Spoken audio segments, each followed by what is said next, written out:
Hello and welcome to Sleepy Science. What if some of the strangest things you could ever witness are not hidden in black holes or distant galaxies, but happening quietly around you every day? A shadow can appear to outrun light. Water can boil without being hot, freeze in an instant, climb upward against gravity, or skate across a surface hot enough to destroy it. Sound can hold objects in mid-air. Sunlight can create extra suns in the sky. And the solid ground beneath your feet is moving even when everything feels perfectly still. Tonight, you will explore 60 real phenomena that seem to contradict common sense until you uncover the physics hiding underneath them. Nothing here requires science fiction, impossible technology, or invented mysteries. Only a closer look at light, sound, water, gravity, heat, air, and the strange rules they quietly obey. Before we begin, don't forget to like the video and subscribe. And as each familiar piece of reality becomes a little less familiar, you may start to wonder how many impossible things have been happening around you all along, simply because you never knew where to look. A shadow can appear to move faster than light. Imagine pointing a powerful light toward a distant wall and moving your hand across the beam, only to discover that the dark patch far away can sweep across that surface faster than light itself. At first, this seems to violate one of the most famous rules in physics, because you have probably heard that nothing can travel faster than light. But the key is hidden in one deceptively simple question. What exactly is traveling? A shadow is not an object. It has no mass, no particles of its own, and no substance moving from one place to another. It is simply a region where light is being blocked. If the surface receiving that light is extremely far away, a tiny change in the angle of the blocking object can make the shadow appear to jump across an enormous distance in a very short time. Picture sweeping a laser pointer across the surface of the moon. A small movement of your wrist could make the illuminated spot race across thousands of kilometers surprisingly quickly. In principle, the apparent motion of a shadow or light spot across a sufficiently distant surface can exceed the speed of light. Yet relativity remains perfectly safe, because nothing is actually racing sideways across that surface. Each point receives its own light independently from the source. One location becomes dark, then another location farther away becomes dark. But there is no physical messenger traveling from the first point to the second. This distinction matters because Einstein's speed limit applies to matter, energy, and information moving through space. You could not use the racing edge of the shadow to send a message faster than light from one side of the distant surface to the other, because the two shadow positions are not communicating with each other. They only share a common cause somewhere else. What appears to be a single moving thing is really a sequence of separate events. And that reveals something surprisingly deep about motion itself. Your eyes are extremely good at connecting changing positions into a continuous story. A dark patch here, then a dark patch there, becomes one shadow moving between them. Physics asks you to look more carefully and separate appearance from transport. The universe can create patterns whose apparent speeds have almost no limit, while still keeping every genuine exchange of information inside the cosmic speed limit. So the strange lesson is not that relativity has been broken. It is that not everything that seems to move is actually a thing moving at all. Sometimes motion is a pattern created by geometry, distance, and timing, and the faster that pattern seems to race, the more clearly it reminds you that nature often hides its rules beneath appearances that feel completely intuitive. Sound waves can make small objects float in mid-air. There are moments in a laboratory when gravity seems to have quietly stopped working. A tiny bead, droplet, insect, or fragment of material hangs in open air with nothing visibly supporting it, trembling gently as though the space around it has become solid. The object is not held by a magnet, a string, or a hidden stream of air. It can be suspended by sound. This technique is called acoustic levitation, and it begins with something familiar that your senses normally interpret only as hearing. Sound is a mechanical wave traveling through a material such as air. As it passes, it creates rapidly changing regions of slightly higher and lower pressure. Normally, these variations move outward and disappear into the surroundings. But engineers can arrange speakers or ultrasonic transducers so that sound waves repeatedly reflect and overlap in a carefully controlled way. When waves of the right frequency meet one another, they can form what is called a standing wave, a stable pattern containing regions where the pressure behavior is very different from the surrounding air. A sufficiently small object placed in the right part of this pattern can experience acoustic forces that push against gravity strongly enough to keep it suspended. Nothing has turned gravity off. The object is still being pulled toward Earth every moment. It simply has another force acting upwards strongly enough to balance that pull. Ultrasound is often used because its frequency lies above the range of normal human hearing, allowing researchers to generate intense, precise sound fields without filling the room with an unbearable tone. The objects involved are usually small because acoustic forces are limited. Suspending a lightweight droplet is very different from lifting a chair or a person. Yet within those limits, the technique is remarkably useful. Scientists can hold liquid droplets without putting them in a container, allowing chemical reactions or biological samples to be studied without contamination from a surface. Fragile materials can be positioned without being touched. Researchers have even manipulated multiple particles by changing the sound field around them, making invisible pressure patterns function almost like temporary hands. What makes acoustic levitation so fascinating is that it transforms something you usually think of as intangible into something unmistakably mechanical. A sound does not merely enter your ear and become a sensation. Before your brain ever interprets it, it is already rearranging pressure in the physical world, pushing against matter with each vibration.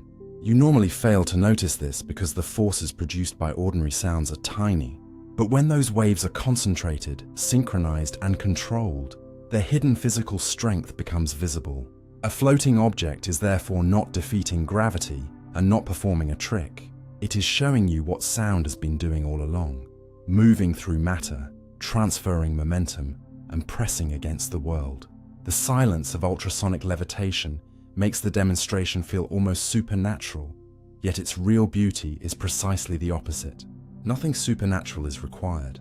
The air itself, organized into waves too rapid for you to hear, can become structured enough to hold something in place. The International Space Station is constantly falling toward Earth. High above you right now, one of humanity's largest machines is falling toward Earth. And it has been falling for decades without ever reaching the ground. The International Space Station circles roughly 400 kilometers above the planet. And although photographs make it look as if it is peacefully floating in a place where gravity has disappeared, gravity is actually the reason it remains there at all. At the station's altitude, Earth's gravitational pull is still surprisingly strong, only somewhat weaker than it is at the surface, so the ISS is continuously accelerating downward toward the planet. What prevents the station from crashing is its enormous sideways speed. It travels at roughly 28,000 kilometers per hour, fast enough to circle Earth about once every 90 minutes. Imagine throwing a ball horizontally from a mountain. A gentle throw lands nearby because gravity bends its path downward. Throw it faster and it lands farther away. Now imagine somehow throwing it so quickly that while it falls, the curved surface of Earth drops away beneath it at essentially the same rate. The ball would continue falling without reaching the surface. That is an orbit. The ISS is not hovering above Earth. It is perpetually missing Earth. This also explains the famous weightlessness experienced by astronauts. They are not weightless because gravity has vanished. The station, the astronauts, their equipment, and every floating droplet of water inside are all falling together. Because the floor is falling at the same rate as the people above it, nothing presses them against it in the familiar way you experience standing on Earth. This state is more accurately described as continuous free fall, and it turns an enormous spacecraft into an environment where objects appear almost effortlessly suspended. But even this orbit is not perfectly permanent. The upper atmosphere does not end suddenly. Extremely thin traces of gas still exist hundreds of kilometers above Earth. As the station plows through them at orbital speed, A tiny amount of atmospheric drag gradually steals energy from its orbit and causes it to descend. Without intervention, the ISS would eventually fall low enough for that drag to grow stronger and bring it back toward Earth. That is why visiting spacecraft and station engines periodically perform reboost maneuvers, gently raising its orbit again, so every peaceful image of an astronaut drifting past a window hides an extraordinary physical reality.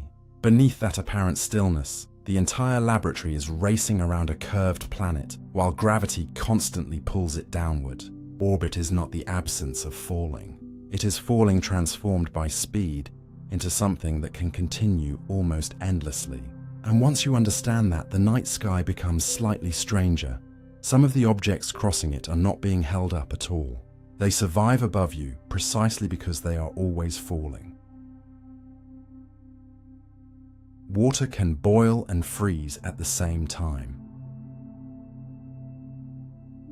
A small container of water can reach a condition where bubbles rise through liquid while ice begins forming in that very same sample, making two processes that seem like opposites happen almost side by side. The secret is that boiling and freezing are not controlled by temperature alone. Pressure matters just as much. And once you change it enough, the familiar rules you learned from an ordinary kitchen begin to break down.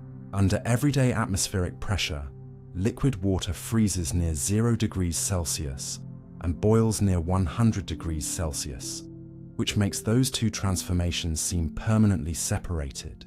But those numbers describe only the particular pressure surrounding you near Earth's surface. Lower the pressure and the boiling point falls, because water molecules require less thermal energy to escape from the liquid into vapor.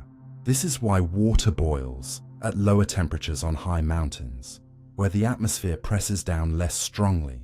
Continue reducing the pressure in a carefully controlled chamber, and eventually you can approach one of the most remarkable conditions in the phase behavior of water, the triple point.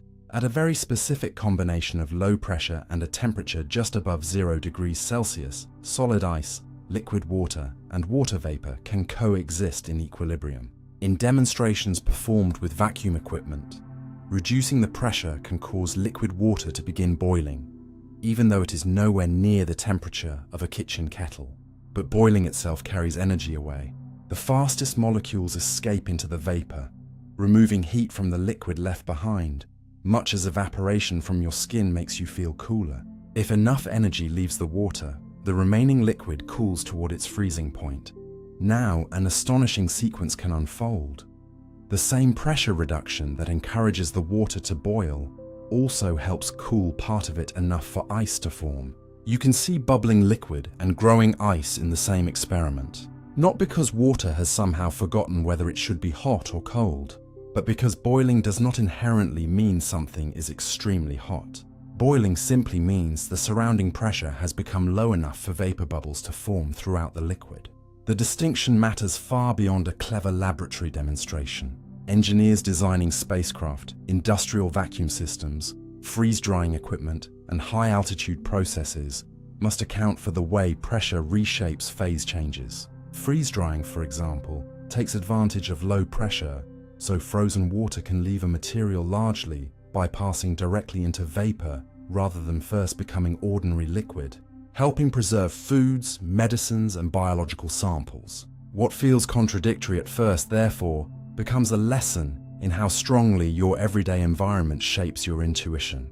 You associate boiling with heat because you normally live under roughly the same atmospheric pressure every day. Change that invisible pressure, and water reveals a much larger range of possible behavior. The substance itself has not become inconsistent. Your familiar rules were simply local rules, learned inside one narrow corner of a much broader physical world. No two people ever see exactly the same rainbow. A rainbow may look like a giant object hanging in the sky for everyone to admire together, but the strange truth is that the rainbow you see belongs only to your exact position, and the person standing beside you is receiving a slightly different one. This happens because a rainbow is not a fixed structure suspended in the atmosphere. It is an optical pattern created when sunlight enters countless water droplets. bends as it passes from air into water, reflects from the inside of the droplets, and bends again as it leaves. Only certain droplets send particular colors toward your eyes at the angles required to form the familiar arc, which means your eyes effectively select a vast collection of droplets from the rain in front of you. Move your head even a small distance and that collection changes. A friend beside you receives light from neighboring droplets rather than exactly the same droplets sending light to you. So although both of you describe the same red, orange, yellow, green, blue, and violet arc in approximately the same region of sky, you are not literally looking at one shared physical rainbow. Each observer occupies the center of their own optical geometry. This also explains why you can never walk toward the end of a rainbow. As you move, the droplets that create the colors for you keep changing, so the rainbow appears to retreat while maintaining its relationship to your position and the direction of the sun. There is no colorful wall sitting somewhere in the distance waiting to be reached. Even the size of the rainbow is deceptive. The familiar arc appears because the ground or horizon usually hides its lower portion. From a sufficiently high viewpoint, such as an aircraft, you can sometimes see much more of the circle. The phenomenon becomes even more interesting when you remember that each individual droplet does not send the entire rainbow toward your eye from one direction. Different droplets contribute different colors depending on their position relative to you. And together, those billions of tiny contributions form the smooth band you perceive. What seems like one continuous object is therefore assembled moment by moment from light, geometry, water, and your location in space. Two people can point toward what they casually call the same rainbow, take photographs of nearly identical arcs, and share the same weather. Yet the photons arriving at their eyes have traveled along slightly different paths through different droplets. The experience feels communal, but the optics are personal, and perhaps that is what makes a rainbow more interesting than the simple colored arch you first learned about as a child. It is not merely something sitting in the world waiting to be seen. Your position is part of the event. Change the observer, and nature quietly rebuilds the rainbow.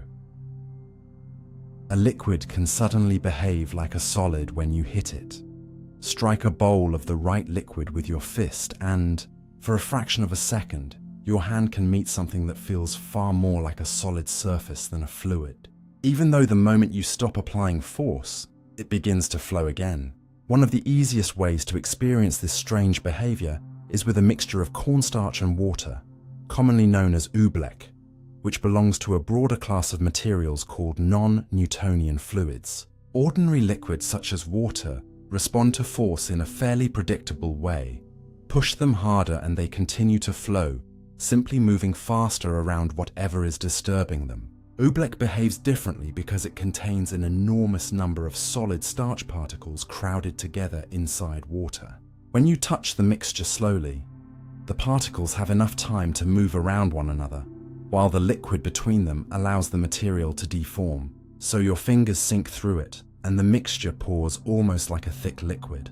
Apply a sudden impact, however, and the particles cannot rearrange themselves quickly enough. They become crowded into temporary networks that resist further movement, causing the material to stiffen dramatically under the force. This behavior is known as shear thickening. It does not mean the liquid has permanently transformed into a solid or undergone the kind of phase change you see when water freezes. The microscopic arrangement simply becomes much more resistant, while the strong, rapid stress is being applied. And when that stress disappears, the structure relaxes and the mixture flows again. This is why you can sometimes slap the surface without immediately sinking into it, yet slowly press your hand downward and watch it disappear. Larger demonstrations make the effect even more dramatic. A person can briefly run across a deep container of cornstarch suspension if each step strikes quickly enough, but standing still would allow their feet to sink. Scientists study materials like these because the same principle can be useful wherever something needs to remain flexible during ordinary movement, but become protective during sudden impact. Researchers have explored shear thickening fluids in protective equipment and impact-resistant materials, where softness during normal use could be combined with temporary stiffness under rapid force. Yet the simple bowl on a table already teaches the deeper lesson. Categories such as liquid and solid are useful, but real materials do not always obey them in the clean way everyday language suggests. The behavior you observe depends not only on what a substance is made of, but also on how quickly and strongly you interact with it. Move gently, and the mixture yields. Strike suddenly, and its internal particles organize into resistance. The material has not changed its identity. Your way of touching it has changed the physics that becomes visible. In something as ordinary as starch and water, you can feel with your own hands that matter is often less defined by a simple label than by the conditions under which you ask it to respond. The sun has already set when you still see it on the horizon. The last thin edge of the sun touching the horizon is not actually where the sun is at that moment. It has already slipped below the geometric horizon, and the atmosphere is quietly lifting its image back into your view. This happens because the air surrounding Earth is not optically uniform. As sunlight approaches you near sunset, it travels through a much longer path in the atmosphere than it does when the sun is high overhead, passing through layers of air that gradually become denser closer to the ground. Light changes direction slightly as it moves through those layers, bending in a process called atmospheric refraction. Your brain, however, does not reconstruct that curved journey. It assumes the incoming light traveled toward you in a straight line, so it places the sun higher in the sky than its true geometric position. Near the horizon, the shift is large enough that when the lower atmosphere is behaving normally, the sun can remain visible for roughly a few minutes after it would have disappeared if Earth had no atmosphere. In other words, the horizon you see is not simply a clean boundary between visible and invisible space. The atmosphere acts almost like an enormous, imperfect lens wrapped around the planet, allowing light from slightly below that boundary to reach your eyes. This effect also works in reverse at dawn, letting you see the sun shortly before it has geometrically risen. It even changes the sun's shape. When the solar disk approaches the horizon, light from its lower edge passes through denser air and is refracted more strongly than light from its upper edge, making the sun often appear slightly flattened rather than perfectly circular. Temperature gradients can distort it further, sometimes producing strange layers, stretching, or rapidly changing edges. None of this should be confused with the roughly 8 minutes sunlight needs to travel from the sun to Earth. Every image of the sun you ever see is already several minutes old because of that travel time, whether it is noon or sunset. The reason you can see the sun after it has crossed your local geometric horizon is different. The final portion of its light is being redirected through Earth's atmosphere. This also means the exact size of the effect is not perfectly constant. Air pressure, temperature, altitude, and atmospheric layering can all alter refraction. So the apparent sunset is partly an astronomical event and partly a weather-dependent optical one. What you call sunset is therefore not a single instant written cleanly into the sky. There is the geometric sunset, when the sun actually passes below the horizon defined by your position. And there is the apparent sunset, when the atmosphere finally stops delivering its distorted image to you. You stand between those two moments without noticing the difference, watching a star that has technically disappeared from direct geometric sight while its light still curves around the edge of your world. And once you know this, an ordinary sunset becomes something more precise and more strange. You are not simply watching the sun descend, you are watching Earth's atmosphere bend the final image of daylight and hold it above the horizon for a little longer than geometry alone would allow. Tiny collapsing bubbles can produce flashes of light. Inside a dark laboratory, a bubble smaller than a grain of sand can repeatedly collapse in water and release flashes of light so brief that your eyes could never resolve them individually, turning an ordinary pocket of gas into one of acoustic's most astonishing demonstrations. The phenomenon is called sonoluminescence, and its basic ingredients sound almost disappointingly simple: a liquid, a gas bubble, and powerful sound waves. When carefully controlled sound passes through the liquid, it creates alternating regions of higher and lower pressure. A suitably positioned bubble responds by expanding during the low-pressure part of the cycle and contracting when the pressure rises again. Under the right conditions, that gentle rhythm becomes extreme. The bubble can grow substantially and then collapse inward with remarkable speed, concentrating energy into a microscopic region in an extraordinarily short interval. At the moment of collapse, a pulse of light can appear. In single-bubble sonoluminescence experiments, researchers can trap one bubble within a standing acoustic field and make it repeat this cycle again and again, producing flashes synchronized with the sound driving it. The light pulses can last only tiny fractions of a billionth of a second, yet they may continue with impressive regularity for long periods if the experimental conditions remain stable. The obvious question is how something as familiar as sound can lead to light at all. Sound itself is not being converted into visible light in the simple way a lamp converts electrical energy.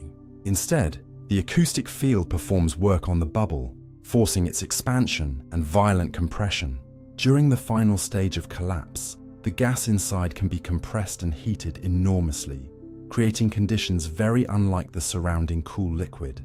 Measurements and models indicate temperatures reaching thousands of degrees can occur, although exactly how the final light is generated has remained an active subject of scientific investigation.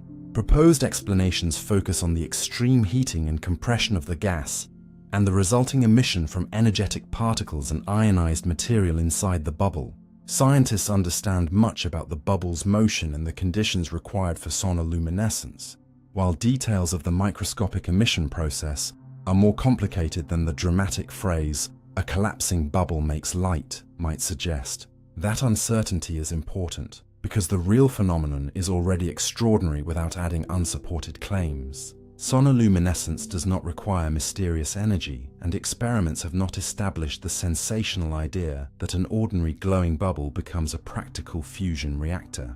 What they reveal instead is how dramatically energy can become concentrated when motion converges toward an extremely small volume.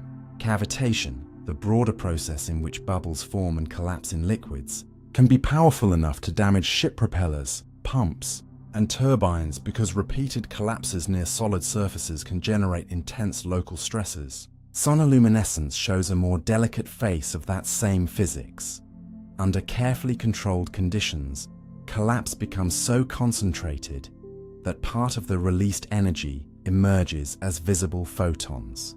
The bubble spends most of its existence looking almost insignificant, expanding and contracting inside a container of water. Yet for an instant, its interior enters a state far more extreme than its quiet surroundings suggest. And there is something worth remembering in that contrast. Nature does not always require something enormous to create an extraordinary event. Sometimes scale works in the opposite direction. Compress enough energy into a sufficiently tiny place for a sufficiently brief moment, and even a nearly invisible bubble can answer pressure with light. Clouds can weigh hundreds of tons and still remain in the sky. The next time a small white cloud drifts above you, consider this. What looks almost weightless may contain hundreds of tons of liquid water, yet nothing underneath it is holding it up. A typical fair-weather cumulus cloud can contain an astonishing amount of water, because even though each cubic meter of cloudy air may hold only a tiny fraction of a gram to around half a gram of liquid droplets, the cloud itself can occupy an enormous volume. Spread that water across something roughly a kilometer wide, and the total mass can easily reach hundreds of thousands of kilograms. The surprising part is not that the water has weight. Gravity is pulling every droplet downward, just as surely as it pulls rain toward the ground. The reason the cloud does not simply crash out of the sky is that its water is divided into an immense number of microscopic droplets, many only a few hundredths of a millimeter across. At that size, falling through air is nothing like dropping a stone. Air resistance becomes extremely important compared with the droplet's tiny weight, so each droplet settles only very slowly. Meanwhile, the atmosphere around it is constantly moving. Warm air rises, turbulence mixes air upward and downward, and gentle updrafts inside and beneath developing clouds can easily match or exceed the slow downward motion of these microscopic droplets. The cloud, therefore, is not a massive object somehow suspended as one piece. It is a region of moist air containing countless individual droplets continually being carried, falling, evaporating, condensing, and being replaced. Some droplets disappear into vapor while new ones form elsewhere, meaning that even the visible shape of a cloud is less permanent than it appears. You are watching a process rather than a thing. Eventually, however, cloud droplets can collide and combine. In warm clouds, they may merge into progressively larger drops, while in colder clouds, ice crystals can grow and interact with supercooled droplets. Once particles become large enough, their downward speed increases, and the surrounding air can no longer keep them suspended so easily. Then what was quietly dispersed through the sky begins arriving at the ground as rain, snow, or other precipitation. This also explains why asking how much a cloud weighs can be slightly misleading. The water has real mass, and the air within the cloud has even more. But a cloud has no rigid boundary like a ship or a building. Its edges are constantly forming and dissolving as temperature and humidity change. The enormous weight is distributed through a volume of atmosphere so large that no single point is carrying anything resembling the full load. What appears from below as a soft white object is actually a temporary arrangement produced by air motion, water vapor, temperature, and microscopic particles. Perhaps that is why clouds seem to contradict common sense only until you look closely. You instinctively associate great weight with falling. But weight alone does not determine how something moves through air. Size, shape, drag, and the motion of the surrounding atmosphere matter too. A cloud can contain enough water to fill hundreds of thousands of bottles and still drift almost peacefully overhead, not because gravity has failed, but because that enormous mass has been divided into droplets so small that the atmosphere can carry them one by one. Some objects can levitate above magnets without touching anything. Set the right material above a carefully arranged group of magnets, and it can remain suspended in empty space with a visible gap underneath it and no hidden support anywhere. A real form of levitation created entirely by the behavior of matter in a magnetic field. One particularly elegant example uses pyrolytic graphite, a form of carbon whose internal structure gives it unusually strong diamagnetic properties. Most people encounter magnets through attraction. Iron objects rush toward them. Refrigerator magnets cling to metal, and compass needles align with Earth's magnetic field. But not every material responds by being pulled closer. Diamagnetic materials develop a weak magnetic response in the opposite direction of an applied magnetic field, causing them to be repelled from regions where that field is stronger. Nearly all ordinary matter has some degree of diamagnetism, but the effect is usually far too weak to notice. In materials such as pyrolytic graphite, however, it can be strong enough that a lightweight piece placed over a properly designed magnet array experiences an upward magnetic force capable of balancing its weight. The result looks impossible because there is no contact point. Gravity pulls downward, while magnetic repulsion provides an opposing force, and at the right position, the object settles into a stable gap between them. An even more dramatic version of magnetic levitation appears with superconductors. When certain materials are cooled below a critical temperature, they enter a state in which electrical resistance disappears and their relationship with magnetic fields changes radically. A superconductor can expel magnetic fields from much of its interior through what is known as the Meissner effect. In some superconductors, magnetic flux can also become trapped in tiny defects inside the material, a phenomenon called flux pinning. This can lock the relative position of the superconductor and a magnetic track so effectively that the material can hover above the track, remain suspended beneath it, or glide along it while preserving a remarkably stable orientation. The object is not cancelling gravity, and the magnet is not supplying some mysterious anti-gravity field. Two very ordinary physical influences are simply being balanced in an unusual way. Magnetic levitation is already useful outside laboratory demonstrations. Maglev transportation systems use controlled magnetic forces to reduce or eliminate physical contact between vehicles and tracks, greatly reducing friction associated with wheels. Researchers also use magnetic and diamagnetic effects to manipulate delicate samples without ordinary mechanical support. Some experiments have even levitated small living organisms or droplets, using extremely powerful magnetic fields, because water itself is weakly diamagnetic.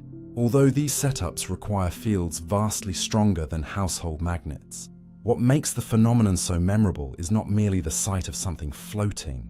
It is the realization that contact is not required for forces to shape motion. You spend much of your life thinking of support as something solid beneath you, a floor, a chair, a hand. But nature has other ways of creating equilibrium. Invisible fields can push and constrain matter without touching it in the everyday sense. And under carefully chosen conditions, an object can occupy a quiet pocket of space where falling and magnetic response balance so precisely that it simply stays there. The levitation looks like a violation of gravity only because you can see the object and not the field holding the balance together. The ocean is not actually level everywhere. If you could somehow drain away the waves, tides and storms, and then measure the ocean with perfect instruments, you would discover something that seems impossible at first. The sea does not form one perfectly even surface around Earth. What we casually call sea level is actually shaped by gravity, the rotation of the planet, the distribution of continents, the density of rocks beneath the crust, ocean currents, temperature, salinity, atmospheric pressure, and even distant mountains. The most important idea is that water does not simply seek the same geometric height everywhere. It settles along a surface determined by Earth's gravitational field. Scientists call the idealized version of this surface the geoid, and it is subtly lumpy rather than perfectly smooth.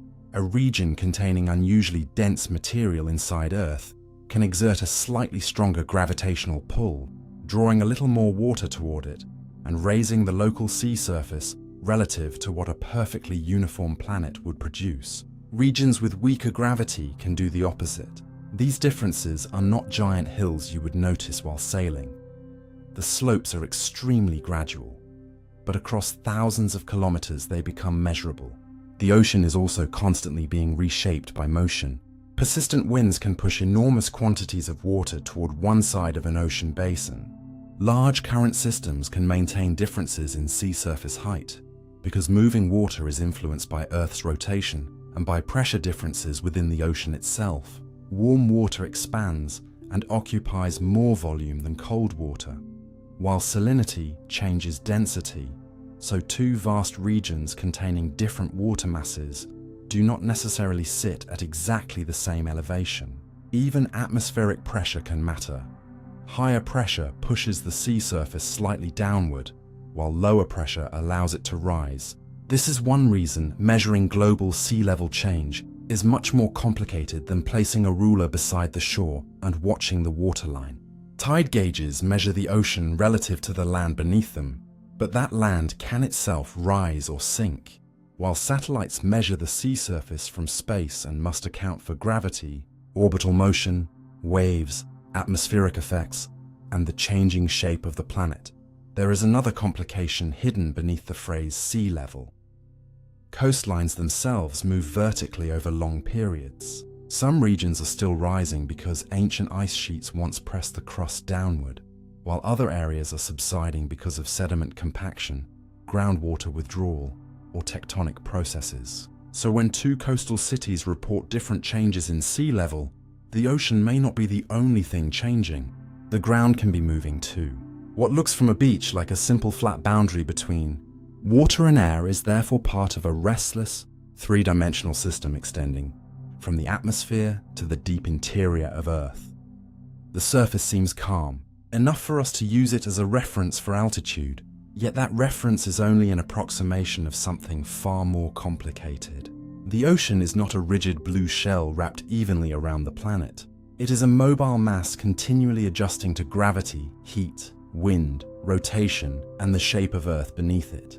And once you understand that, The phrase sea level begins to sound less like an exact line drawn around the world and more like what it really is: a carefully defined average imposed on a surface that has never been perfectly level at all. Adding more sound can make a noise become quieter. Sometimes the most effective way to reduce a sound is not to block it, absorb it, or move away from it, but to deliberately create another sound. That seems contradictory because you normally expect two noises together to be louder than either one alone, yet waves can behave in a way that makes this intuition fail. Sound travels through air as changing pressure. Regions of compression and expansion move outward from a source and eventually vibrate your eardrum. If two sound waves reach the same place at the same time, their pressure changes combine. When their patterns reinforce one another, the resulting sound becomes stronger. But if one wave produces higher pressure at precisely the moment another produces an equally strong lower pressure change, the two can partially or almost completely cancel at that location. This is called destructive interference, and it is the principle behind active noise cancellation. A pair of noise-cancelling headphones, for example, uses microphones to detect incoming background noise, especially steady low-frequency sounds such as an aircraft engine, ventilation system, or train rumble. Electronics analyze that sound, and the headphones generate a carefully timed waveform designed so that its pressure variations oppose the unwanted noise when both reach your ear. You are therefore adding sound to the space around your ear, yet the combined pressure fluctuations reaching your eardrum can become smaller. The result is quieter. But this is not the magical destruction of sound energy everywhere. Interference depends on position and timing. A pattern that cancels a sound strongly at one point may reinforce it somewhere else, and rapidly changing or high-frequency noises are harder to cancel because their wavelengths are shorter and the system has less time to measure, predict, and respond. This is why active noise cancelling is excellent at reducing a continuous engine drone, but usually much less impressive against a nearby person speaking suddenly or a sharp clap. The same physics can appear naturally inside rooms. Sound reflecting from walls, floors, and ceilings can meet itself after traveling different paths, creating regions where particular frequencies become unusually loud and other spots where they nearly disappear. Move your head a short distance, and a bass note that seemed weak may suddenly become powerful because you have moved from a region of destructive interference into one of reinforcement. Engineers have to consider these effects when designing concert halls, recording studios, vehicle cabins, and speaker systems, because a sound source does not create the same listening experience everywhere in a room. Even two speakers playing the same tone can produce a landscape of loud and quiet zones, depending on their spacing and the listener's position. The deeper lesson is that loudness is not determined only by how many sources are making noise. Timing matters. Relationship matters. Waves do not behave like piles of objects that simply accumulate. They overlap and combine moment by moment. Two sounds can arrive together and create more pressure, less pressure, or almost none at all at a particular point. So when headphones make an aircraft cabin feel quieter by producing additional sound, they are not violating common sense so much as revealing where common sense was incomplete. You hear the result of waves meeting, not merely the number of waves that exist. And sometimes, strangely enough, the path towards silence begins by creating one more sound. A rainbow is actually a full circle. You usually see only half of it. The rainbow arch you have seen since childhood is not the whole rainbow at all. Most of the circle is usually hidden beneath your feet. A rainbow forms around an invisible point in the sky directly opposite the sun, a location astronomers call the anti-solar point, and the colored light reaches your eyes from droplets arranged at particular directions around that point. Because those directions extend all the way around, the geometry naturally produces a circle rather than an arch. From the ground, however, Earth itself blocks the lower part of that circle. The horizon cuts through the pattern, leaving you with the familiar curved band that seems to rise from one side of the landscape and return to the other. To understand why the missing section exists, Imagine standing with the sun behind you while rain or mist hangs ahead. Somewhere below the horizon, more droplets are positioned at the correct angles to send rainbow light toward you, but the ground prevents you from seeing them. Nothing about the optical process suddenly stops at the horizon. Your view simply does. This becomes obvious when the obstacle is removed. From an aircraft, a high mountain, or occasionally a tall building overlooking rain or mist below, observers can see much more than a semicircle, and under favorable conditions, an entire circular rainbow can appear suspended against clouds or falling rain beneath them. Pilots sometimes encounter spectacular examples because they can have sunlight behind the aircraft and water droplets both ahead and far below, allowing the complete geometry to reveal itself. The primary rainbow forms roughly 42 degrees from the anti-solar direction, meaning that its apparent size is determined by geometry rather than by how distant the rain happens to be. That is why a rainbow does not behave like a giant painted ring with a fixed diameter somewhere in the landscape. It is better understood as a cone of possible light directions with your eye at its tip.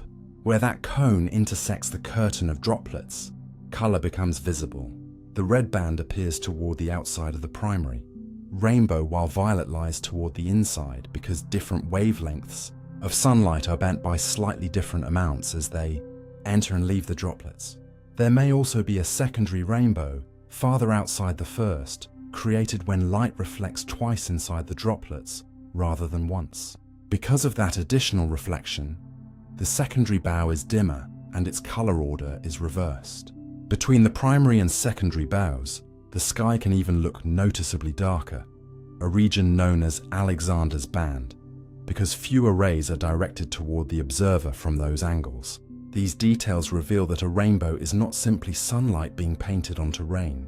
It is an extraordinarily precise optical arrangement in which millions of droplets sort light according to direction, and the circular shape carries one more beautiful clue.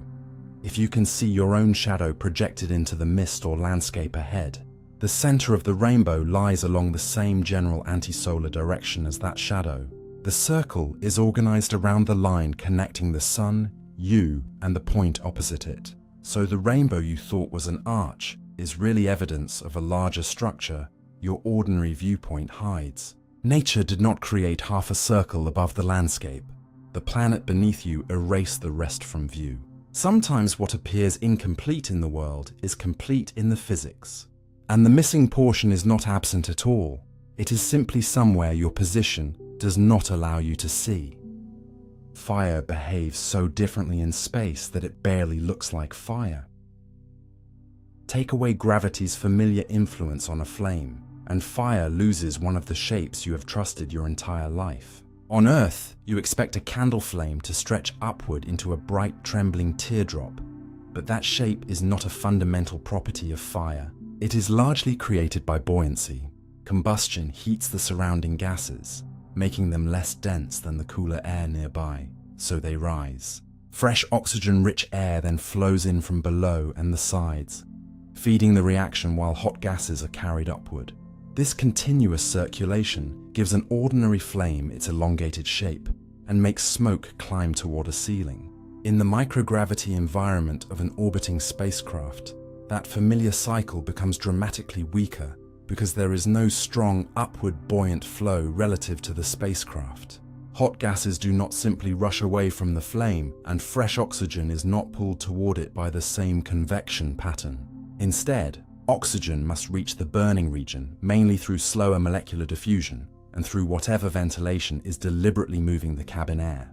The result can be a small, rounded flame surrounding the fuel much more symmetrically, sometimes appearing blue and faint rather than tall, yellow, and flickering. Experiments with tiny burning fuel droplets have produced nearly spherical flames because oxygen can approach from many directions, while combustion products diffuse outward rather than being swept vertically away. The difference in color also tells a story. The bright yellow glow of many terrestrial flames comes partly from tiny soot particles heated until they shine. Under some microgravity conditions, combustion can occur with less of that incandescent soot in the visible flame, making blue emission from reacting molecules more noticeable. But space fire is not simply a gentler version of fire on Earth. In several ways, it can be more difficult to predict and detect. Flames in microgravity may burn at lower temperatures and more slowly, and researchers have found unusual low-temperature combustion regimes that would be difficult to sustain under ordinary terrestrial conditions. Some flames can continue burning at oxygen concentrations or under circumstances where intuition based on Earth fires would suggest they should extinguish.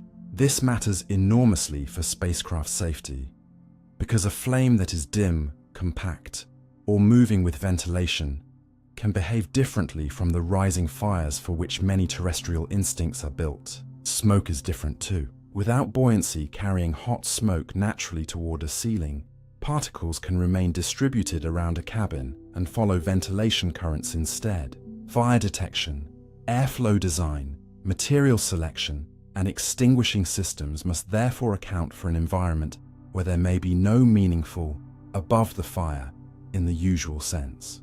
NASA and other space agencies have studied these effects through controlled combustion experiments, including research on burning fuel droplets, flame extinction, material flammability, and how fires spread in spacecraft atmospheres. These studies are not performed simply because floating flames look strange. They help engineers understand how to prevent and fight a fire in a sealed habitat where evacuation may be impossible. There is also an important distinction hidden inside the phrase "fire in space." An exposed flame cannot simply burn in the vacuum outside a spacecraft, because ordinary combustion requires an oxidizer such as oxygen. The unusual flames seen in experiments exist inside spacecraft or experimental chambers where suitable gases are present. Microgravity changes how those gases move. It does not eliminate the chemical requirements of burning. That distinction makes the phenomenon even more revealing. Fire is not a single visual object with one permanent shape.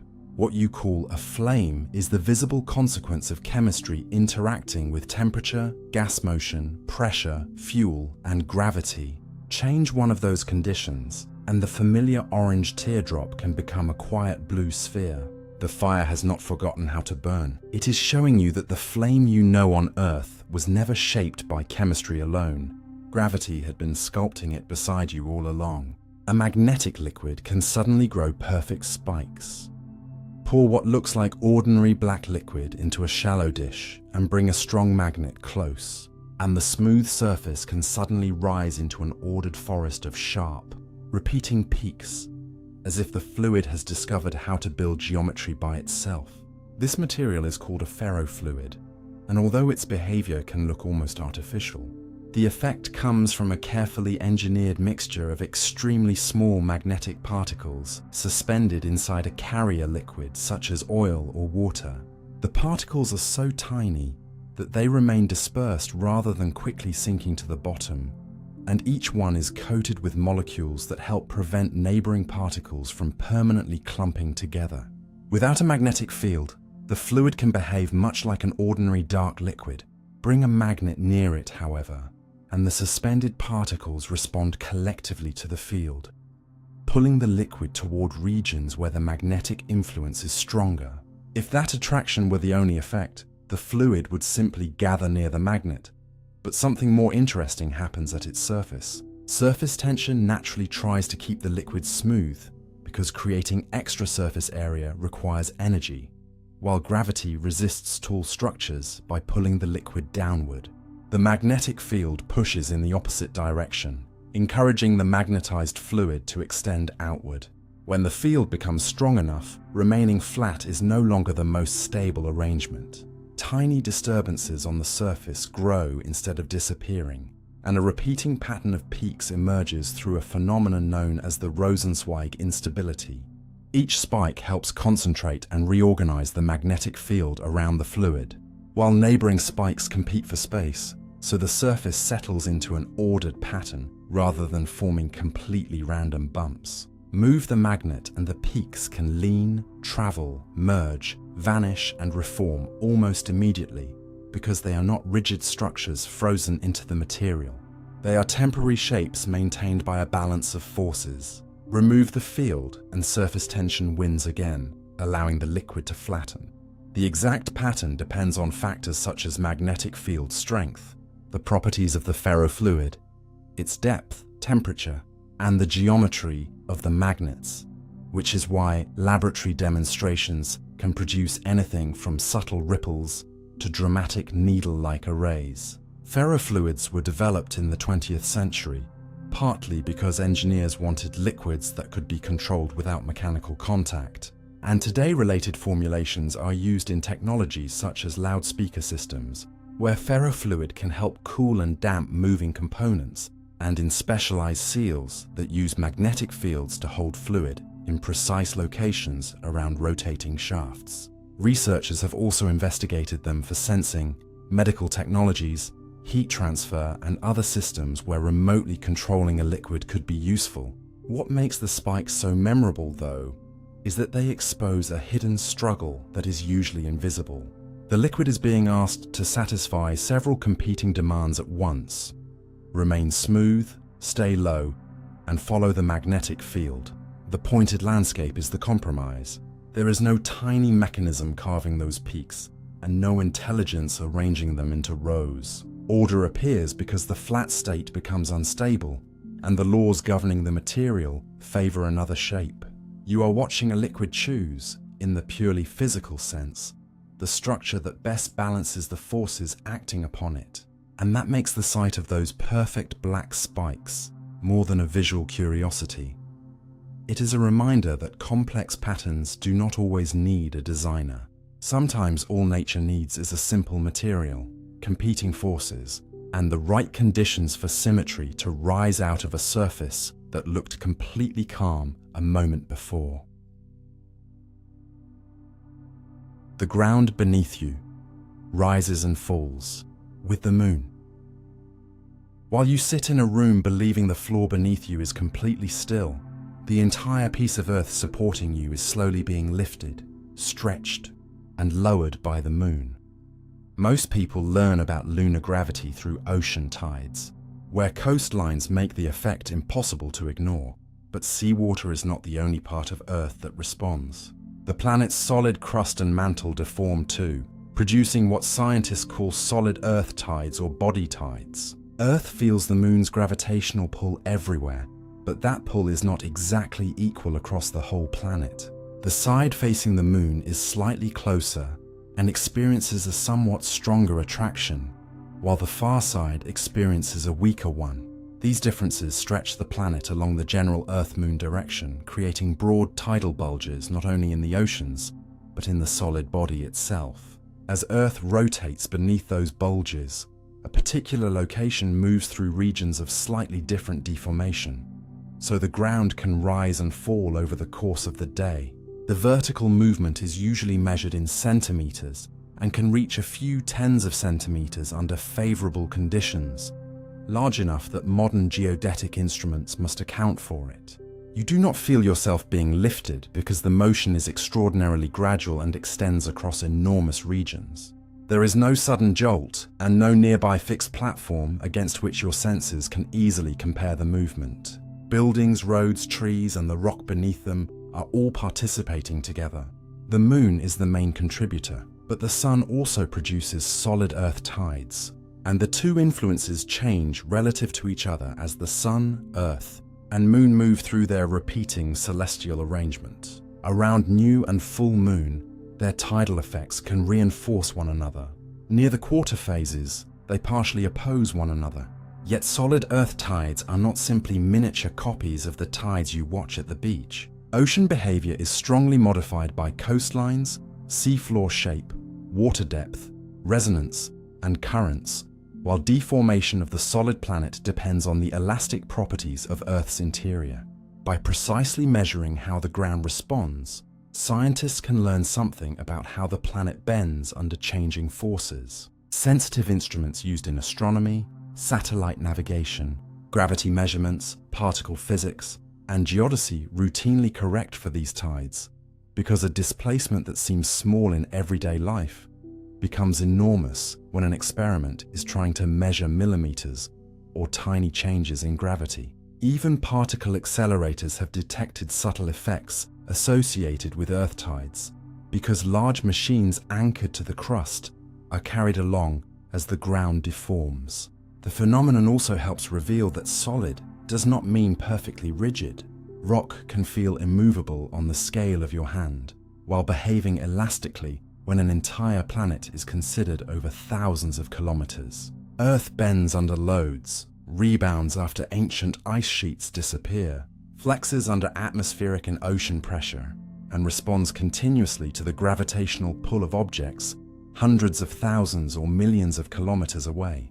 The moon, therefore, does not merely pull on distant seas while leaving the continents untouched. It reaches the ground beneath your home, your street, and your feet, reshaping the planet by amounts too slow for your body to notice, but large enough for instruments to measure easily. The remarkable part is not that Earth moves, it is that your everyday sense of stability hides how much movement is already happening. What feels like the most dependable surface in your life is breathing on a planetary scale, rising and falling, with a companion in the sky you may not even be looking at. Water can stay liquid below its normal freezing point, then freeze instantly. A bottle of perfectly ordinary water can sit below 0 degrees Celsius, looking completely liquid, and then a single tap can send ice racing through it in seconds. This strange transition is called supercooling, and it reveals that reaching the freezing point is not always enough to make water freeze. For liquid water to become solid ice, its molecules must begin arranging themselves into the ordered crystal structure of ice, and that transformation usually needs a starting point called a nucleation site. In everyday water, tiny impurities, scratches on a container, dust particles, dissolved substances, or microscopic ice crystals often provide places where the first stable crystal can form. Once that first structure exists, neighboring water molecules can join it and the solid region grows. But if water is unusually pure, kept very still, and cooled carefully in a smooth container, those convenient starting points may be absent. The temperature can fall below the normal freezing point while the water remains trapped in a liquid state. It has enough thermal conditions to favor ice, but no crystal structure has successfully established itself yet. This state is called metastable. It can persist, but it is waiting for a disturbance that gives the transformation somewhere to begin. That is why a supercooled bottle can appear completely normal until you strike it gently, shake it, open it, or pour it onto a piece of ice. The disturbance can trigger nucleation, and once the first crystals appear, the transformation spreads rapidly through the liquid. What looks like instant freezing is really a chain reaction of crystallization moving through water that was already prepared to freeze. There is another subtle detail hidden inside the spectacle. Freezing releases latent heat, energy that had been associated with the liquid state. As part of the supercooled water crystallizes, this released energy warms the remaining material back toward its normal freezing temperature. That means the process does not simply turn every molecule into ice at the original lower temperature without consequence. The act of freezing changes the thermal conditions while it happens. Supercooling also matters far beyond dramatic bottle experiments. Tiny droplets of liquid water can remain supercooled inside clouds at temperatures well below zero, and when they strike aircraft surfaces or encounter ice crystals, they can freeze rapidly, contributing to dangerous icing conditions. Atmospheric scientists therefore pay close attention to supercooled droplets, because a cloud can contain liquid water in conditions where your everyday intuition might insist that only ice should exist. Similar metastable states appear throughout physics and chemistry, where a system can remain in one condition even after another has become energetically favored, because the transition requires an initial barrier to be crossed. Water gives you a remarkably accessible example. You look at a clear liquid below freezing and assume that temperature alone should dictate what it must become. But nature is more particular. Conditions do not merely determine which state is possible. The path into that state matters too. A crystal needs a beginning. Without one, the liquid can quietly remain where it should no longer seem to belong, waiting until one small disturbance provides the first foothold. Then the entire hidden instability becomes visible at once, and a bottle that seemed unchanged a moment earlier fills with ice almost before your eyes can follow it. Chai, mirage is real light arriving from the wrong direction. That shimmering pool of water you see on a hot road is not your imagination failing. It is real light, reaching your eyes along a path so curved that your brain places its source in the wrong part of the world. A mirage begins when layers of air near the ground have very different temperatures. On a strongly heated road or desert surface, the lowest layer of air can become much hotter than the air only a short distance above it. Hot air is less dense, and its optical properties differ slightly from those of cooler air. As light travels through this changing atmosphere, it does not always continue in one perfectly straight line. Instead, its direction bends gradually as it passes through layers with different refractive properties. Light from the blue sky, for example, can travel downward toward a hot surface and then curve upward before ever reaching the ground. When those rays enter your eyes, your visual system performs the same assumption it normally makes. It traces the incoming light backward along an approximately straight direction. That reconstruction places the apparent source below the horizon or on the road ahead, so you perceive a bright patch that resembles the reflection of the sky from water. This is why distant roads can seem wet on scorching days, even when the pavement is completely dry. The water disappears as you approach because there is no physical pool occupying that location. Moving changes the geometry between your eyes and the temperature layers, so the light rays that created the apparent image no longer reach you in the same way. The mirage retreats because it is an optical condition tied to your viewing position, not an object waiting farther down the road. In a common inferior mirage, the apparent image appears below the real object, and parts of distant objects may even look inverted because different rays take different curved routes through the heated air. Temperature structures can also produce other forms of mirage when the arrangement is reversed and cooler air becomes trapped beneath warmer air. In those situations, light can bend differently and distant features may appear displaced upward, stretched, compressed, duplicated, or layered. The important point is that the image itself is not fabricated inside your mind. Photons from a real source genuinely enter your eyes. A camera placed in the same position can photograph the mirage because the altered light path exists outside the observer. What your perception gets wrong is the assumed route those photons traveled. Your brain evolved in environments where treating light as if it arrived along straight lines is usually an excellent shortcut, allowing you to locate objects quickly without solving atmospheric optics every time you look around. A mirage exploits the rare conditions in which that shortcut becomes misleading. It is therefore not quite correct to call it a hallucination, because a hallucination can occur without matching external light, forming the perceived image. A mirage is closer to a geometrical deception built by the atmosphere itself. Genuine information reaches you, but its direction has been rearranged before arrival. This is what makes the phenomenon quietly unsettling. Seeing normally feels like direct access to location. You look at something and assume that is where it is. Yet vision never hands you location itself. It gives your brain incoming light, and your brain infers the rest. Most of the time, the inference works so well that you never notice the calculation. A mirage exposes the calculation by making it fail in a beautiful, predictable way. The road is dry, the distant sky is real, and the light is real too.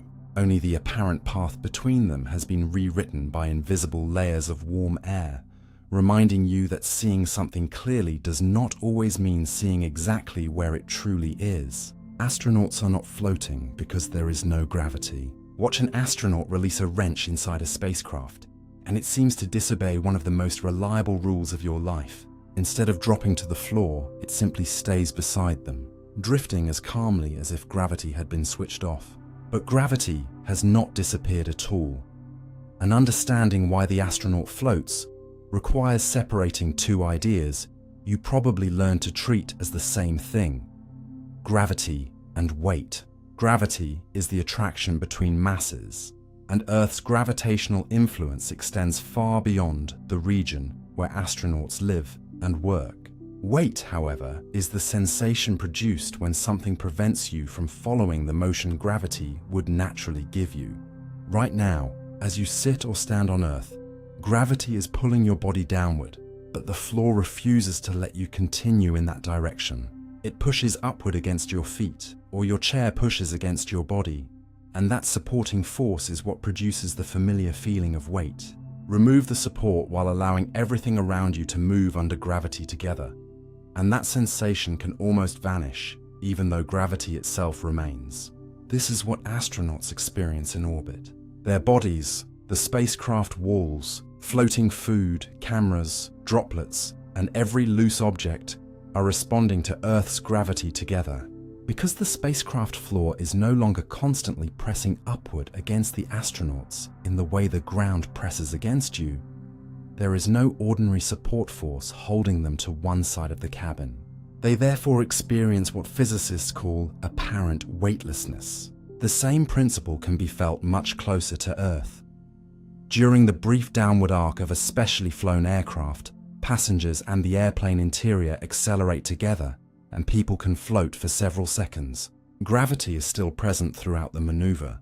What disappears temporarily is the support force that normally creates the sensation of weight. Even a person inside a freely descending elevator would experience something related, at least in the idealized physics thought experiment, because person and elevator would accelerate together. This connection was important to Einstein, who recognized that inside a sufficiently small, freely falling laboratory, the effects of gravity can locally seem to disappear. That insight became part of the path toward general relativity, and the idea that gravity is deeply connected to the geometry of space-time, rather than behaving simply like an invisible downward pull. Yet spacecraft conditions are not perfectly gravity-free, which is why scientists usually prefer the term microgravity rather than zero gravity. Small accelerations remain. Crew members push against walls, machinery vibrates, spacecraft adjust their orientation, and the gravitational pull is not perfectly identical across every part of a large vehicle. Earth pulls a little more strongly on the side closer to it than on the side farther away, producing tiny tidal differences. Over time, even extremely small disturbances can cause floating objects to drift. These details matter enormously for science, because removing the normal influence of weight changes processes you barely notice on Earth. Hot fluids do not circulate in the familiar buoyancy-driven way. Dense particles do not settle toward the bottom of a container as quickly. Flames, bubbles, crystals, plants, human muscles, bones, and even the distribution of fluids inside the body behave differently when there is no persistent floorward direction produced by weight. Astronauts often develop puffy faces and thinner-looking legs early in a mission because fluids that gravity normally helps distribute toward the lower body shift upward. Muscles and bones also lose some of the mechanical loading they experience on Earth, which is why long-duration crews exercise extensively. And there is a useful comparison waiting on the Moon. Astronauts, walking on the lunar surface, do not float around their lander, even though lunar gravity is much weaker than Earth's. Their boots are supported by solid ground, so they still experience weight, just less of it. This reveals the crucial distinction. Floating is not simply what happens when gravity becomes weak. It happens when you and your surroundings are moving together, without a surface continually stopping that gravitational motion. The astronaut drifting through a spacecraft is therefore not demonstrating a place beyond gravity. They are demonstrating something subtler, that the feeling you have called gravity for most of your life is partly the feeling of being prevented from moving the way gravity would otherwise make you move.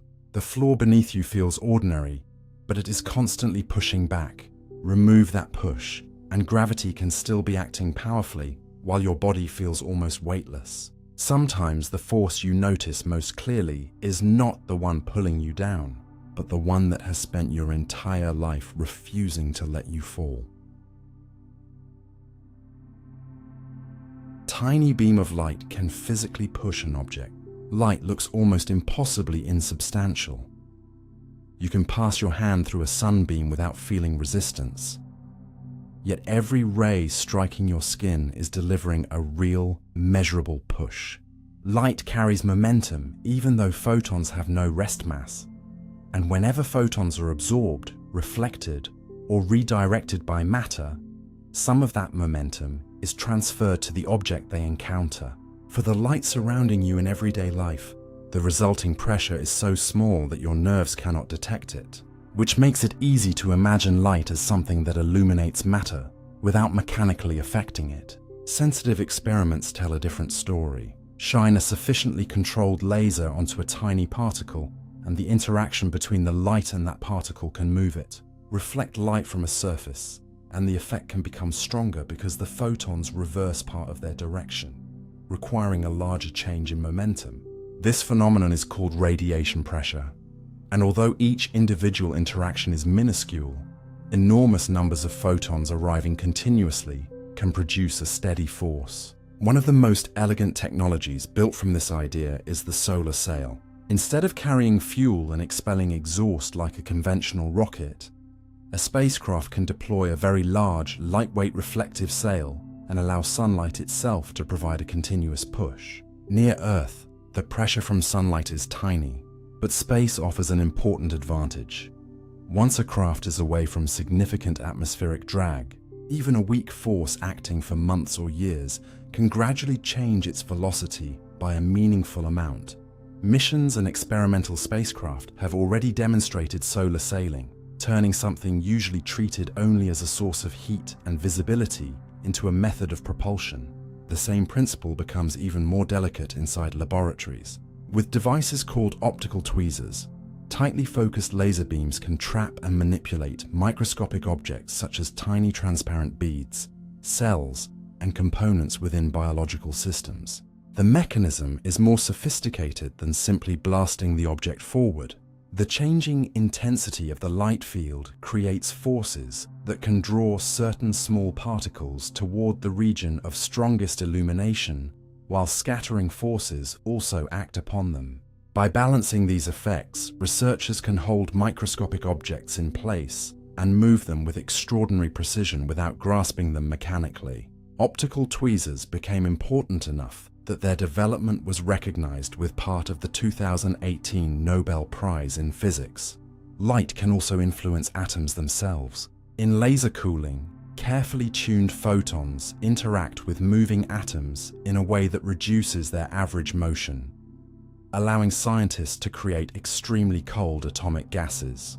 The phrase sounds paradoxical because a laser is usually associated with delivering energy. Yet under the right conditions, repeated photon interactions can remove kinetic energy from selected atoms. Radiation pressure even matters on astronomical scales. Dust grains around stars can be pushed outward by stellar light, and the tails of comets are shaped partly by the interaction between sunlight, solar wind, gas, and dust. Engineers planning highly precise spacecraft trajectories must consider the pressure of sunlight, because large surfaces can experience small but persistent accelerations that accumulate over time.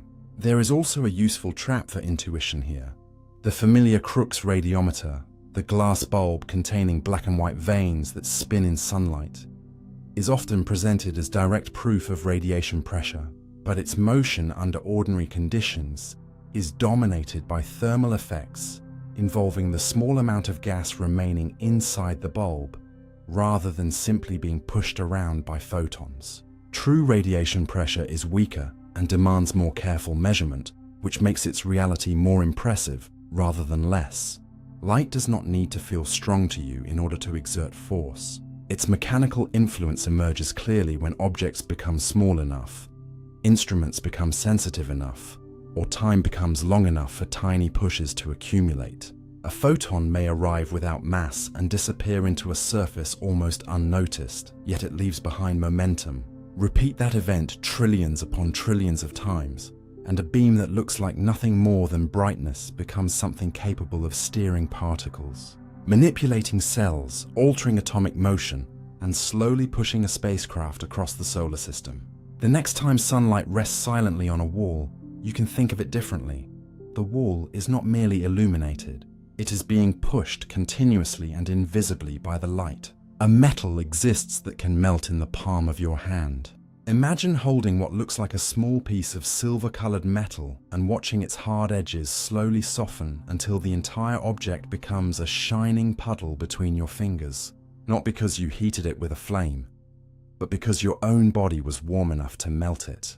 The metal is gallium, an element whose melting point is only about 30 degrees Celsius, slightly below the normal temperature of human skin. At an ordinary cool room temperature, gallium can remain solid and look surprisingly similar to more familiar metals, with a reflective surface and enough rigidity to be picked up as a small lump. Place it in a warm hand, however, and heat begins flowing from your skin into the metal. Once its temperature crosses the melting point, the orderly crystal structure that held the atoms in fixed positions breaks down and the gallium becomes liquid. What makes this so striking is that your intuition has been trained by metals such as iron, copper, and aluminum, which require temperatures far beyond anything your body can produce before they melt. You tend to associate metallic solidity with permanence, as though being a metal automatically means resisting ordinary heat. But metal describes a broad family of atomic and electronic properties, rather than one universal melting behavior. Gallium simply happens to have an unusual crystal structure in its solid state, and the way its atoms are bonded allows that structure to collapse at a remarkably low temperature. Its liquid phase is unusual in other ways too. Like water, gallium expands when it freezes, meaning solid gallium occupies slightly more volume than the liquid it came from.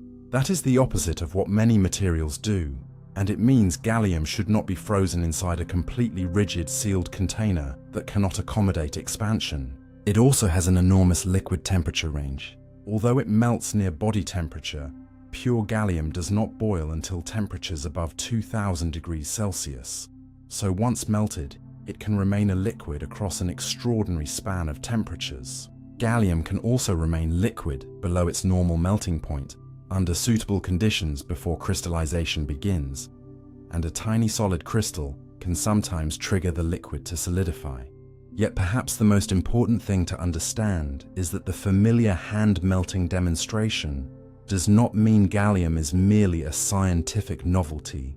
Gallium compounds are deeply important in modern technology.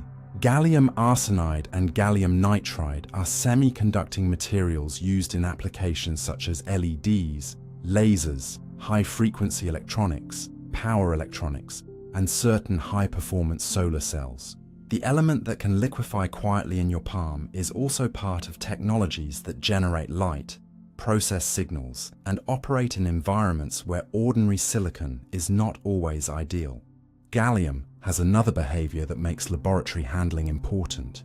It can penetrate the structure of certain metals, especially aluminum, severely weakening them. A strong aluminum object contaminated with gallium can become brittle because gallium can disrupt the boundaries within its metallic structure.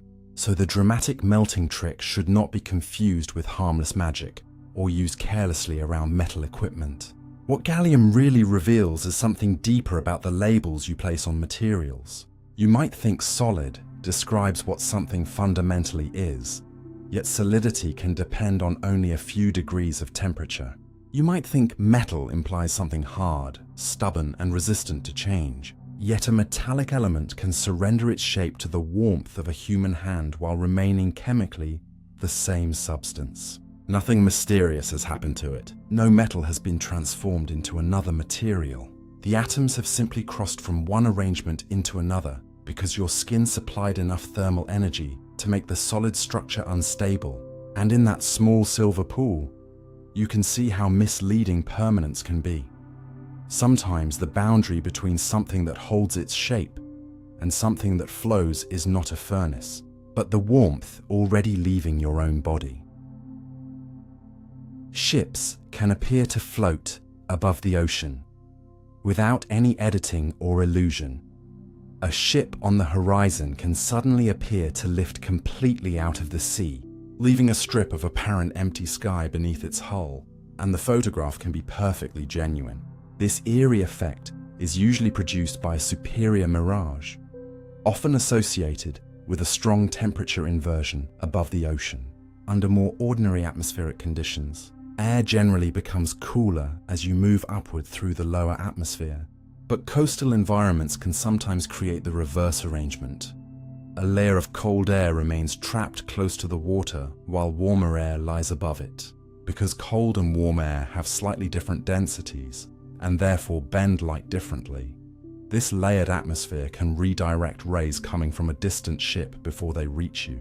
Instead of following the path your visual system expects, some of that light curves downward through the inversion and arrives at your eyes from an angle that makes the ship appear higher than its true position. The ocean beneath it may still be visible along a different line of sight, creating what looks like a clean gap between vessel and water. Nothing has lifted the ship, and unlike a digital manipulation, every visible part of the strange image can be produced by real photons that actually traveled from the vessel through the atmosphere to the observer. What has changed is the apparent location from which those photons seem to have arrived.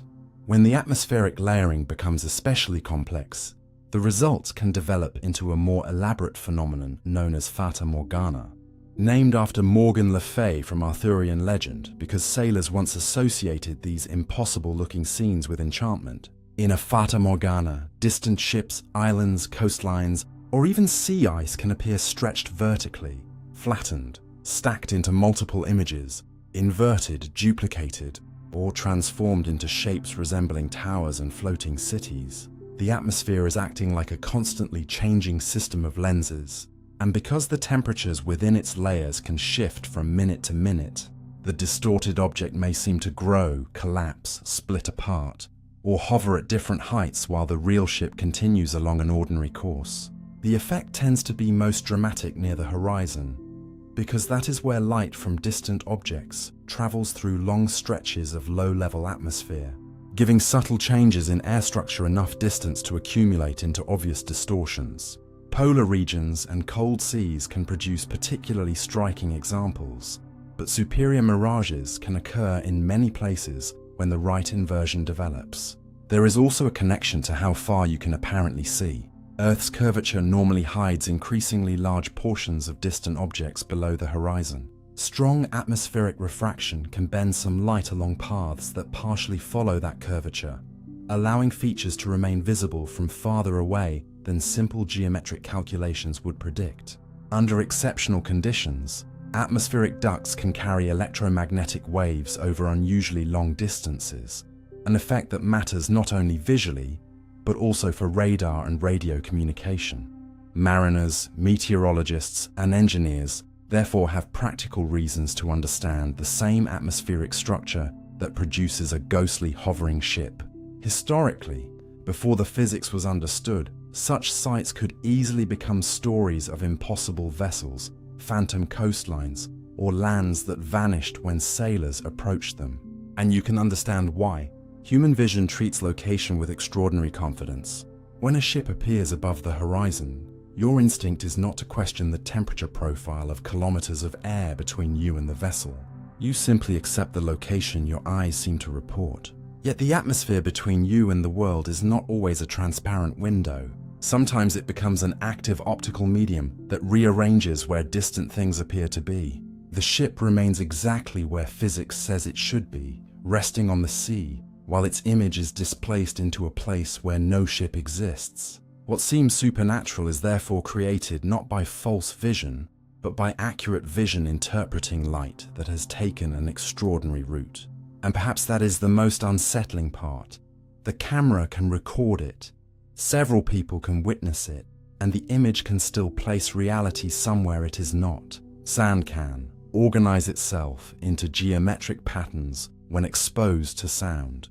Scatter a thin layer of sand across a metal plate, make the plate vibrate at the right frequency, and something almost impossible looking begins to happen. The grains abandon the random arrangement you gave them and gather into precise lines, circles, stars, grids, and branching geometric figures that seem deliberately drawn. These patterns are commonly called Chladni figures, named after the 18th century physicist Ernst Chladni, who helped turn vibrating surfaces into something people could actually see. The essential idea is that a plate does not vibrate uniformly when it resonates. Different parts of the surface move in different ways. Some regions swing strongly upward and downward, while other narrow regions remain almost motionless. Those quiet regions are called nodes. When loose sand sits on the plate, grains resting on strongly vibrating areas are repeatedly bounced and shaken away. They migrate across the surface until they reach the nodes, where the motion is much weaker and they can remain. After a short time, the invisible structure of the vibration becomes outlined in sand. The pattern is therefore not a picture being directly drawn by sound, as dramatic videos sometimes imply. The sound you hear and the geometry you see are both consequences of the same mechanical vibration traveling through the plate. Change the frequency, and the plate can settle into a different natural mode of vibration. The old lines dissolve, grains scatter, and an entirely new figure emerges. Lower frequencies often produce relatively simple patterns, while higher resonant modes can divide the plate into increasingly intricate regions. The exact design also depends on the plate's shape, thickness, material, how it is supported, and where the vibration is introduced. A circular plate has different natural modes from a square one because its boundaries constrain motion differently. Even moving the point where the plate is held can suppress some patterns and favor others. This is one reason the experiment matters beyond its visual beauty. It makes resonance tangible. Musical instruments rely on related principles. The wooden body of a violin, the membrane of a drum, the surface of a cymbal, and the air inside an instrument all possess preferred ways of vibrating. And those modes help determine the frequencies and tonal qualities you eventually hear. Engineers likewise study vibration patterns in bridges, aircraft structures, buildings, machinery, loudspeakers, and precision instruments because resonance can either be useful or destructive depending on the situation.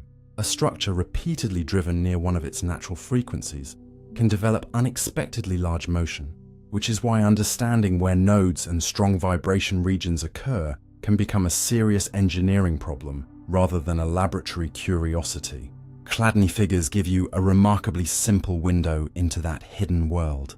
The sand is not calculating anything, and the plate is not searching for symmetry. The geometry emerges because many parts of one continuous surface are constrained to move together according to the physical properties of the material and its boundaries. What appears to your eye as an ordered drawing is really a map of places where motion has nearly cancelled itself.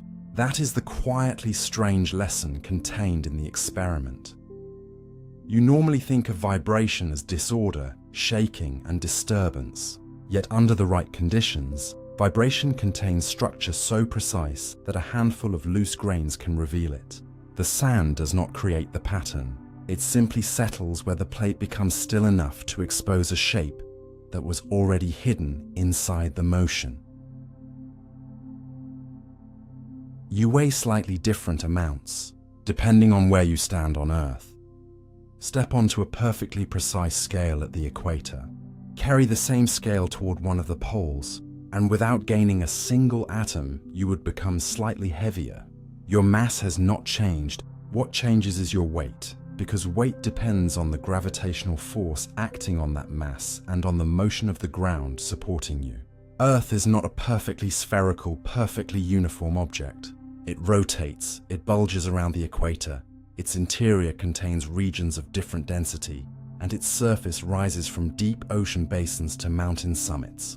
All of those details produce small but measurable differences in the downward acceleration experienced from place to place. The largest broad-scale difference comes from Earth's rotation and shape. Because the planet spins, a person standing near the equator travels around Earth's rotational axis much faster than someone near a pole.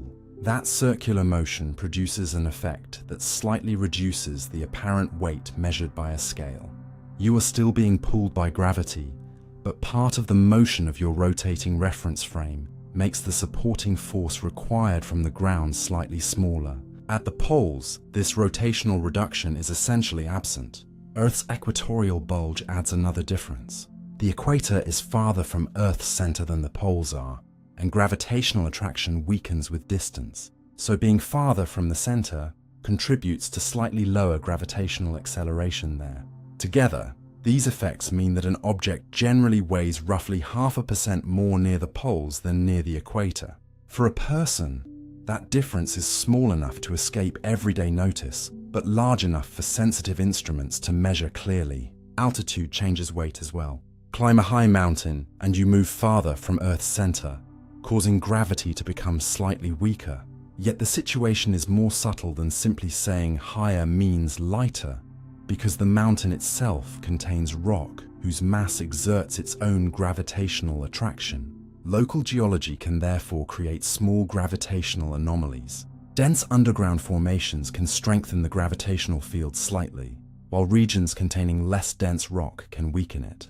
Geophysicists exploit these variations with instruments called gravimeters, using tiny changes in gravity to investigate underground structures, volcanic systems, groundwater changes, mineral deposits, and movements of mass beneath the surface. Gravity maps of Earth are not perfectly smooth because Earth itself is not internally smooth. Large mountain ranges, ocean trenches, variations in crustal thickness, and deep structures within the planet all leave subtle fingerprints in the gravitational field. Even the Moon and Sun produce tiny time-dependent changes that precision measurements may need to consider. This distinction between mass and weight is important. If your mass is 70 kilograms, traveling from the equator to a pole does not turn you into a person with more matter. A balance designed to compare masses could still identify the same mass. A spring scale, however, responds to force and would register a small difference because the local effective gravity has changed. This is why astronauts on the Moon have the same mass they had on Earth, but much less weight, and why even on Earth, the number associated with force is never quite as universal as it feels. Everyday bathroom scales usually hide this complexity by being calibrated for standard terrestrial conditions and by lacking the precision needed to make these subtle changes obvious. But physics does not hide them. Stand at sea level, climb a mountain, travel toward the equator, cross a region with unusual geology, and the planet's pull on you changes slightly each time. You spend your life thinking of your weight as a property that belongs entirely to your body, yet part of that number actually belongs to the place beneath you. The same body can press on the ground with a subtly different force simply because Earth is rotating, uneven, and not quite the perfect sphere your childhood globe suggested. What the scale tells you is therefore not only something about you. With enough precision, it is also telling you where on the planet you are. A drop of water can skate across a surface hot enough to destroy it.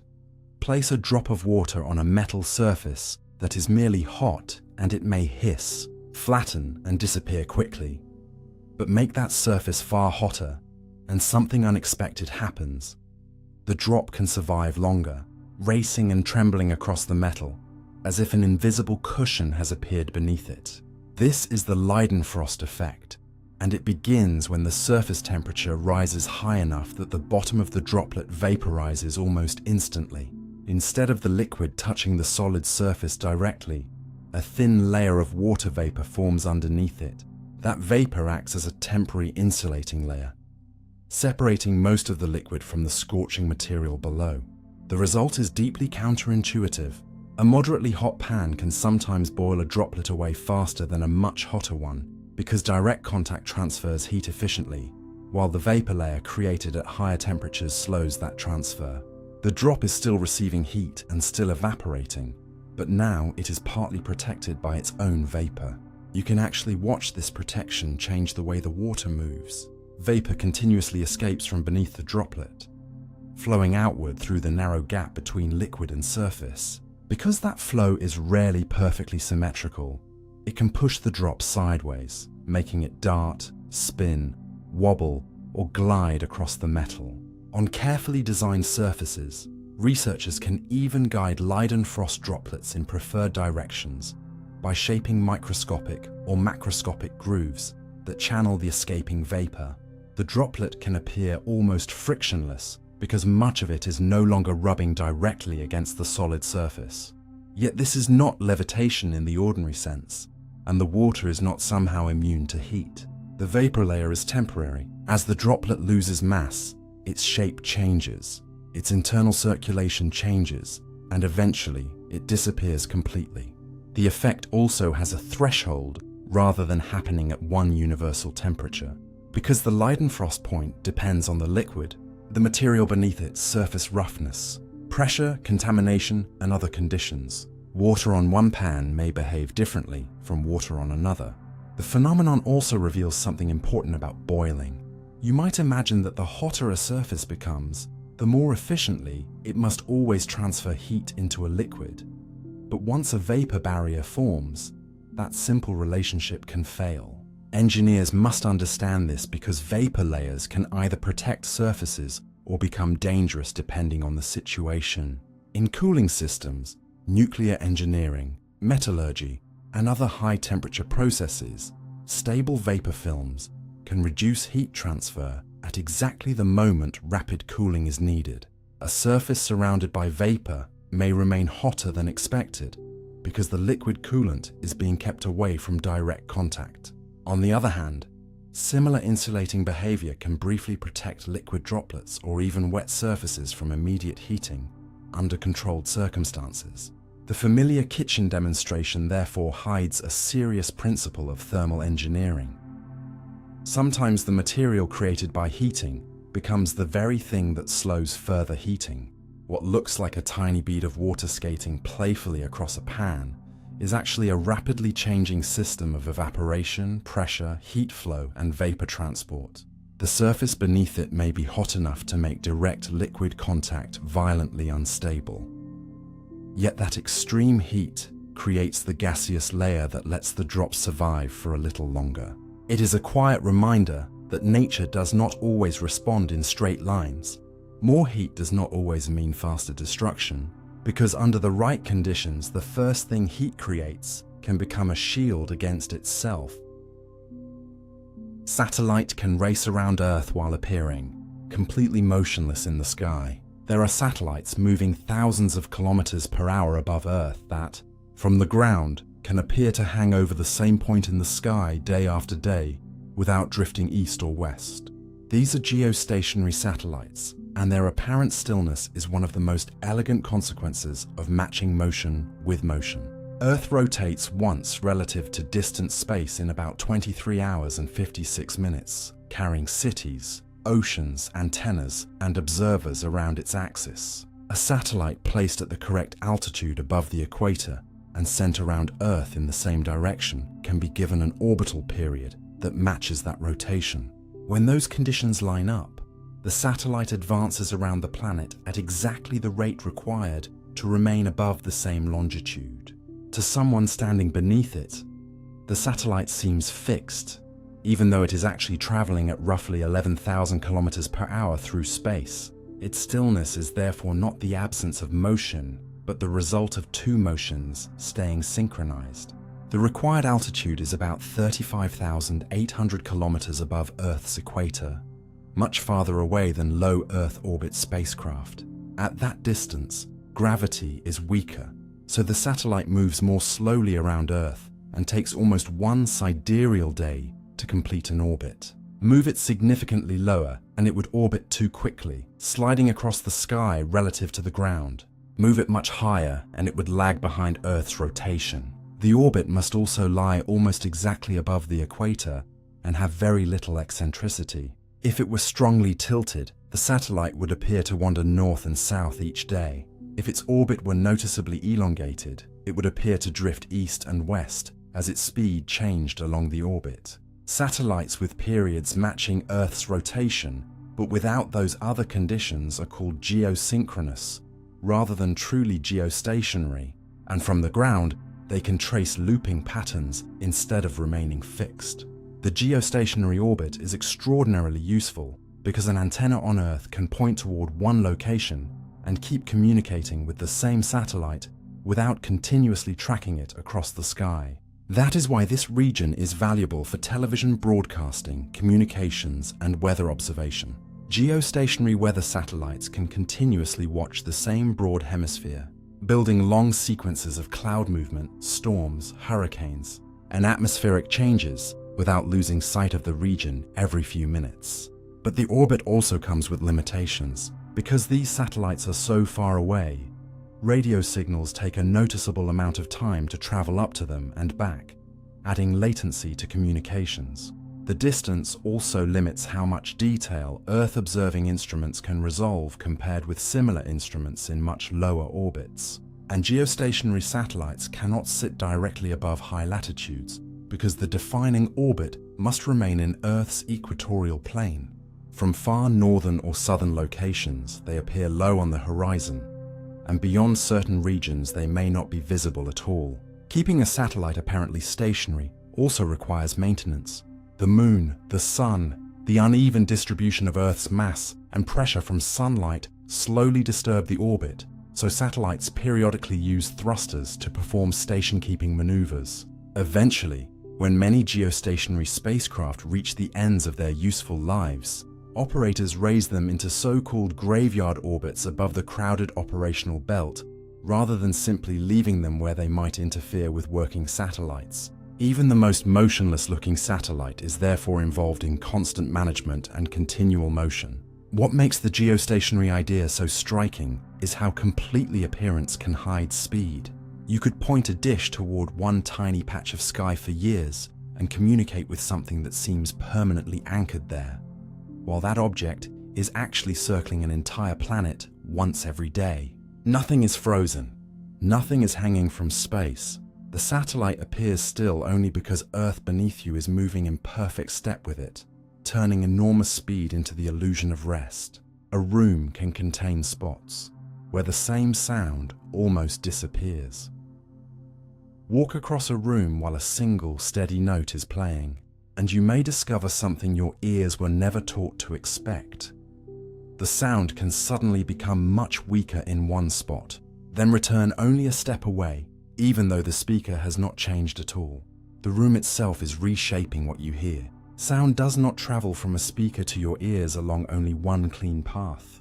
As the pressure waves spread outward, they strike walls, the floor, the ceiling, furniture, windows, and other surfaces, and many of those reflections return into the room.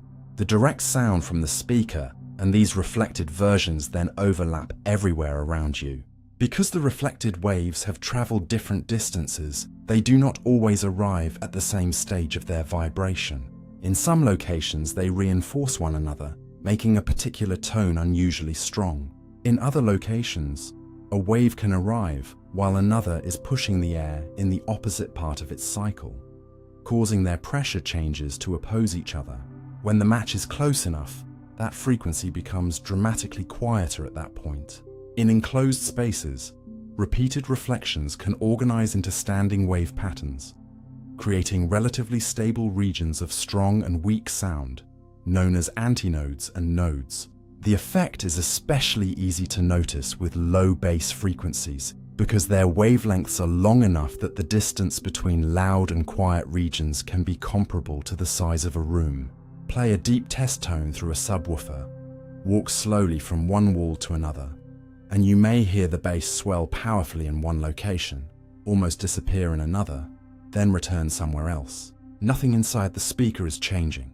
Your position inside the wave pattern is changing. This is one reason a music system that sounds balanced from one chair can sound strangely hollow from another. Recording studios, cinemas, concert halls, and listening rooms are carefully designed to control these effects using speaker placement. Room dimensions, absorbent materials, diffusers, and multiple low-frequency sources. Engineers cannot simply make every reflection disappear, because reflections also give rooms their sense of space and richness. Instead, the challenge is to prevent certain frequencies from being exaggerated or cancelled so strongly that the listener hears a distorted version of the original sound. The phenomenon becomes even more subtle because your two ears occupy different positions. Your head and body alter the sound field, and broadband music contains thousands of frequencies whose patterns do not line up in the same places. A spot that strongly cancels one bass note may leave another almost untouched. This is why the room does not contain one universal silent zone, but a complicated three-dimensional map of interference that changes with frequency. Even the placement of furniture can alter that map. A sofa absorbs some energy, a glass window reflects differently from a curtain, and opening a door can change how low frequencies interact with the room. The strange part is that you usually experience sound as if it simply belongs to the source. The guitar is loud, the speaker is quiet, the voice is clear. Yet what reaches you is partly created by the space between you and the source. The room participates. It delays, redirects, reinforces, and subtracts. A tone can leave the loudspeaker with the same strength in every moment, and still arrive at your ears as powerful in one location and almost absent in another. So when a sound seems to vanish as you move your head, nothing has switched it off.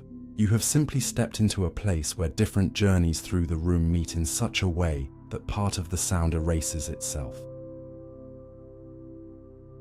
The sky can produce a brief green flash, just as the sun disappears. For only a second or two at the end of a clear sunset, the last visible edge of the sun can suddenly turn an intense emerald green and then vanish, leaving many people wondering whether their eyes invented the color. The green flash is real. It can be photographed, and it emerges from a delicate combination of atmospheric refraction and the way different colors of sunlight bend by slightly different amounts. White sunlight contains a broad range of visible wavelengths. When that light passes through the atmosphere, the air does not redirect every color identically. Shorter visible wavelengths are generally refracted a little more strongly than longer ones, so near the horizon the sun's colors become slightly separated vertically. In principle, this means the apparent solar image has a redder component displaced slightly one way and a bluer component slightly the other. Most of the time you never notice this because the separation is tiny and the sun is overwhelmingly bright. But during the final moments of sunset, the horizon itself acts like a moving mask.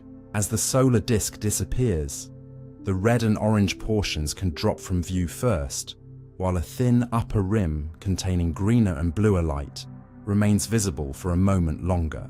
Blue might seem like the color you should see last, but Earth's atmosphere scatters blue light much more efficiently than green along the long path through the low atmosphere, often leaving green as the most visible surviving color.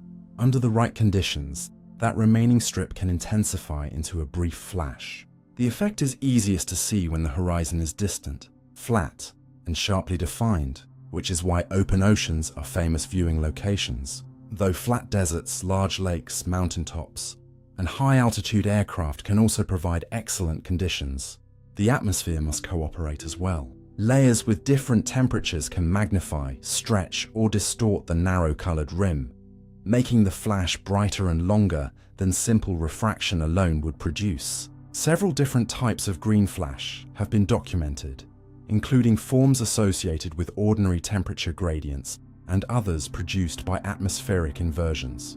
In some exceptional cases, observers have reported a blue flash, but blue is harder to see because so much of that light has been scattered away before reaching the eye. The green flash should also not be confused with the green afterimage that can appear if someone stares directly at a bright sun, an unsafe practice that can damage the eyes. A genuine atmospheric green flash appears at the solar edge itself and can be captured by cameras without relying on human visual adaptation. Its rarity is partly a matter of timing. The event may last less than a couple of seconds, so even a perfectly clear sunset can pass unnoticed if you look away at the wrong moment. Clouds near the horizon, haze, pollution, waves, or uneven terrain can erase the clean geometry required to see it. Yet when conditions align, the final fragment of sunlight is effectively sorted by the atmosphere before it disappears. What you witness is not the sun briefly changing color and not a mysterious emission from its surface. It is Earth modifying the path of sunlight during its last journey to your eyes, revealing a separation of colors that is normally too small and too bright to notice. There is something quietly remarkable about how little is required to hide such an event from you.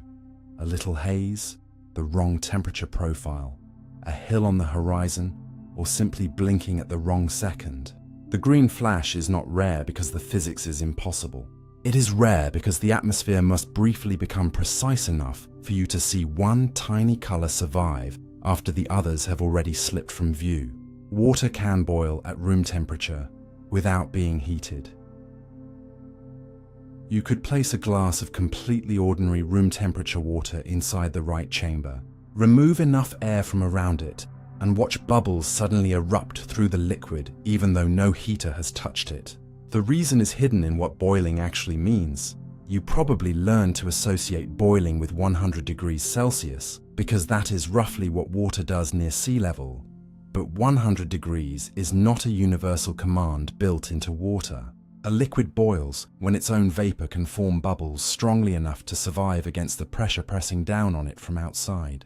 At normal atmospheric pressure, room temperature water does not have enough vapor pressure for those bubbles to grow throughout the liquid. So the molecules that escape usually leave only from the surface as ordinary evaporation. Put the same water in a vacuum chamber and begin removing the air above it, however, and the resistance against bubble formation steadily weakens. Eventually, the surrounding pressure falls low enough that water vapor can form stable bubbles throughout the liquid. At around ordinary room temperature, this requires a pressure only a small fraction of normal atmospheric pressure. But once that condition is reached, the water can visibly boil while remaining cool enough that, before the experiment, you could comfortably touch it. This reveals one of the most misleading habits in everyday language. Boiling does not mean extremely hot. It describes a relationship between a liquid's tendency to become vapor and the pressure surrounding it. The process can even cool the water rather than heat it. The molecules that escape most easily into vapor tend to carry away energy, so continuous evaporation and boiling remove thermal energy from the remaining liquid. If no new heat is supplied, the water's temperature begins to fall, and as it cools, its vapor pressure falls as well. Eventually, the boiling can weaken or stop unless the vacuum pump reduces the surrounding pressure further. This is why watching room temperature water boil is not evidence of energy appearing from nowhere. The energy needed to turn liquid molecules into vapor was already stored as thermal energy in the water and its surroundings, and the escaping molecules carry some of that energy away. You can see the same pressure principle outside a laboratory in a less dramatic form. At high altitude, the atmosphere is thinner and the pressure is lower, so water boils at a lower temperature than it does at sea level. A pot can therefore be bubbling vigorously, while the water inside is not as hot, which is why some foods take longer to cook at high elevations. Engineers deliberately push the idea much further using vacuum systems. Industries can evaporate water or separate certain liquids at lower temperatures, useful when excessive heat might damage flavors, chemicals, or other temperature-sensitive materials. Vacuum distillation relies on the same basic insight. Reduce the pressure and substances can enter the vapor phase without first reaching the temperatures required under normal atmospheric conditions. There is also a small experimental complication worth knowing. When pressure is first reduced, some bubbles may come from gases that had been dissolved in the water and are now escaping. So scientists distinguish that initial degassing from sustained boiling caused by the reduced pressure itself. Once the conditions are controlled, however, the effect is unmistakable. Water at room temperature really can boil. And this changes the meaning of a familiar kitchen sight. You have spent your life treating bubbles as a thermometer, assuming that violent boiling must signal intense heat. Physics quietly removes that certainty. The same visual behavior can occur in cool water if the invisible pressure above it changes enough. What determines the state of matter is not temperature acting alone, but the environment surrounding the molecules. Sometimes you do not need to give water more heat to make it boil. You only need to stop the atmosphere from holding it back. A candle flame becomes almost spherical in space. A candle flame is not born with its familiar teardrop shape. Earth quietly sculpts that shape every second it burns, and when that influence is greatly reduced, the flame reveals a form that looks almost like a different phenomenon. Begin with the candle itself. The solid wax is not usually what burns directly.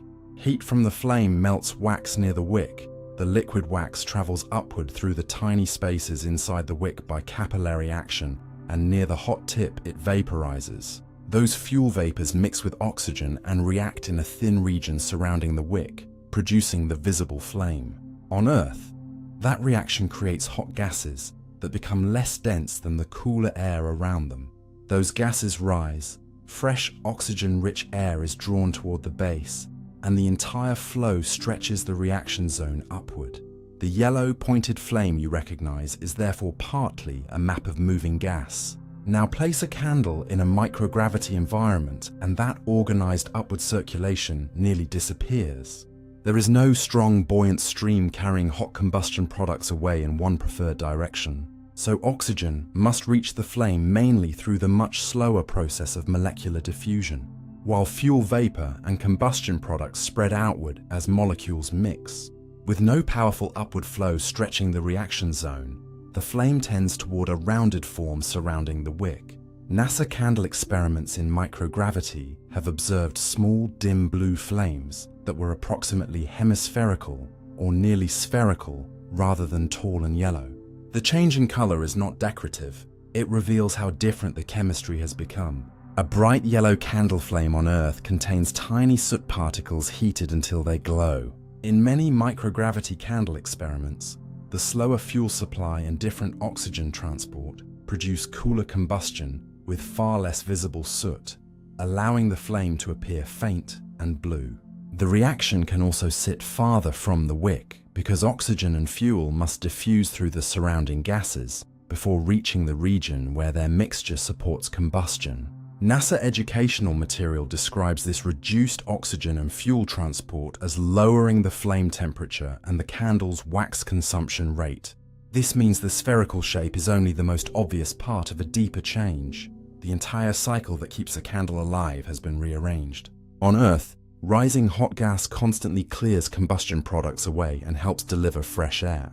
In still microgravity, those products can accumulate around the flame while oxygen arrives more slowly.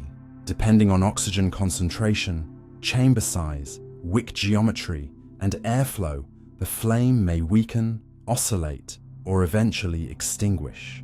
Experiments have produced very different lifetimes under different setups, from less than a minute in oxygen-limited chambers to much longer burning flames when oxygen transport was improved, showing that there is no single fixed lifetime for a space candle. Even the phrase perfect sphere needs a little care.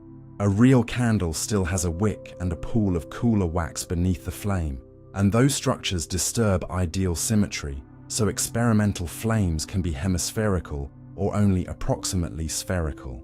Airflow inside a spacecraft can distort them further. Scientists study more carefully controlled spherical diffusion flames, because removing buoyancy makes the geometry simpler and allows combustion processes such as extinction, soot formation, and chemical transport to be examined without the strong upward flows that dominate terrestrial flames. And perhaps the most revealing thing about the experiment is what it teaches you about the ordinary candle on your table. You may have looked at its pointed flame thousands of times and assumed that shape simply belonged to fire. It does not. The point at the top is evidence of a planet beneath it. Gravity changes the motion of hot gases.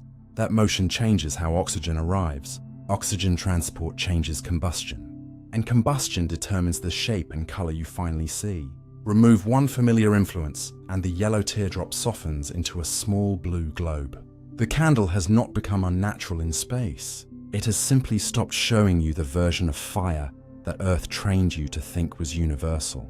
Your shadow can become a giant figure surrounded by a rainbow. There are moments on a mountain when your own shadow can appear so enormous and strangely illuminated that, before the physics was understood, people genuinely described the sight as a ghost standing inside the clouds.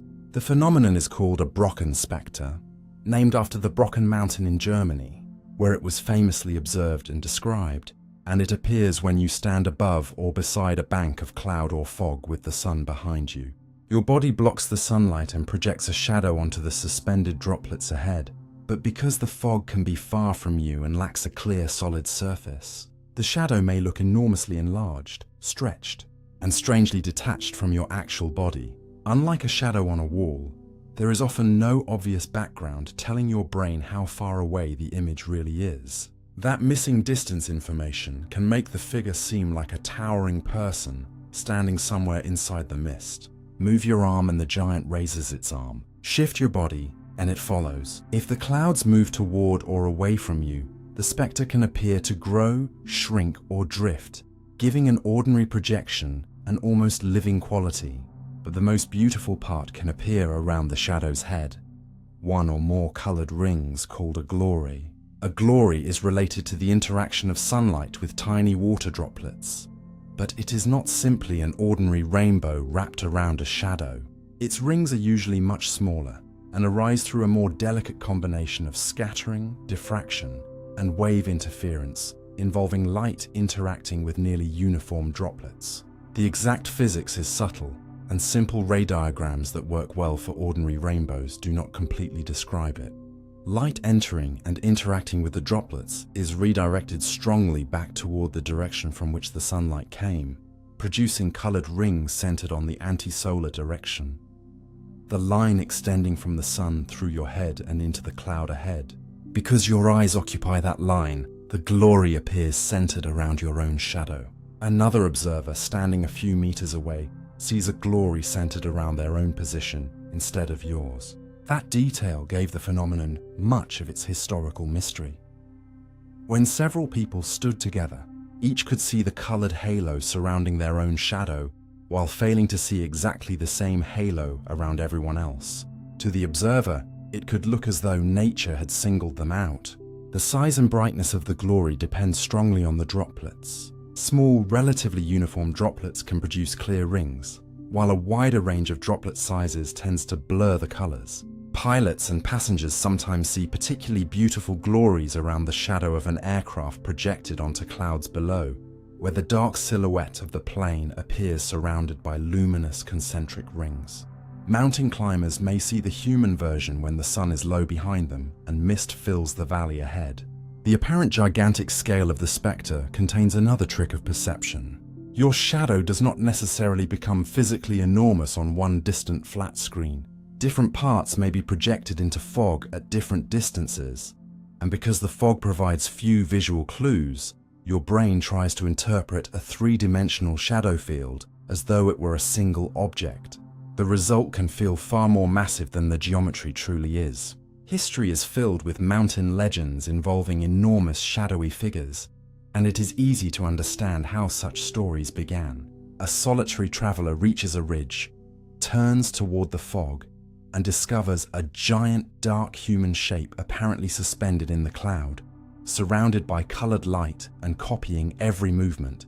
Nothing supernatural is required.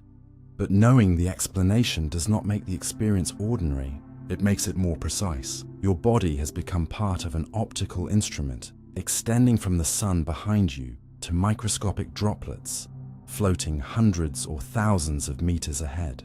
The giant in the mist is your absence of light, and the halo surrounding it is light returning through a complex wave process. For a few moments, the atmosphere takes something you normally barely notice, your own shadow, and enlarges it into a luminous figure that seems almost separate from you. The apparition disappears when the geometry changes, but the lesson remains.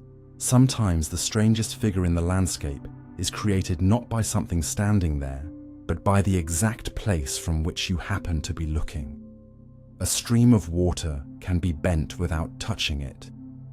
Turn on a faucet until only a thin, steady stream of water is flowing. Bring a charged balloon or plastic comb close to it without making contact, and the water can visibly curve sideways toward the object, as though an invisible hand has reached across the air and pulled it. The force responsible is electrostatic attraction, and the experiment works because water molecules are not electrically symmetrical. Each molecule contains one oxygen atom and two hydrogen atoms, and electrons are shared unevenly within that structure.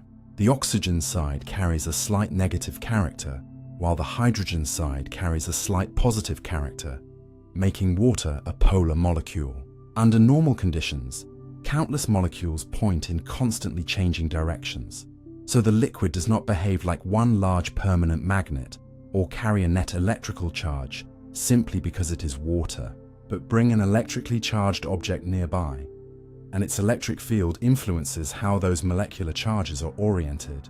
Suppose you rub a plastic comb through dry hair and it gains excess electrons. As the negatively charged comb approaches the stream, the electric field encourages the slightly positive sides of nearby water molecules to orient more toward the comb, while the negative sides are pushed slightly farther away. Because the attractive side is closer to the charged object than the repelled side, the forces do not cancel perfectly, and the liquid experiences a net pull toward the comb.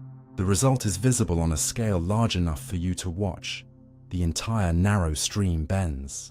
A positively charged object can also attract the stream because the water molecules can orient in the opposite direction. This is why the experiment is better understood as polarization responding to an electric field than as negative electricity attracting water.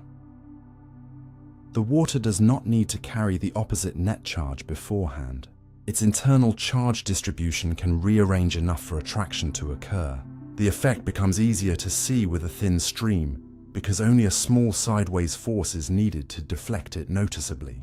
A heavy column of rapidly moving water has more momentum and is harder to bend, while a very thin stream responds much more clearly. Humidity also matters. Static charge tends to persist better in dry air because moist surfaces allow charge to leak away more readily, which is why rubbing a balloon on hair often works better on a dry winter day than in humid weather. The experiment connects to something much broader than a kitchen trick.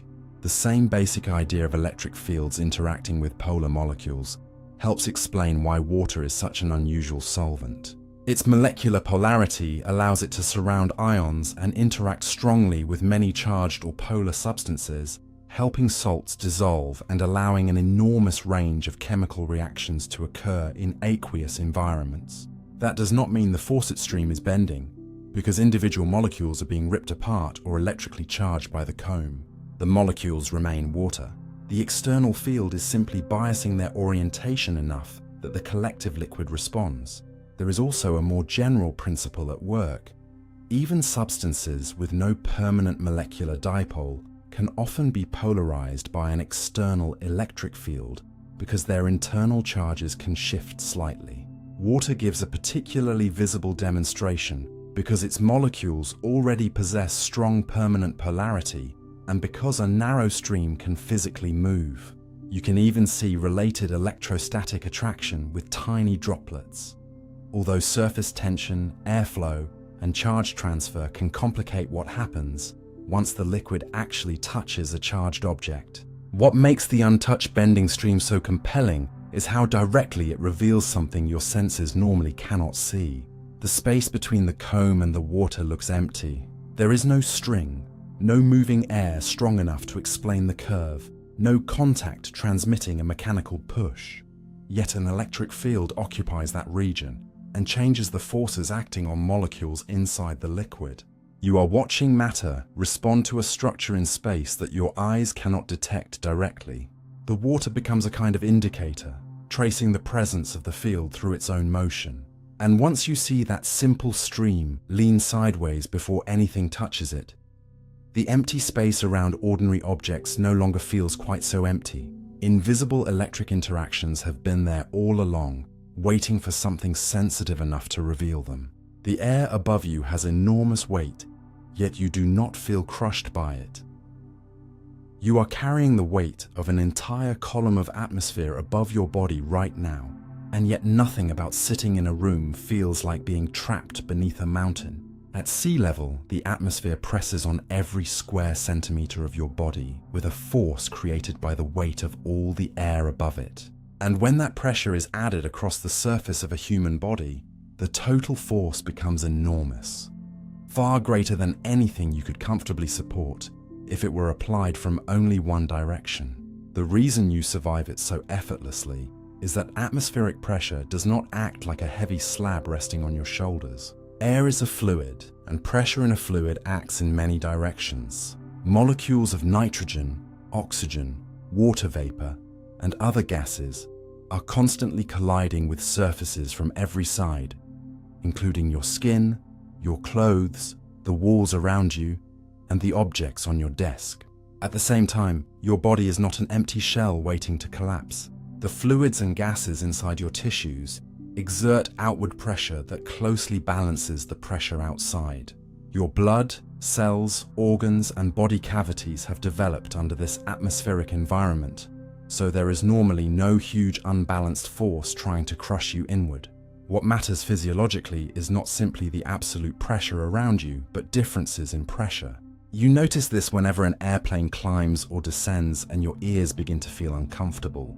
Air pressure outside your eardrum changes faster than the pressure in your middle ear, temporarily bending the membrane until air moves through the eustachian tube and equalizes the two sides. The same principle explains why a sealed plastic bottle can deform when carried between regions of different altitude.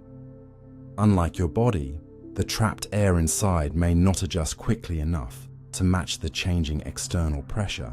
Atmospheric pressure itself exists because gravity holds the atmosphere close to Earth. Air molecules are moving rapidly in all directions, but as a whole, the atmosphere has mass and weight. The lowest layers must support the air above them, so pressure is generally greatest near sea level and decreases with altitude. This is why mountaineers and high-altitude pilots face reduced oxygen availability, even though oxygen still makes up roughly the same fraction of ordinary air. Lower total pressure means fewer oxygen molecules are packed into each breath. It is also why water, weather systems, aircraft performance, and human physiology change with altitude. The atmosphere is not uniformly dense from the ground to space. It becomes progressively thinner, with most of its mass concentrated relatively close to Earth's surface. You can even see atmospheric pressure doing mechanical work in ordinary life. A vacuum-sealed package becomes tightly compressed because some air is removed from inside, while the outside atmosphere continues pushing inward. A suction cup holds against a smooth surface, not because the cup literally sucks itself onto the wall, but because pressing it removes much of the air beneath it, leaving greater pressure outside than inside. Your body avoids that kind of collapse only because its internal pressures remain largely balanced with the environment. There are limits, of course. Move too quickly into very low external pressure or into a much higher pressure environment, and the body can no longer treat the change as ordinary. Divers must manage increasing pressure underwater, while high-altitude and spaceflight environments require careful control because pressure differences affect gases dissolved in tissues, lungs, and other body systems. What feels remarkable, then, is not simply that the atmosphere is heavy. It is that you have lived inside this pressure for so long that your senses treat it as nothing at all. You do not notice the atmosphere pressing on you for the same reason a deep-sea creature may not experience its surrounding water as a constant crushing event. The body and environment have reached a working balance. The air above you is massive, real, and continuously pressing inward. But because the forces within and around you are so well matched, that enormous weight disappears from conscious experience. What you call empty air is therefore anything but empty or weightless. It is an ocean of gas pressing against you every moment, and your body survives not by resisting that ocean from the outside, but by quietly balancing it from within. A soap bubble has brilliant colors, even though the soap has almost no color.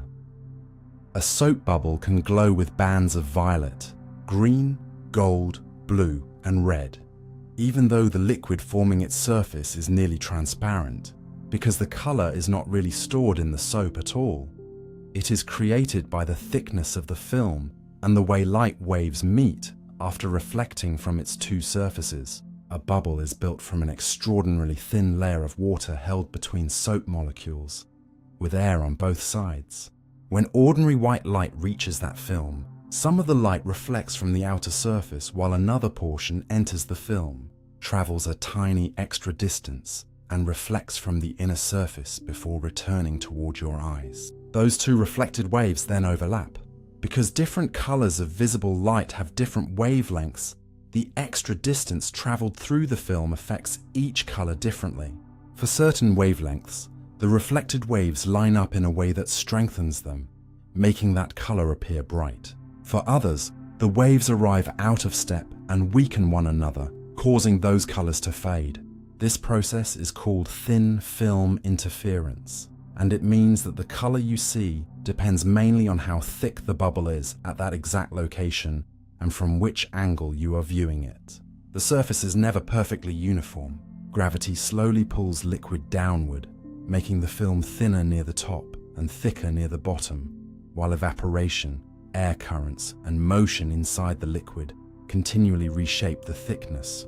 That is why the colors seem alive. They slide downward, swirl, merge, disappear, and reappear, even if the bubble itself remains almost motionless. You are watching thickness variations far smaller than anything your fingers could measure, being translated into visible bands of color. Near the top of an aging bubble, the film can become so thin that reflected visible light nearly cancels across much of the spectrum, creating a dark or nearly black patch. Bubble observers sometimes call this a black film, and its appearance often signals that the membrane has become extremely thin and may soon rupture. The color therefore carries physical information. A bright band is not decorative pigment. It is a map showing how thick the film is relative to the wavelengths of light reaching you. The same basic effect appears far beyond soap bubbles. A thin layer of oil on wet pavement can produce rainbow colors for a similar reason, as can certain coatings on lenses, insect wings, feathers, and other structures where microscopic layers manipulate reflected light. Engineers deliberately use thin film interference in anti-reflective coatings, optical filters, mirrors, and sensors by controlling layer thickness with extraordinary precision. A camera lens that looks faintly purple or green may have coatings designed so unwanted reflected wavelengths interfere destructively, allowing more useful light to pass through. In a soap bubble, however, the layers form spontaneously and constantly change, creating a shifting natural interference pattern. Even the viewing angle matters. Because tilting your head changes, the effective path light travels through the film, so the same patch can appear as a different color from another direction. This is why a bubble never has one fixed painted appearance. Its colors belong to an interaction between the film, the illumination, and the observer's position. The soap itself remains mostly colorless. The rainbow exists because light is being split not by a prism, but by itself. One reflected wave meeting another version of the same wave after an almost unimaginably small delay. What looks like pigment is really timing. What looks like decoration is really geometry measured on the scale of wavelengths. And once you know that, a soap bubble becomes more than a fragile sphere drifting through the air. It becomes a visible demonstration that color does not always have to come from something absorbing one wavelength and reflecting another. Sometimes color appears simply because two paths of light differ by a distance so small that the waves either help or erase one another before reaching your eyes. Continents can slowly rise long after massive ice sheets have disappeared. A coastline can continue climbing upward thousands of years after the ice that pushed it down has vanished, as though the continent itself was slowly remembering the weight it once carried. This is happening today in places such as Scandinavia, Canada, and regions around the Baltic Sea, where the land is still responding to ice sheets that disappeared near the end of the last ice age. During the coldest part of that period, enormous masses of ice accumulated over the continents, in some regions reaching several kilometers in thickness. Their weight was so great that the solid earth beneath them could not remain perfectly unchanged. The crust was pressed downward, while the deeper, hotter mantle beneath it was displaced slowly outward. It helps to forget the everyday meaning of the word solid for a moment. Rock in your hand is rigid, but the interior of a planet behaves differently over thousands and millions of years. Under immense pressure and over enough time, hot mantle material can deform and flow extremely slowly, allowing the planet to adjust to large changes in surface weight. When the ice sheets began melting, that weight was removed much faster than Earth's deep interior could return to its earlier shape. The crust therefore began rising, but the recovery did not finish when the last glaciers disappeared. It continues today in a process known as glacial isostatic adjustment, or post-glacial rebound. In parts of northern Scandinavia, the land is still rising by close to a centimetre per year, fast enough to matter across a human lifetime, and dramatic enough to reshape coastlines over centuries. Old harbours can gradually become too shallow. Islands can grow in apparent size as more land emerges from the sea. Ancient shorelines can now be found far above modern beaches, preserving evidence that water once reached places that today sit high and dry. The movement is not simply the crust springing upward like a rubber sheet. As the former ice-covered center rises, surrounding regions can move differently because the mantle material displaced during glaciation is gradually flowing back beneath the recovering areas. Some places beyond the old ice sheets can even experience subsidence as the broad bulge that once formed around the ice load relaxes. This means the legacy of vanished glaciers affects land far beyond the regions that were directly buried beneath them. Scientists measure the adjustment using GPS stations, satellite observations, gravity measurements, geological shorelines, and records of past sea levels. These measurements help reveal not only how the crust is moving, but also something about the viscosity and structure of Earth's mantle, because the speed of rebound depends on how easily material deep below can deform. The process even affects measurements of modern sea level rise, a tide gauge attached to land records the ocean relative to that land. So if the ground is rising rapidly, local sea level may appear to rise slowly or even fall despite an increase in global ocean volume. In another location where the ground is sinking, the opposite can happen. Relative sea level can rise faster than the global average.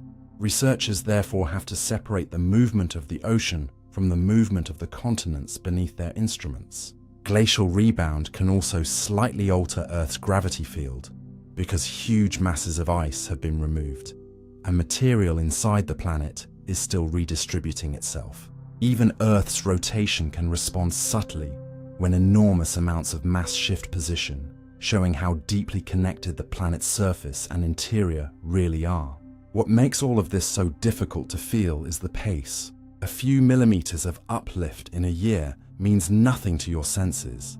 Yet repeat that motion for centuries and landscapes change. Repeat it for thousands of years and former seafloors become farmland, ports migrate, and maps must be redrawn. The glaciers that caused the deformation are mostly gone, but Earth has not finished answering them. The continent beneath your feet is not a motionless platform that instantly returns to normal when a burden disappears. It carries a physical memory in its shape, slowly adjusting long after the event that changed it has passed. A vanished ice sheet can therefore continue moving coastlines in the present, reminding you that on a planetary scale, the past does not simply end. Sometimes it remains written into the ground as movement too slow for a single moment to reveal. Two sounds can create a new rhythm that neither sound is actually playing. Play two steady musical tones that are almost but not quite the same pitch, and you may hear something neither source is deliberately producing. A slow pulse that repeatedly grows louder and softer like an invisible drummer keeping time between them. This phenomenon is called beating, and it appears because two nearly matching sound waves gradually slip in and out of alignment as they travel through the air. Imagine one tone completing its cycles just a little faster than the other. At one moment, the pressure changes from both sounds reach your ear in step, so their effects reinforce each other and the combined sound becomes stronger. A short time later, the faster tone has moved ahead enough that the two waves no longer reinforce as well, and the combined loudness decreases. Keep waiting and they become strongly aligned again. The result is a repeating rise and fall in volume, even though each individual source continues producing a perfectly steady tone. If one instrument produces 400 vibrations each second and another produces 402, for example, the difference is 2 cycles per second, so you hear roughly 2 loudness pulses each second. You do not need to perform the arithmetic while listening. Your ears reveal the difference automatically. This makes beats extremely useful to musicians and technicians. When tuning 2 strings or instruments to the same pitch, a musician can listen for the pulsing rhythm. If the beats are rapid, the frequencies are still noticeably different. As the pitches are brought closer together, the beating slows. When the tones match closely enough, the pulses fade, giving the player an exquisitely sensitive way to compare frequencies without needing an electronic display. Piano tuners have used related listening techniques for generations, although real piano tuning is more complicated because strings produce many overtones, and modern tuning systems intentionally require carefully chosen frequency relationships rather than making every possible beat disappear. The phenomenon can also emerge between components inside a single complex sound. Musical notes are rarely pure tones. Instruments generate a fundamental pitch along with higher frequency partials. When partials from different notes lie close together, they can beat against one another, influencing the warmth, roughness, shimmer, or instability you perceive in the combined sound. At slow beat rates, you hear a clear rhythmic swelling. Increase the frequency difference and the pulsing becomes faster until your auditory system begins to perceive a rough or buzzing quality rather than individual beats. At still larger separations, the two pitches are simply heard as distinct tones. This transition tells you something fascinating about hearing. Your perception of rhythm, roughness, and pitch depends partly on how rapidly acoustic patterns change relative to the response of your auditory system. There are also phenomena called combination tones, in which nonlinear behavior in the ear or in certain physical systems can produce perceived frequencies related to sums or differences of the original tones. But ordinary acoustic beating does not require the ear to invent a new sound frequency. The slow rhythm is already present in the changing amplitude of the combined pressure wave before it reaches you. A microphone can record it. An oscilloscope can display it. Your ear is simply translating that physical modulation into the sensation of a pulse. This is why saying that two sounds create a rhythm is not merely poetic. Neither speaker has to turn itself up and down. One can emit an unwavering tone, and the other can do exactly the same. The rhythm appears only in their relationship. Separate them and the pulsing vanishes. Combine them, and a pattern emerges that belongs to neither source individually. That makes beats a beautifully simple example of how complex behavior can arise without any component explicitly containing it. You might listen to two steady notes and assume you are hearing only what each source sends. But the air delivers something additional, the consequences of those sounds meeting in time. The new rhythm is not hidden inside either tone. It exists between them, created by the tiny difference in how quickly they repeat. And once you hear it, you begin to notice a broader idea that reaches far beyond acoustics. The properties of a system are not always contained inside its individual parts. Sometimes something genuinely new appears only when two almost identical things are allowed to interact. Water can climb upward against gravity by itself. Dip the corner of a paper towel into a glass of water and leave it alone, and the liquid will begin creeping upward into the dry material, even though gravity is pulling every molecule in the opposite direction. Nothing is pumping the water from above, and no hidden pressure is forcing it upward. The movement comes from capillary action, a process created by the competition and cooperation between water molecules and the surfaces surrounding them. Water molecules are strongly attracted to one another because of the way their electrical charges are distributed, an attraction known as cohesion, but they can also be attracted to other materials, especially surfaces that interact readily with water, and that attraction is called adhesion. When water enters a very narrow tube, a tiny gap, or the microscopic pores inside paper, the molecules touching the walls can be pulled toward those surfaces. In a glass capillary tube, for example, water tends to wet the glass and curve upward along the edges, forming a concave surface called a meniscus. Surface tension then helps transmit that upward pull through neighboring water molecules. As the water climbs the walls, it effectively draws more water behind it until the upward forces associated with surface interactions are balanced by the growing weight of the column. The narrower the passage, the more important the surface becomes compared with the amount of water inside it, which is why liquid can rise much farther through a hair-thin tube than through a wide drinking glass. The same physics is happening when a paper towel absorbs a spill. The towel is full of microscopic channels between fibers, and water spreads through those channels, climbing sideways and upward through spaces far too small for you to see. Soil behaves in a related way. Tiny pores between grains can retain and redistribute water against gravity, helping determine how moisture moves through the ground after rain. Even a lump of sugar touching coffee can darken upward as liquid infiltrates its microscopic spaces. Yet plants make the story far more impressive. Water traveling from roots toward leaves does move through very narrow vessels called xylem, and capillary forces contribute to interactions between water and the vessel walls. But capillary action alone cannot explain how tall trees lift water tens of meters into their crowns. The primary mechanism in large plants is the cohesion-tension process, driven by evaporation from leaves. As water evaporates through tiny openings called stomata, tension develops in the continuous columns of water inside the xylem. Because water molecules cohere strongly to one another, that tension can be transmitted downward, helping pull more water upward from the roots. Adhesion to the xylem walls helps stabilize the column, while root processes and capillary effects contribute under some circumstances. This is a useful correction because the familiar phrase, "trees drink by capillary action," makes a complex biological system sound simpler than it really is. Water can indeed climb spontaneously through narrow spaces, but nature often combines several mechanisms when moving it over great distances. Capillary action also has limits. It does not allow water to rise indefinitely, because every additional bit of height adds more weight that must be supported. Eventually, equilibrium is reached. The phenomenon can even work differently with liquids that do not wet a surface well. Mercury in glass, for instance, tends to curve downward rather than upward, because mercury molecules attract one another more strongly than they are attracted to the glass, producing capillary depression instead of capillary rise. So the direction of movement is not determined by gravity alone. It depends on the relationship between the liquid and the material touching it. What seems like water mysteriously choosing to climb is really an intimate contest occurring at surfaces only molecules thick.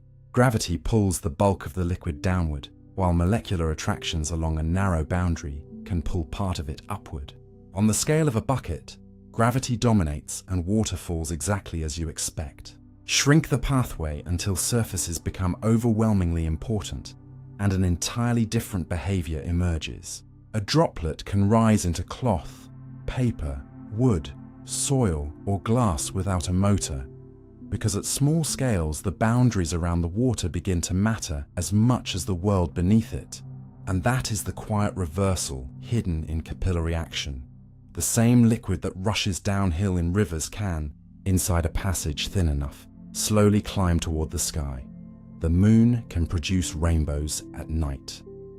On certain nights, you can stand beneath a bright moon and see a pale arc stretching through darkness that was created by the same kind of water droplets that build daytime rainbows, except the light entering them came from the moon.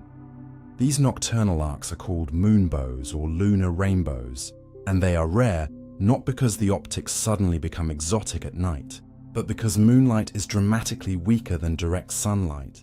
The moon produces essentially no visible light of its own. What reaches you is sunlight reflected from the lunar surface, meaning a moonbow begins with light that has already traveled from the sun to the moon and then from the moon to Earth before interacting with rain or mist. By the time it reaches your eyes, the available illumination is faint enough that several conditions usually need to align. The moon should be bright, preferably near full, and it needs to be relatively low in the sky, so the corresponding bow can rise high enough above the opposite horizon to be seen clearly. Water droplets must be present in the part of the sky opposite the moon, while much of the surrounding sky needs to remain clear enough for strong moonlight to reach them. This combination is why waterfalls can be exceptional places for moonbows. A waterfall may continuously supply a dense curtain of fine droplets, even when no rainstorm is present. So if a bright moon reaches the mist from the correct direction, a lunar bow can form repeatedly. Famous examples have been observed near places such as Victoria Falls and Yosemite Falls, where geography, abundant spray, and sufficiently dark skies sometimes cooperate. But seeing one with your own eyes can be more subtle than photographs suggest. Human color vision becomes much less effective in very dim conditions. In daylight, cone cells in your retina provide rich color perception. But as illumination drops, your visual system relies increasingly on rod cells, which are much more sensitive to faint light, but do not provide normal color vision.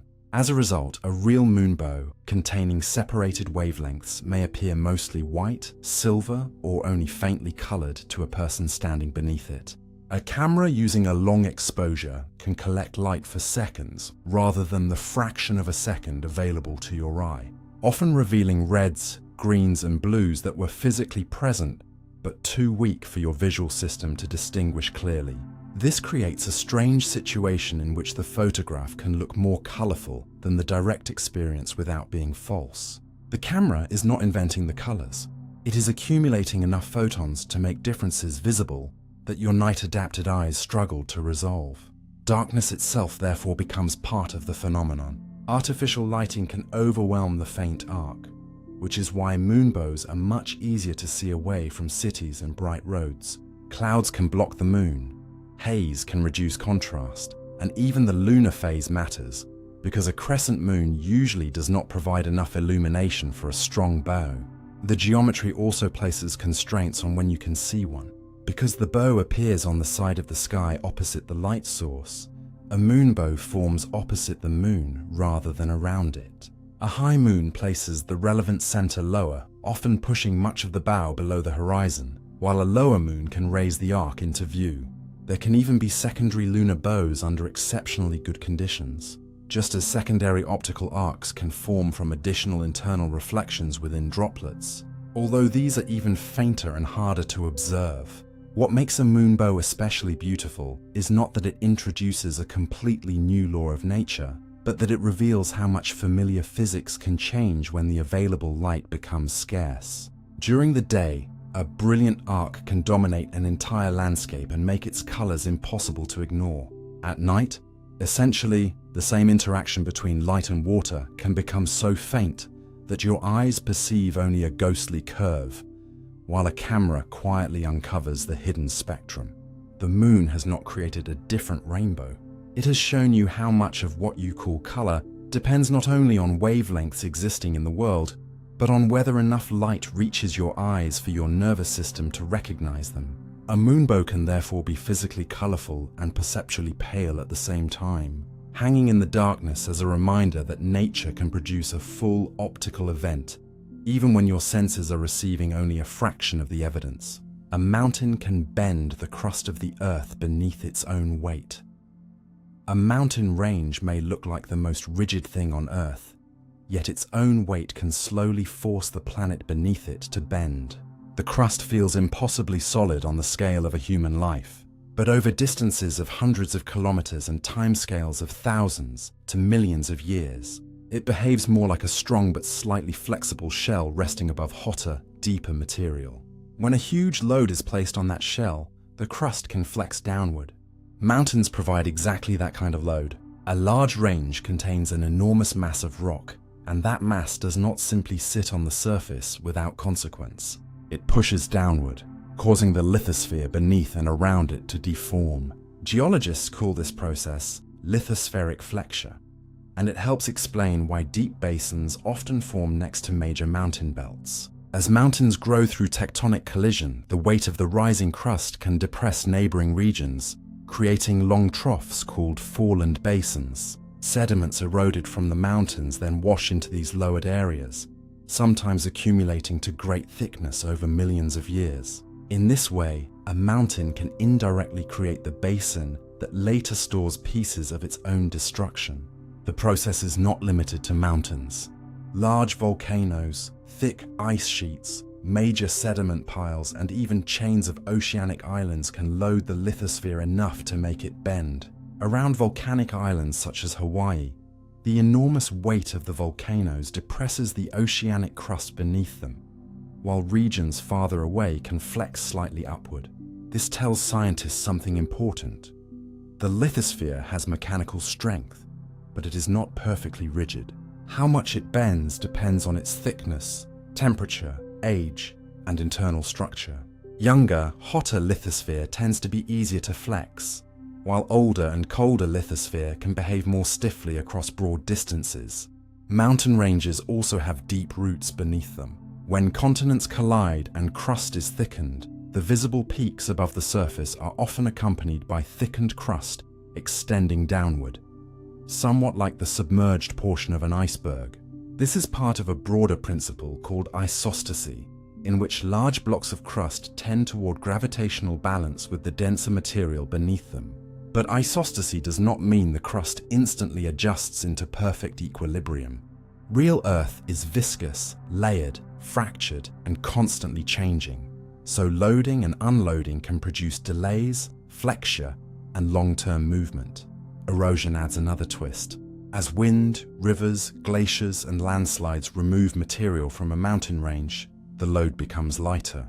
The crust can respond by rising, partially compensating for the lost rock. That uplift can expose deeper material, which can then erode as well. In some regions, erosion and uplift interact for millions of years, meaning the height of a mountain range is not determined only by how quickly tectonic forces push it upward, but also by how quickly gravity and erosion wear it down, and how the crust beneath it responds. Scientists study these relationships using seismic data, gravity measurements, rock ages, sedimentary basins, and satellite observations of crustal movement. What appears to you as a simple mountain skyline is therefore the visible top of a much larger mechanical system involving the strength of the crust and the slow behavior of Earth's interior. The remarkable part is not that rock can bend, it is that something can be rigid enough to support entire continents and still flex when the load becomes large enough and the timescale becomes long enough. A mountain does not merely rise from the planet. It presses into it, deforms it, changes nearby landscapes, and influences how the crust moves beneath its own mass. What looks like a permanent monument of stone is participating in a slow negotiation with the world supporting it, reminding you that on the scale of Earth, even the ground that seems strongest can yield. Suction cup is not really being pulled onto a wall. Press a suction cup against a smooth wall, and it seems as though the cup has somehow grabbed the surface and is pulling itself toward it. But the real force comes mostly from the air on the outside pushing it in. Before you press the cup down, air exists both inside the hollow space beneath it and in the room around it. When you force the flexible cup against a smooth surface, much of the air trapped underneath is squeezed out through the edges. The cup then tries to spring back toward its original curved shape, increasing the volume of the small sealed region beneath it. Because little air can immediately return through the seal, the pressure inside becomes lower than the atmospheric pressure outside. Now the two sides are no longer balanced. The air in the room continues pressing against the outer surface of the cup, while the reduced pressure region beneath it pushes back less strongly. That pressure difference produces a net force holding the cup against the wall. The cup is therefore not actively sucking the wall toward itself. In fact, suction is often just a convenient name for situations where higher pressure on one side pushes an object toward a region of lower pressure. The atmosphere is doing much of the work. This explains why a suction cup needs a good seal. On a smooth surface such as glass or polished tile, the soft rim can fit closely enough to prevent outside air from quickly leaking underneath. Put the same cup on rough concrete, fabric, or heavily textured wood and microscopic channels allow air to flow inward. As the pressures equalize, the holding force disappears and the cup falls. Even on smooth glass, a suction cup does not remain attached forever. Air molecules slowly leak through tiny imperfections around the seal. The material itself can relax or deform, and eventually the pressure difference weakens. Moistening the rim can sometimes improve the seal by filling microscopic gaps, although too much liquid or contamination can also make the grip less reliable. The size of the cup matters because pressure acts over area. A modest pressure difference spread across a large surface can create a surprisingly strong total holding force. This is why industrial vacuum lifters can move heavy sheets of glass, metal panels, and other smooth objects using large sealed pads. Pumps remove air from beneath the pads, lowering the internal pressure, while the surrounding atmosphere presses the pad firmly onto the load. The same principle appears in vacuum packaging, certain medical devices, and many mechanical systems. But there is a limit hidden inside the effect. A suction cup cannot create unlimited holding force simply by removing more air. Once the pressure beneath it approaches a vacuum, the maximum possible pressure difference is set by the atmospheric pressure outside. In lower pressure environments, the same suction cup becomes less effective because there is less external air available to push it against the surface. In a true vacuum, an ordinary suction cup relying on atmospheric pressure would not work at all. This is a useful way to test the explanation. If suction were a mysterious pulling force generated by the cup itself, removing the surrounding air should not destroy the effect. But it does, because the outside atmosphere was the hidden actor all along. The wall is also important. The pressure force acts mainly perpendicular to the surface, while friction between the cup and the wall prevents it from sliding downward under its weight or under a hanging load. If the load becomes too large, the rim can deform, air can leak in, or friction can be overcome, causing sudden failure. So a suction cup is really a carefully balanced system involving elasticity, pressure difference, sealing, and friction. The simple object on a bathroom wall quietly demonstrates something your senses usually ignore. The atmosphere is constantly exerting force from every direction. Most of the time, those forces balance and disappear from notice. A suction cup creates a small imbalance, and suddenly, the invisible pressure of the surrounding air becomes strong enough to hold something in place. What looks like the cup pulling itself onto the wall is actually the entire atmosphere pressing it there. Ice floats because frozen water behaves backward, compared with most materials. Drop a piece of ice into a glass and you witness one of the quietest abnormalities in nature. The solid form of water refuses to sink into its own liquid. Most substances behave the other way around. When they cool into solids, their atoms or molecules usually settle into a tighter, more compact arrangement, making the solid denser than the liquid it came from. That is why a chunk of solid metal generally sinks in the molten version of the same metal. Water breaks this pattern because of the unusual relationships between its molecules. Each water molecule has a slightly uneven distribution of electrical charge, allowing neighboring molecules to attract one another through interactions known as hydrogen bonds. In liquid water, these bonds are constantly forming, breaking, and rearranging. The molecules remain close together, but they have enough freedom to shift into configurations that can pack surprisingly efficiently. As water cools, this molecular behavior becomes increasingly unusual. Water reaches its greatest density at about 4 degrees Celsius, rather than at its freezing point. Cool it below that temperature, and it actually begins becoming slightly less dense, even before it turns into ice. Once freezing occurs, hydrogen bonds guide the molecules into an ordered crystal structure that contains more open space than the constantly rearranging liquid. The molecules are not suddenly lighter. The same amount of water simply occupies a larger volume in the solid structure. Because density describes how much mass is packed into a given volume, ordinary ice ends up less dense than liquid water and therefore experiences enough buoyant force to remain at the surface. Roughly 9/10 of a floating piece of freshwater ice sits below the waterline, leaving only a smaller fraction visible above it, which is why icebergs can hide most of their enormous bodies beneath the sea. But the consequences of floating ice become far more important when you leave the glass and look at an entire lake in winter. As the surface water cools toward 4 degrees, it becomes denser and sinks, allowing somewhat warmer water to rise and cool in turn. But once the upper water becomes colder than about 4 degrees, the trend reverses. That colder water becomes less dense and remains near the surface where it can eventually freeze. The ice that forms stays on top rather than sinking to the bottom. This floating layer then acts as an insulator, slowing the transfer of heat from the water below to the cold air above. A lake can therefore remain liquid beneath its frozen surface, creating an environment in which fish, microorganisms, and other aquatic life can survive through winter. Imagine the opposite arrangement. If ordinary ice were denser than liquid water, newly formed ice could sink. More surface water would then freeze, sink again, and the process could potentially allow deep bodies of fresh water to freeze much more extensively during prolonged cold periods.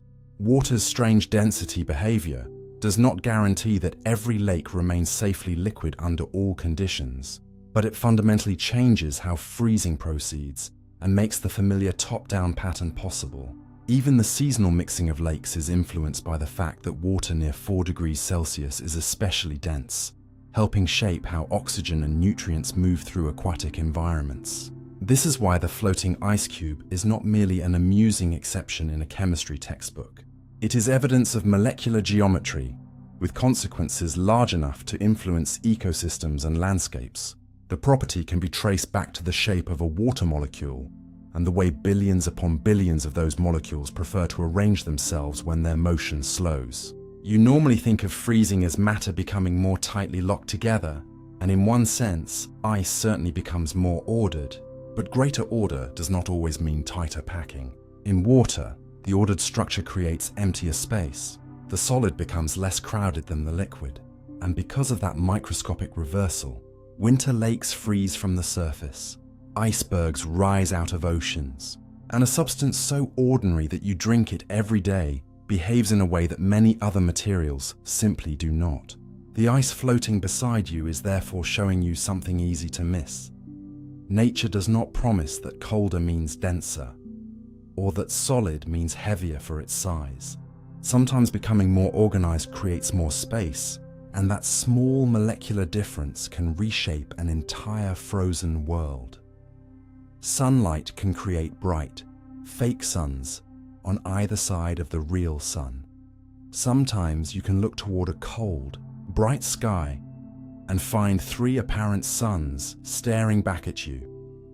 The real one in the center and 2 brilliant patches of light glowing on either side, as though the sky has produced copies. These false suns are called sundogs, or parhelia, and they are created high in the atmosphere by tiny ice crystals rather than by any additional object in the sky. They are most commonly associated with thin, high clouds such as cirrus or cirrostratus, where temperatures are low enough for countless microscopic crystals of ice to remain suspended. Many of the crystals responsible are shaped like small hexagonal plates, and as they fall through relatively calm air, they often tend to orient themselves with their broad faces approximately horizontal, a little like tiny leaves settling through the atmosphere. Sunlight entering one side of these crystals is refracted as it passes through the ice, and then refracted again when it leaves through another face. Because of the geometry of a hexagonal crystal, large numbers of correctly oriented plates can redirect sunlight toward an observer from preferred directions, roughly 22 degrees to either side of the sun. When enough crystals participate, those redirected rays accumulate into bright patches that can become strikingly intense. A sundog can sometimes be bright enough to make someone unfamiliar with the phenomenon wonder whether they are seeing another sun hidden behind cloud. Yet the light has a characteristic structure. Red usually appears on the side closest to the real sun, while colors farther outward become progressively less pure and often fade toward white. This happens because different wavelengths are bent by slightly different amounts as they pass through the ice. But the color separation is often less vivid than in many familiar atmospheric displays, because crystal orientations and overlapping rays blur the result. Sundogs frequently appear as part of a much larger optical structure called the 22-degree halo, a pale ring surrounding the sun at roughly the same angular distance. But the two effects do not require the crystals to be oriented in exactly the same way. Randomly oriented hexagonal crystals can contribute strongly to the circular halo, while the bright concentrated sundogs are favored when plate-shaped crystals settle into more organized horizontal orientations. This is why you may see a complete halo without obvious sundogs, or intense sundogs without a clearly visible full ring. Their apparent position also changes subtly with the height of the sun. When the sun is low, The patches often lie close to the same horizontal level as it and can look especially convincing as companions. As the sun rises higher, the optical geometry becomes more complicated, and the sundogs can appear farther from the halo's simplest 22-degree position. Other arcs and luminous lines may also emerge when different types of ice crystals and orientations are present, turning a seemingly plain veil of high cloud into an intricate optical display. Atmospheric scientists have catalogued many such forms because ice crystals can act like enormous populations of microscopic prisms, each redirecting sunlight according to its shape and orientation. The remarkable part is that the crystals themselves may be almost impossible to see. You look into what appears to be thin white haze, and yet hidden inside it are countless precisely shaped pieces of ice, collectively sorting sunlight across kilometers of atmosphere. A sundog, therefore, tells you something about the cloud producing it. It hints that the upper air contains ice rather than ordinary liquid droplets, and that at least some of those crystals have shapes and orientations organized enough to redirect light coherently toward you. Long before modern meteorology, such displays were recorded as omens, celestial signs, or multiple suns, because there was no obvious reason for bright solar companions to appear in an otherwise ordinary sky. Today the explanation is less supernatural but no less strange. The second sun is not a reflection sitting somewhere beyond the clouds, and nothing luminous has appeared beside our star. You are seeing the real sun's light redirected by a temporary architecture of falling ice. Change the crystals, disturb their orientation, or move the sun through the sky, and the false suns fade away. For a brief moment, however, billions of microscopic prisms align well enough to place bright companions beside the real star, revealing that even an empty-looking patch of atmosphere can quietly build images that seem far larger and more impossible than the crystals that created them. A whisper can travel around a curved wall and be heard far away. There are places where you can whisper into a wall and have someone standing many meters away hear your voice with unsettling clarity, even though the two of you are too far apart for an ordinary whisper to carry. The secret is not hidden amplification and not some special property of human hearing. It is the way sound waves interact with curved surfaces. These spaces are often called whispering galleries, and one of the most famous examples is the circular gallery beneath the dome of St. Paul's Cathedral in London. Similar effects appear in other domes, rotundas, tunnels, and curved walls.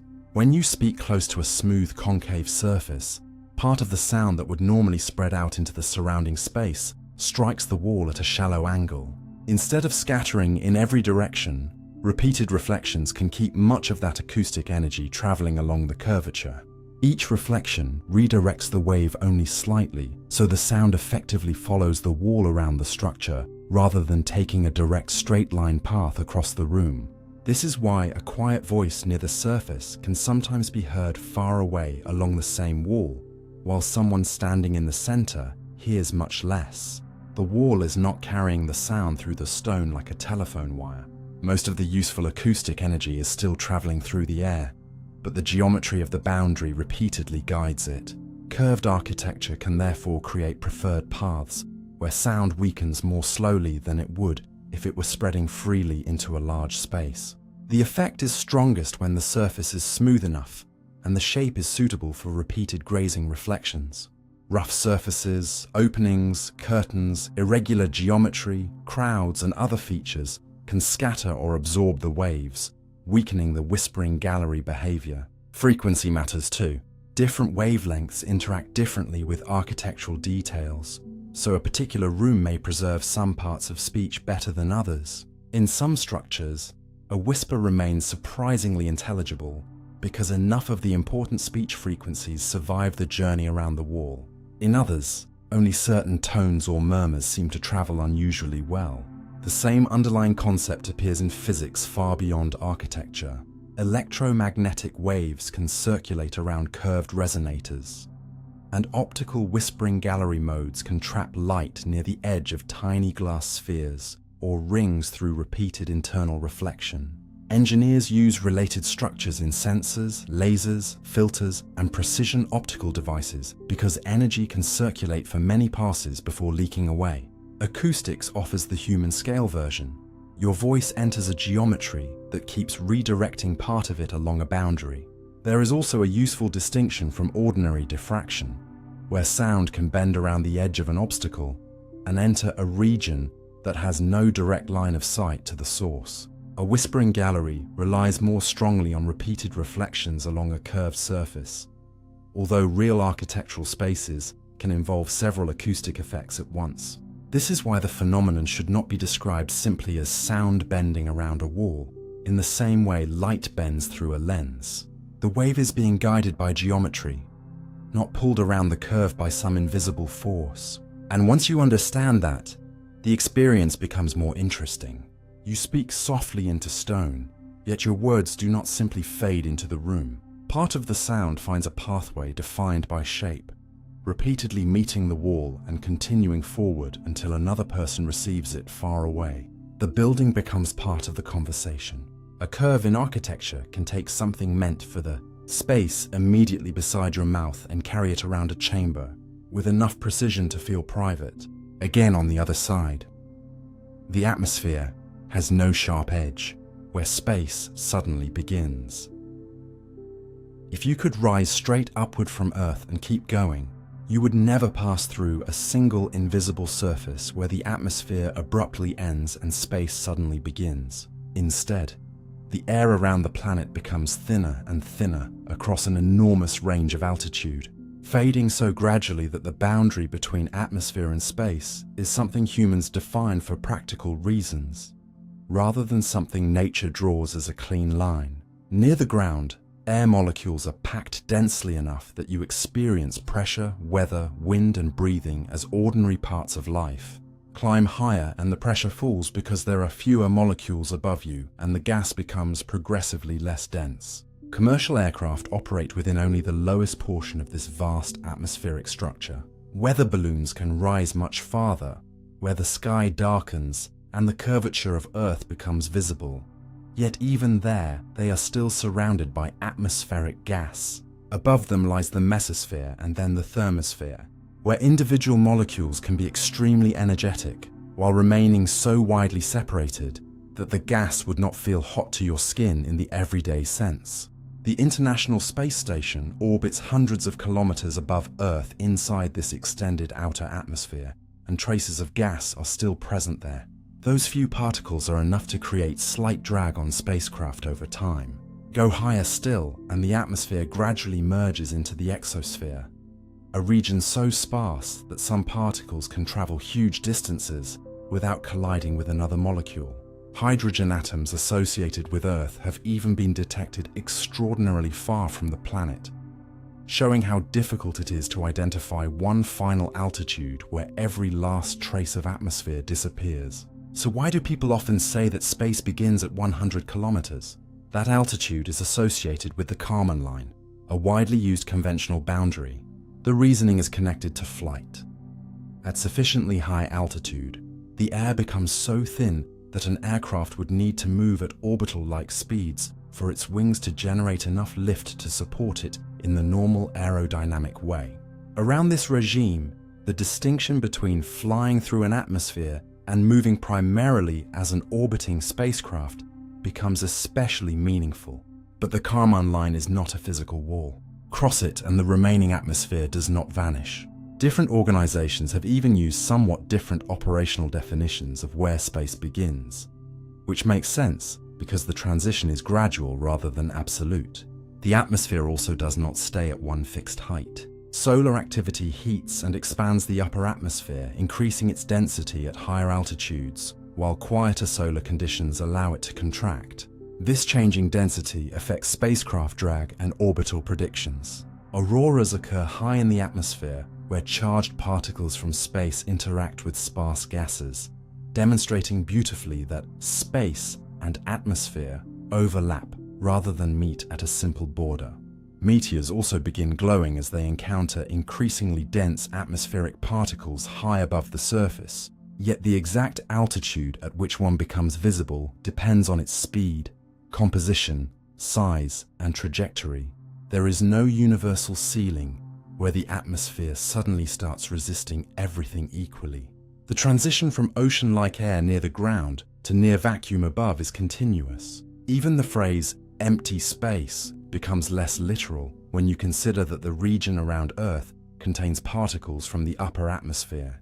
The solar wind, magnetic fields, radiation, and streams of charged matter. The border exists mainly because humans need a useful category for engineering, law, records, and exploration. Nature itself offers only a gradient. This changes the image you may carry of Earth as a blue sphere sealed inside a thin, sharply outlined shell. The atmosphere is thin compared with the size of the planet, but its outermost particles do not stop at a single edge. They become rarer, farther apart, and less influential, until the distinction between belonging to Earth and belonging to interplanetary space becomes increasingly subtle. So if you imagine traveling upward and waiting for the moment the sky ends, that moment never truly comes. The planet simply releases you by degrees, one thinner layer after another, until the air that once surrounded you has become so sparse that only a definition can tell you exactly when you entered space. Oil can create rainbow colors without containing rainbow pigments. A thin slick of oil on wet pavement can suddenly glow with electric blues, greens, purples, and golds, even though the oil itself may be nearly transparent. And the colors can vanish or rearrange the moment you change where you are standing. What you are seeing is not dye hidden inside the liquid, but a direct record of how thin the oil layer has become. When white light reaches an oil film floating on water, some of the light reflects from the upper boundary where air meets oil, while another portion enters the film, travels through it, reflects from the lower boundary where oil meets water, and then emerges again. Those two reflected portions have traveled different distances before reaching your eyes. Depending on the exact thickness of the oil and the wavelength of the light, some colors return in a relationship that makes them reinforce one another, while others return in a relationship that weakens them. The film therefore acts almost like a microscopic selector, favoring certain colors at one location and different colors only a tiny distance away. This is why a single oil patch can contain flowing bands of color, even though every part of it is made from essentially the same material. The thickness is constantly changing. Gravity can spread the film outward. Surface tension can pull it into irregular shapes. Water underneath may move. Wind can disturb the surface. And the oil itself can contain regions with slightly different composition. A change in thickness far smaller than anything you could measure with an ordinary ruler is enough to transform blue into yellow, or make a bright region almost disappear. The angle from which you look matters as well, because tilted light travels a different effective distance through the film. Walk around the same patch, and colors can shift even though the oil has not changed chemically. This makes the rainbow a geometry-dependent effect, rather than a fixed property painted onto the surface. There is another detail that makes oil films especially interesting. Reflections from different boundaries can undergo subtle changes when light moves between materials with different optical properties. So the final color pattern depends not only on film thickness, but also on what lies above and below it. An oil layer on water can therefore produce a different optical response from a similar layer on glass or metal. Scientists can use these interference effects as a measuring tool. Because color corresponds to thickness under controlled conditions, thin films can reveal variations on scales of hundreds of nanometers, allowing researchers to study coatings, lubricants, liquid layers, and surface processes without physically cutting into them. Engineers exploit related principles in precision coatings for optics, semiconductor devices, and sensors, where layers deliberately manufactured to extremely small thicknesses can control which wavelengths are reflected or transmitted. The roadside oil slick is the uncontrolled natural version of the same idea. It is also worth separating beauty from safety. The colors do not tell you that the liquid is harmless. Petroleum products and other contaminants can create striking films while still being environmentally damaging. And even very small amounts of oil can spread across surprisingly large areas of water, because the layer becomes so thin. The spectacle is therefore a case where visual elegance says nothing about chemical innocence. Yet the physics remains remarkable. Your eyes are not seeing colored molecules arranged like paint.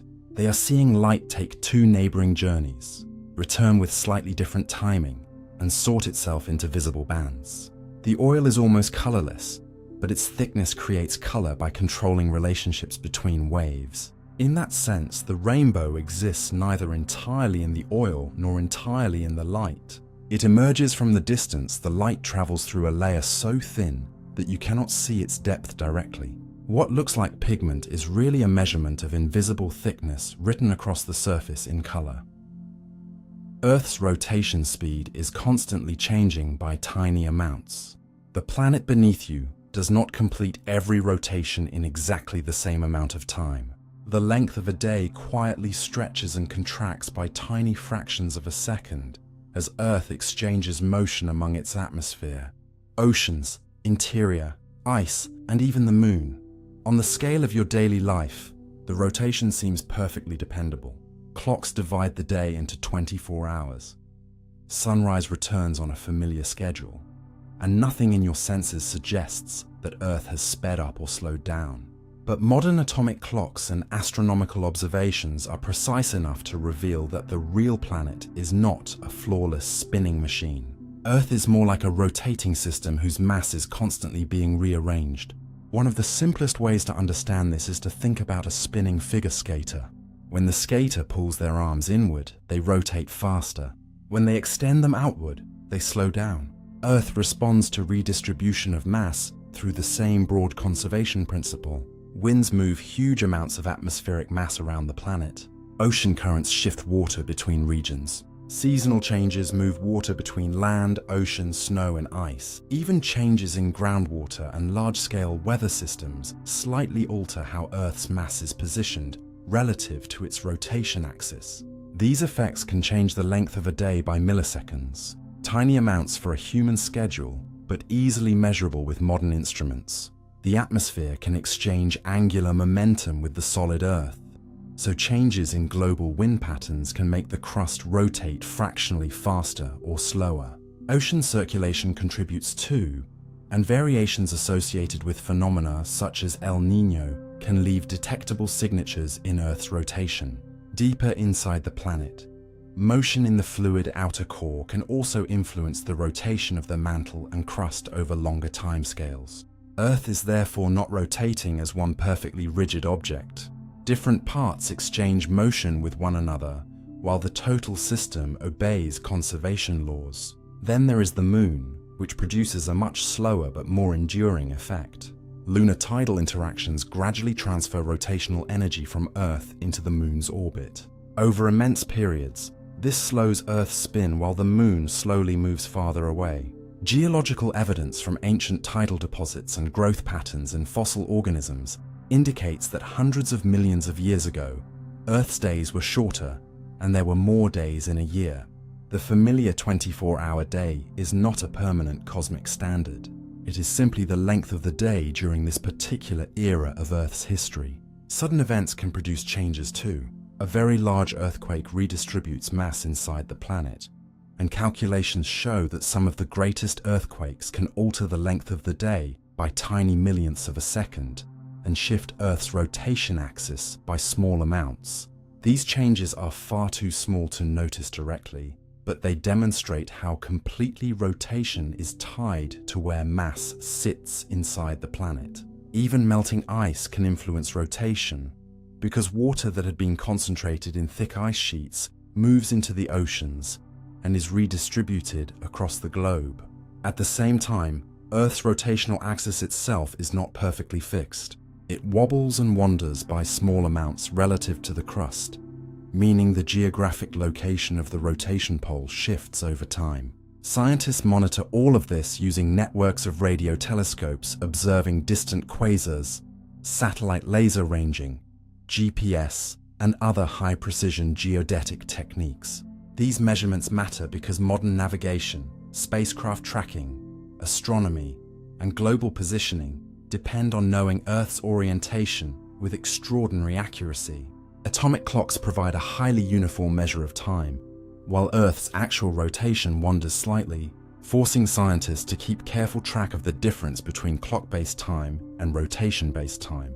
The deeper lesson is that a day feels like one of the most stable units in your life, only because your senses are too coarse to notice the planet's fluctuations. Earth is continuously adjusting as air moves. Oceans circulate, ice melts, the core flows, the moon pulls, and mass shifts from one region to another. Midnight still arrives, clocks still tick, and the world appears mechanically regular. But beneath that apparent regularity, the planet is constantly negotiating its own spin. A day is not something Earth produces with perfect repetition. It is an average we place over a rotation that is always changing slightly, reminding you that even the rhythm by which you measure time is being written by a planet that never turns exactly the same way twice. Water expands when it freezes instead of shrinking. Seal water inside a rigid container, freeze it completely, and the ice can generate enough pressure to split the container open. Not because the water has gained mass, but because its molecules demand more space once they lock into a crystal. This is one of water's most unusual properties, and it begins with the shape and electrical character of the water molecule itself. In liquid water, molecules are constantly moving, rotating, colliding, and rearranging their temporary connections with neighbors. They are attracted to one another through hydrogen bonding, but the liquid state is flexible enough that molecules can frequently slip into relatively compact arrangements. As freezing begins, that freedom disappears. The molecules organize into a more regular crystal framework in which each molecule tends to maintain a particular orientation relative to nearby molecules. That framework contains open spaces that are not packed efficiently. So instead of the molecules squeezing closer together as the liquid becomes solid, the developing ice structure holds them farther apart on average. The result is a volume increase of roughly 9% when ordinary liquid water becomes ordinary ice. 9% may sound small until you trap the water somewhere that cannot easily expand. A full glass bottle placed in a freezer can crack. Water inside plumbing can freeze and expand enough to damage pipes. Although the actual failure of a pipe is often more complicated than ice simply pushing outward at one frozen point. Ice can block sections of the pipe, trapping liquid water between plugs. As more water freezes and expansion continues, pressure can rise dramatically in the confined liquid until the pipe ruptures at a vulnerable location. The same expansion helps transform landscapes. Water seeps into cracks in rock, and when conditions allow repeated freezing, the expanding ice can exert stress on the surrounding material. Over many freeze and thaw cycles, cracks can widen and pieces of rock can eventually break away. Modern geology treats this process more carefully than the simple classroom image of one freezing event exploding a boulder. Real frost weathering can involve repeated ice growth, migration of unfrozen water, and complex temperature conditions. But the underlying fact remains powerful. Freezing water can create mechanical forces large enough to reshape stone over time. Roads and building materials can suffer related damage when water enters pores and cracks, freezes, thaws, and repeats the cycle through winter. The expansion also matters inside living tissue. Cells contain large amounts of water, and uncontrolled ice formation can damage membranes and delicate internal structures, which is one reason freezing biological material safely is not as simple as making it cold. Cryopreservation often uses carefully controlled cooling rates and protective substances to reduce harmful ice formation. There is another subtle point that makes water especially interesting. The expansion does not begin only at the instant ice appears. Liquid water already starts behaving unusually as it cools through the few degrees above freezing because its molecular arrangement becomes increasingly influenced by more open hydrogen-bonded structures. But the dramatic volume change comes when the ordered solid network takes over. None of this means the molecules themselves swell. A water molecule does not become larger when frozen. The extra volume is created by how enormous numbers of molecules arrange themselves relative to one another. That distinction is important because it shows how the properties of matter can emerge from organization rather than from changes in the individual building blocks. The same molecules can occupy less space in one collective arrangement and more space in another. So when frozen water breaks a bottle, lifts a crack, damages pavement, or complicates the preservation of a cell, you are seeing architecture at the molecular scale translated into force at the human scale. The ice is not expanding because cold somehow inflates it. It expands because order forces water into a more open structure. And sometimes that microscopic preference is strong enough to move the world around it.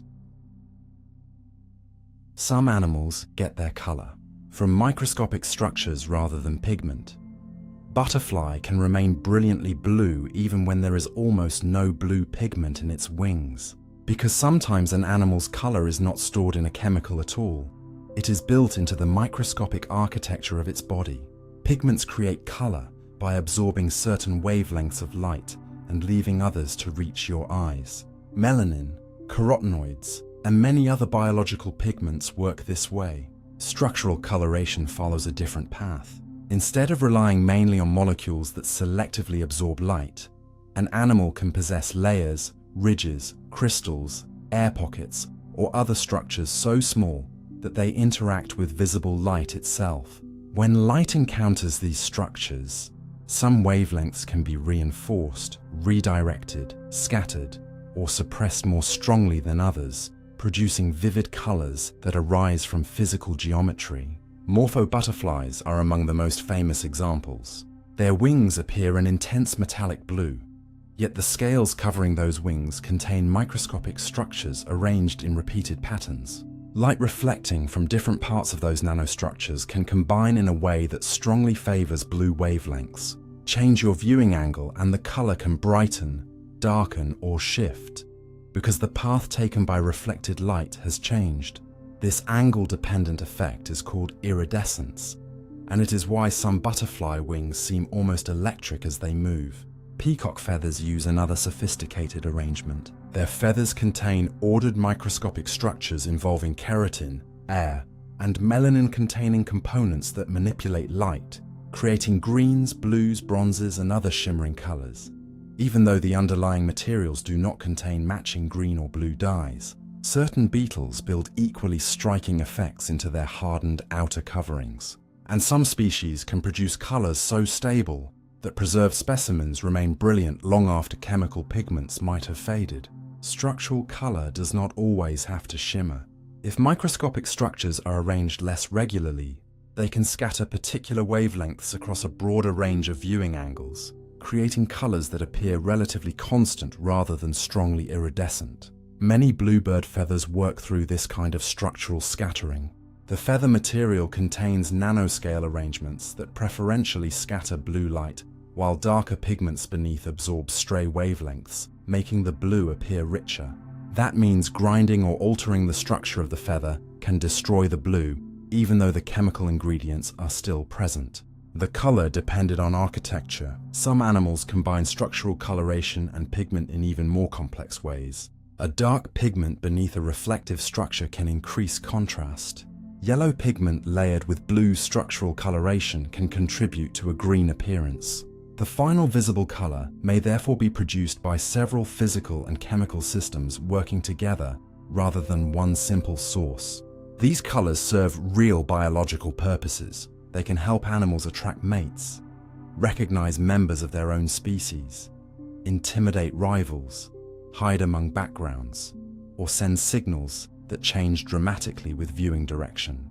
In some cases, structural features may perform other functions at the same time, such as strengthening a surface, repelling water, or controlling heat, with color emerging as one consequence of that microscopic design.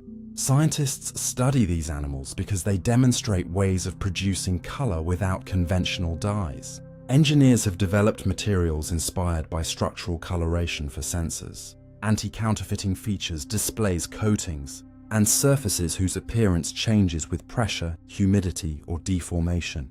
Unlike pigments that can fade when molecules break down, structurally generated colors can remain stable as long as the physical architecture survives. But damage the structure and the color can vanish instantly. That reveals something unusual about what you are actually seeing. You may point to a blue wing and assume blue is a substance inside it, yet there may be no blue material to extract. The color exists only when light meets a structure built on a scale smaller than you can see. Change that structure and the color changes. The animal is not simply wearing pigment, it is shaping light itself. And once you understand that, color becomes less like paint applied to the surface of nature, and more like a conversation between geometry and light. 1. Written in structures so small that your eyes can see their result, but never the machinery that creates it. The surface of Earth is constantly moving, even when there is no earthquake. The ground beneath your feet can be moving right now, even though you feel absolutely nothing. Because Earth's surface is never as still as a street, a building, or a quiet landscape makes it seem. Earthquakes are only the dramatic moments when accumulated strain is released quickly enough for your body to notice. But between those events, the crust is continuously shifting, stretching, compressing, rising, sinking, and sliding by tiny amounts. The continents ride on enormous tectonic plates that move relative to one another at rates usually measured in centimeters per year, about as slowly as fingernails grow. Some plates separate along mid-ocean ridges where new crust forms. Others converge and force one plate beneath another, and still others slide sideways along major faults. Yet even away from obvious plate boundaries, the surface can move for many different reasons. Faults that appear quiet can undergo slow creep, where sections of rock slide past one another gradually rather than releasing all their stored strain in a sudden earthquake. In some subduction zones, scientists have discovered slow slip events that can shift parts of the crust over days, weeks, or months without producing the violent shaking associated with ordinary earthquakes. These events can release significant tectonic strain while remaining almost completely invisible to people living above them, detectable mainly through sensitive GPS instruments. Modern geodesy has transformed the way scientists see this motion. Permanent GPS stations anchored to bedrock can track changes of only millimeters, revealing that cities, mountains, and coastlines are quietly changing position year after year. 2 points that seem permanently fixed on a map may be moving toward each other, pulling apart or sliding sideways. But plate tectonics is only part of the motion. Groundwater withdrawal can cause entire urban regions to subside as underground sediments compact after water is removed. Pump water back into some aquifers and parts of the surface can rise again. Volcanoes can inflate as magma or pressurized fluids accumulate beneath them, lifting the land by centimeters before any eruption occurs, then deflate when that material moves away. Heavy rainfall and seasonal changes in underground water storage can deform the crust slightly as mass is added or removed. Atmospheric pressure can load the surface enough to produce measurable vertical movement, while oceans pressing against continental margins create additional deformation. Even the daily heating and cooling of rocks, buildings, and soil can produce very small local expansions and contractions.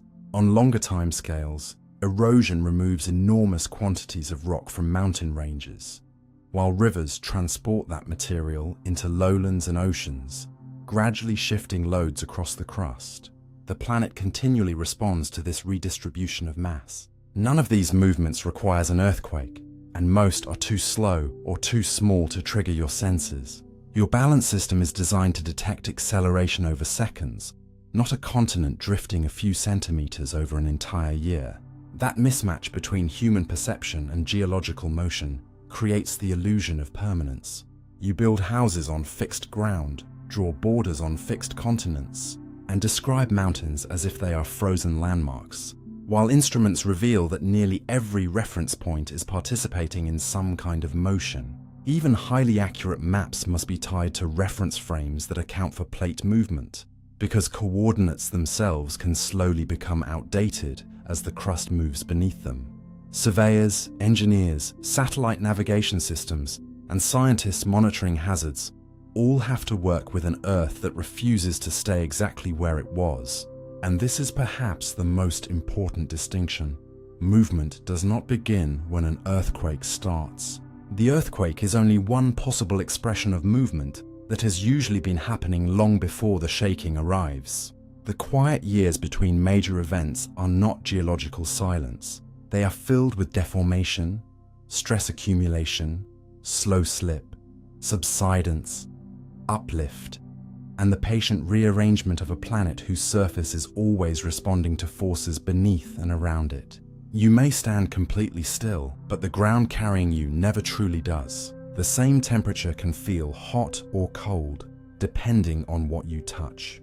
Touch a metal doorknob and a wooden door in the same room, and your hand may insist that the metal is colder, even though a thermometer can show that both objects are at exactly the same temperature. Your skin is not malfunctioning. It is answering a different question from the thermometer.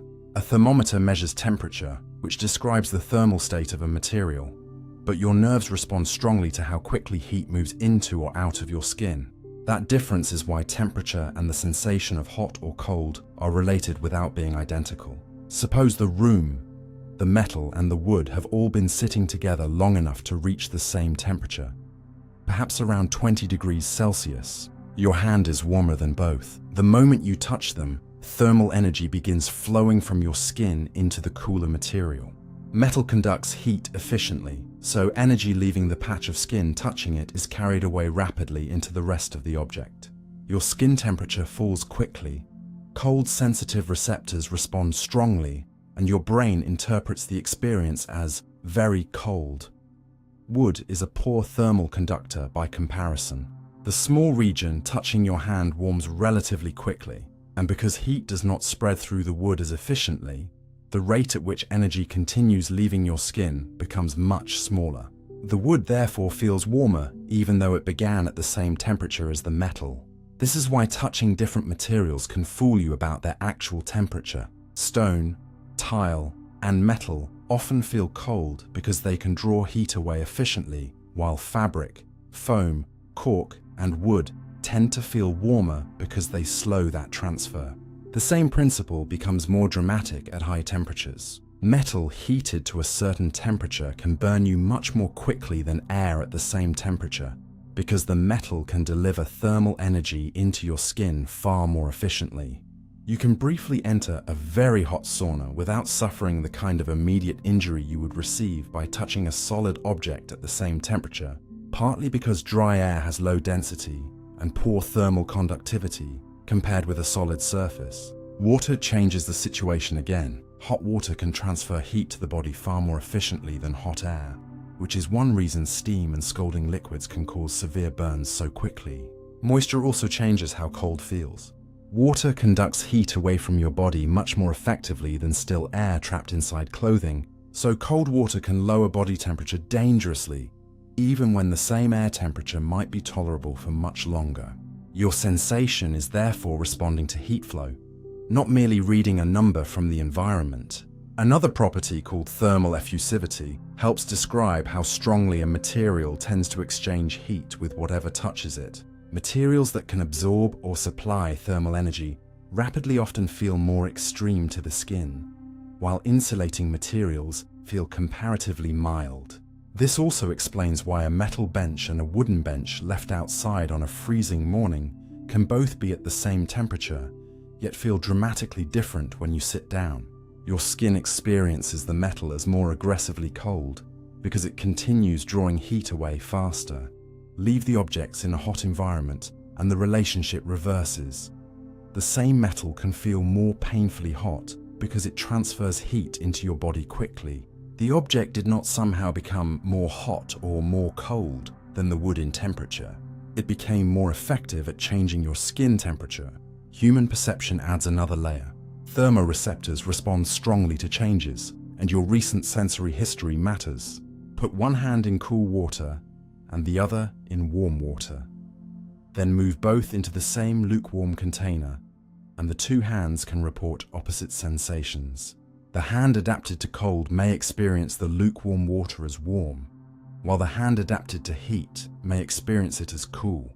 This simple experiment shows that the brain does not provide an absolute thermometer reading. It interprets changes relative to the state of the skin and the activity of sensory receptors. Temperature is a physical quantity. Thermal sensation is a biological experience constructed from heat transfer, adaptation, blood flow, receptor activity, and context. That does not make the sensation false. If metal feels colder, your body really is losing heat faster at the point of contact. What is misleading is assuming that feels colder must mean has a lower temperature.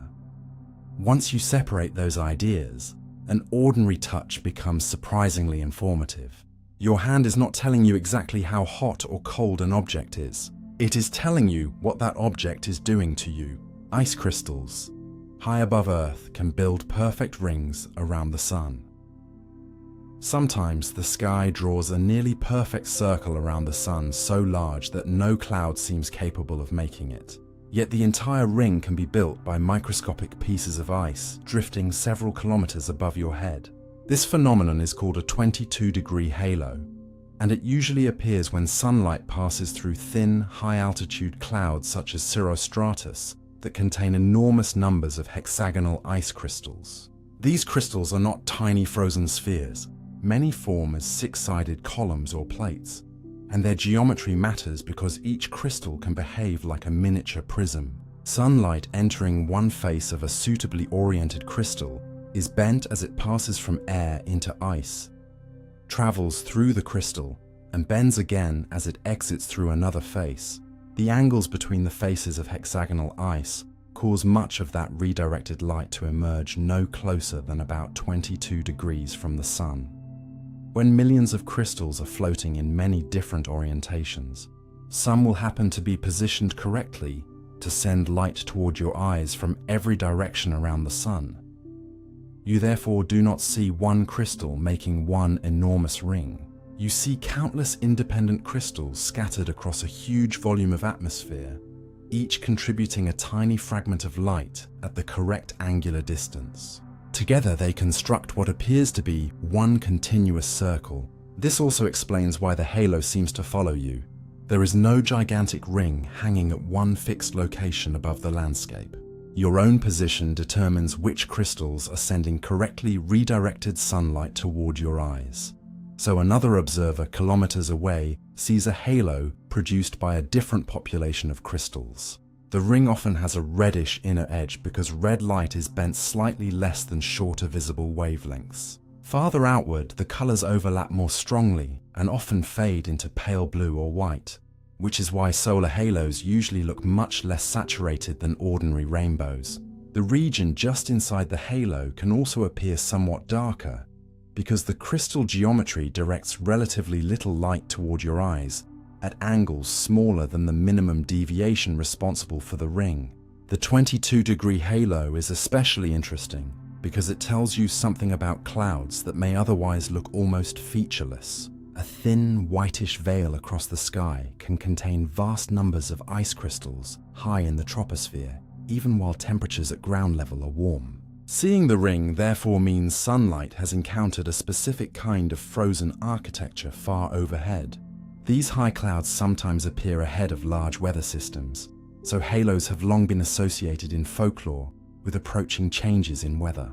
The halo itself does not guarantee that rain or snow will soon arrive, but cirrostratus can indeed accompany the leading edge of broad frontal systems, making the old observation more than pure superstition.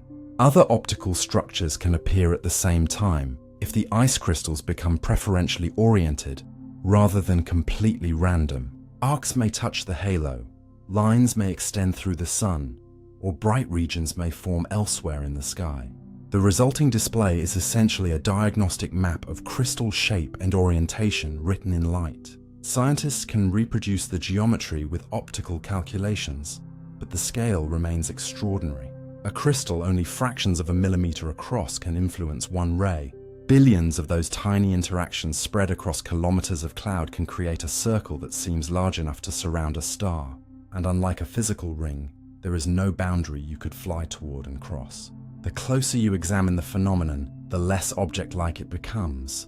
The circle exists because of relationships between the sun, the ice crystals, and your viewing direction. Remove any one of those ingredients and it disappears. So when a perfect ring forms around the sun, the sky is not displaying a structure suspended above you. It is revealing the hidden geometry of frozen crystals through the paths they force light to take, turning an almost invisible cloud into something precise enough to draw a circle across the heavens. A drinking straw works because the atmosphere pushes the liquid upward. When you drink through a straw, your mouth does not reach down the tube and pull the liquid upward. Instead, you change the pressure inside the straw and let the surrounding atmosphere do the lifting. Before you take a sip, air fills the straw, and the pressure inside it is close to the pressure pressing on the exposed surface of the drink. Nothing has a reason to move very far because the forces are balanced. The moment you seal your lips around the straw and expand your mouth, or lower the pressure in your oral cavity, some air is removed from the upper part of the tube, and the pressure there decreases. The atmosphere still presses down on the uncovered surface of the drink with almost the same force as before. Now the balance is broken. The pressure acting on the liquid outside the straw is greater than the pressure acting on the liquid inside it, so the surrounding air pushes the drink upward into the tube. The liquid continues rising until the pressure difference is sufficient to support the weight of the column and, while you are actively drinking, to keep the fluid moving towards your mouth. This is why the common phrase, sucking liquid up, is useful in conversation, but incomplete as physics. You create the low pressure region. The higher pressure elsewhere supplies most of the upward push. You can test the idea by changing the environment around the drink. If the container were perfectly sealed and rigid with no way for air pressure above the liquid to adjust, drinking could become difficult because removing liquid would lower the pressure inside the container and oppose further flow. This is why some bottles collapse inward when you drink from them without letting air replace the departing liquid, and why containers designed for easy pouring often include a vent that allows outside air to enter. You can see the same principle with a straw that has a hole in its side. Instead of maintaining lower pressure all the way down to the drink, the hole allows room air to enter the straw, reducing the pressure difference that would otherwise raise the liquid. Suddenly the straw feels almost useless even though your mouth is doing the same thing. The length of the straw also matters. Atmospheric pressure can support only a finite column of liquid. For water near sea level, even an ideal suction system cannot lift a continuous column much higher than roughly 10 meters, because beyond that height the pressure needed at the top would have to fall below what an ordinary vacuum can provide. Real systems reach lower limits because water begins producing vapor at sufficiently low pressure, and because leaks, dissolved gases, and mechanical imperfections intervene. This is why pumps trying to lift water from deep wells cannot simply sit far above the water and suck indefinitely. If the water source is too far below, the pump must be placed lower or use a different method to push the water upward. The same limitation affected early pump technology and helped scientists understand atmospheric pressure more clearly. A straw therefore belongs to the same family of devices as certain pumps, pipettes, droppers, and siphon starting systems in which controlled pressure differences guide liquid motion. Your lungs and mouth provide the pressure change, but they are not functioning like a rope pulling molecules toward you. The liquid is being pushed from the region of higher pressure toward the region of lower pressure. This also explains why drinking through a straw would behave very differently in an environment with little or no surrounding atmosphere, unless the beverage container itself were pressurized. In a spacecraft cabin, where air pressure is maintained, straws and drink pouches can work because pressure still exists. Though microgravity changes how free liquids behave, and containers are designed to prevent floating droplets. Outside in a vacuum, an open glass and an ordinary straw would be meaningless for several reasons, including the absence of external atmospheric pressure and the unstable behavior of exposed liquid. What seems like one of the simplest actions you perform is therefore a carefully balanced fluid mechanics event. You lower the pressure by only a modest amount, and an entire column of liquid responds because the air pressing on the drink has been waiting there all along. The straw itself provides no mysterious lifting power. It merely creates a narrow path in which a pressure difference can become useful. Every sip is a small demonstration that sometimes what appears to be pulled upward is actually being pushed from below. Ice can turn directly into gas without ever becoming liquid. Leave an ice cube in the right cold, dry environment, and part of it can slowly vanish without ever forming a puddle. Because frozen water does not always need to become liquid before escaping into the air. This direct transformation from solid ice into water vapor is called sublimation. And although it sounds like an exotic laboratory trick, it happens naturally in snowfields, freezers, high mountains, polar regions, and even on other worlds. The basic idea begins at the surface of the ice. Molecules inside a solid crystal are held in an ordered structure, but they are not perfectly motionless. They vibrate constantly, and some molecules near the surface occasionally gain enough energy to break away from that structure. If the surrounding air is dry enough and conditions allow water vapor to leave faster than it returns, those molecules can escape directly into the gas phase. No visible layer of liquid water is required. This is especially important when temperatures remain below freezing, because melting is suppressed while sublimation can continue slowly. You may have already seen evidence of it inside a freezer. Ice cubes left uncovered for weeks can become smaller, rounded, and strangely dry-looking, even though the freezer never became warm enough to melt them. Frozen food can develop freezer burn, partly because ice within or on its surface sublimates into the cold, dry freezer air, leaving behind dehydrated tissue. In nature, snow can disappear on a cold, sunny day, even when the air temperature stays below freezing. Some of that loss may come from sublimation rather than melting. Sunlight can provide energy at the snow surface, dry air can carry vapor away, and wind can continuously replace moist air with drier air, allowing solid water to pass directly into the atmosphere. This process becomes especially significant in high cold environments where the air is thin and dry. Glaciers and snowpacks can lose meaningful amounts of mass through sublimation, which means scientists studying water supplies and climate cannot assume that every missing kilogram of snow became runoff. Some of it can leave the landscape as vapor without ever entering a stream. Sublimation also plays a major role in freeze-drying. In that process, food, medicine, or biological material is frozen first, and then the surrounding pressure is reduced so that much of the ice inside can leave directly as vapor. Removing water this way can preserve structure far better than simply heating the material until all the water boils away. The remaining product becomes dry and lightweight, while many heat-sensitive components suffer less damage. The same physical principle appears beyond Earth. Comets contain frozen volatile materials that can sublime when warmed by sunlight, releasing gas and dust that help form their glowing comas and tails. On Mars, carbon dioxide ice and water ice can also undergo direct solid-to-gas transitions under suitable conditions, making sublimation an important process in shaping seasonal frost and surface features. The reverse transformation can happen too. Water vapor can turn directly into solid ice without first becoming liquid, a process called deposition. Frost forming on a very cold surface is a familiar example.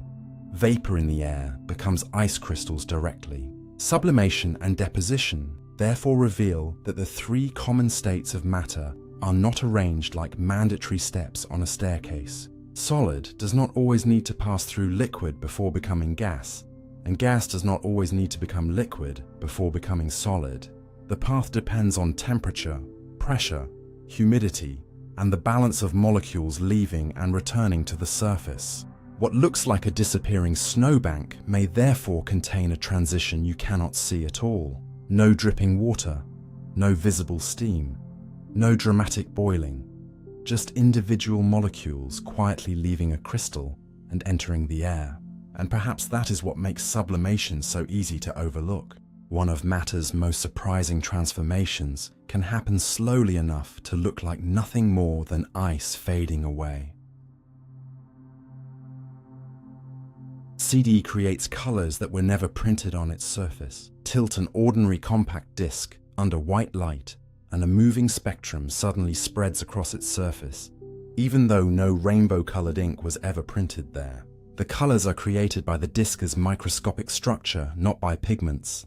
A CD stores information along an extremely fine spiral track made of tiny variations in the reflective layer, arranged so closely together that the spacing between neighboring portions of the track is comparable to the wavelengths of visible light. When white light strikes this patterned surface, it reflects from many nearby parts of the spiral at once. Those reflected waves travel slightly different distances before reaching your eyes, and because the spacing is so regular, the waves interact in an organized way. For some viewing directions, one color reinforces itself strongly while others weaken. Change the angle of the disc, and a different wavelength becomes strongly reinforced. So the visible colors sweep across the surface as the geometry changes. This effect is called diffraction, and a CD behaves in many ways like a diffraction grating, an optical device covered with closely spaced lines designed to separate light according to wavelength. What makes the demonstration so striking is that the original illumination can look completely white. White light contains many visible wavelengths mixed together, and the CD does not create new colors from nothing. Instead, its microscopic track sends those wavelengths in different directions, allowing your eyes to receive them separately. That is why the color pattern changes when either the disc, the light source, or your head moves. The blue you see in one position may disappear as red becomes bright somewhere else. The surface has not changed its chemical composition. Only the path of the reflected light has changed. Different types of optical discs can produce somewhat different patterns because their track spacing is not identical. DVDs store data more densely than CDs, and Blu-ray discs use even finer structures, so their interactions with visible light differ. This is a reminder that the rainbow on the surface is indirectly revealing dimensions far too small for your eyes to resolve.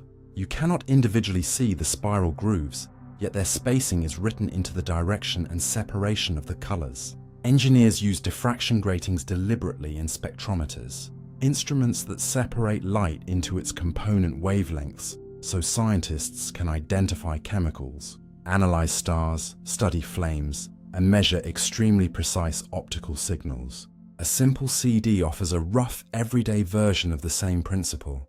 Point it toward different light sources and you may notice that not all spectra look identical. Sunlight, incandescent bulbs, fluorescent lamps, and LEDs can contain different distributions of wavelengths. A broad, continuous source can produce a smoother band of color, while certain lamps can show stronger isolated bands because they emit more intensely at particular wavelengths. With care, the reflective disc becomes a crude visual clue to what kind of light is illuminating it. The rainbow therefore tells you as much about the incoming light as it does about the disc. There is also an important difference between this effect and color created by pigment. A red-painted surface looks red mainly because its molecules absorb much of the visible spectrum and reflect more red light toward you. A CD can show red in one direction, green in another, and blue somewhere else because the structure is redistributing wavelengths spatially, rather than selectively absorbing almost everything except one color. The color belongs to the interaction between light and geometry. This is why scratches, surface orientation, and viewing angle can change what you see while the material itself remains the same. A disc designed to store music or computer data accidentally becomes an optical instrument, simply because information was written into it at microscopic spacing. You may hold it as one uniform silver surface, but light reveals that the surface is far from uniform. Hidden inside that metallic shine is a spiral architecture fine enough to sort white light into color. Nothing was painted there. The rainbow was already inside the light, and the CD merely gave each wavelength a different direction in which to escape. Some clouds form perfectly smooth shapes that look artificial. A cloud can sometimes appear above a mountain with edges so smooth, symmetrical, and sharply sculpted that it looks less like weather and more like something deliberately placed in the sky. These are often lenticular clouds, named for their lens-like shape, and they form when moving air is forced to travel across mountains or other large terrain features in a very specific way. Imagine a broad stream of stable air approaching a mountain range. The terrain pushes that air upward, but once it crosses the ridge, the atmosphere does not always return smoothly to its original level. Under the right conditions, it begins oscillating vertically, rising and sinking in a series of invisible atmospheric waves downwind of the mountains, much like water forming ripples after passing over a submerged obstacle. The air itself continues flowing rapidly through these waves, but wherever a rising section cools enough for its water vapor to condense, a cloud forms. A short distance later, the same air descends, warms, and the droplets evaporate again. This means the cloud can remain almost stationary, even while strong winds are passing continuously through it. New droplets are being created on the windward side while older droplets disappear on the opposite side. So the visible shape persists without containing the same parcel of air for very long. That is one reason lenticular clouds can look unnaturally fixed, while ordinary clouds race across the surrounding sky. Their smooth surface comes from the organized airflow producing them. Turbulent clouds often develop ragged edges because their air is mixing chaotically with the environment. But a stable mountain wave can create a much cleaner boundary between regions, where the air is just cool enough for condensation, and regions where it is not. Several wave crests can form at different heights, producing stacked lenticular clouds that resemble a pile of plates, enormous lenses, or even the classic layered shape people sometimes associate with fictional spacecraft. Their unusual appearance has helped generate countless UFO reports, especially when sunlight illuminates one side while the rest of the sky is dim. But pilots do not regard them merely as beautiful curiosities. Lenticular clouds can be signs of powerful mountain wave activity, and the air around them may contain severe turbulence, particularly near lower-level rotor zones where the flow becomes chaotic beneath the smoother wave above. Glider pilots, on the other hand, deliberately use mountain waves because rising air can carry aircraft to extraordinary altitudes without an engine. Lenticular formations therefore make visible only one portion of a much larger structure in the atmosphere. The cloud is not itself the wave. It is more like condensation appearing at the crest of an invisible moving pattern. This also explains why a lenticular cloud can vanish quickly when humidity changes even if the airflow remains. The wave may still exist, but without enough moisture reaching saturation, there is nothing visible to outline it. Conversely, several smooth clouds can suddenly appear in an otherwise blue sky when moist air enters an already established wave system. The shape you see is therefore less an object than a temporary marker, revealing where temperature, pressure, humidity, and airflow have aligned. You tend to think of clouds as things drifting with the wind, carrying their shapes across the sky like floating islands. But lenticular clouds challenge that picture. The wind may rush straight through them, while the shape stays behind. Matter enters, condenses, moves onward, and disappears, yet the pattern survives. What seems like a perfectly sculpted object is really a location where the atmosphere repeatedly performs the same transformation. Rebuilding the cloud faster than your eyes can notice that its material is constantly being replaced. Water does not always boil at 100 degrees Celsius. 100 degrees Celsius is not the temperature at which water is destined to boil. It is only the answer you get under one particular set of conditions. The familiar number applies approximately to pure water under standard atmospheric pressure near sea level, and change the environment around the liquid and the boiling temperature changes with it. This matters because boiling is not defined by reaching a magical number on a thermometer. It occurs when vapor bubbles can form throughout the liquid without being crushed by the pressure surrounding them. At higher elevations, atmospheric pressure is lower because there is less air above you, so those bubbles can survive at a lower temperature. In a city high in the mountains, water may boil several degrees below 100 Celsius, and on very high peaks, the boiling temperature can fall far enough to noticeably change cooking. A pot may look every bit as violent as it does in a sea-level kitchen, steam rising, bubbles breaking at the surface, yet the water itself can be cooler. That is why foods that depend on sustained high temperatures, such as beans, potatoes, or certain boiled dishes, may take longer to soften at altitude, even though the pot appears to be boiling perfectly. Increase the pressure instead and the opposite happens. A pressure cooker traps steam, allowing pressure inside the vessel to rise above ordinary atmospheric pressure. Water can then remain liquid at temperatures above 100 degrees Celsius before vigorous boiling dominates. That hotter liquid and steam transfer energy to food more rapidly, which is why pressure cookers can dramatically reduce cooking times. Industrial systems use the same principle when processes require liquid water at temperatures that would normally produce boiling in an open container. Even deep beneath the ocean, water can remain liquid far above 100 degrees because the enormous pressure from the water above raises the boiling point. Near hydrothermal vents, extremely hot water can exist without behaving like an open pot at the surface, allowing heated fluids to circulate through cracks in the seafloor under conditions that would seem impossible in a kitchen. Composition matters too. Dissolve substances such as salt in water and the boiling temperature rises slightly. The dissolved particles make it more difficult for water molecules to escape into the vapor phase, an effect known as boiling point elevation. In ordinary cooking, the amount of salt added to pasta water changes the boiling point only by a small amount, nowhere near enough to explain major cooking differences. But concentrated solutions can show a more substantial effect, and the principle is important in chemistry and engineering.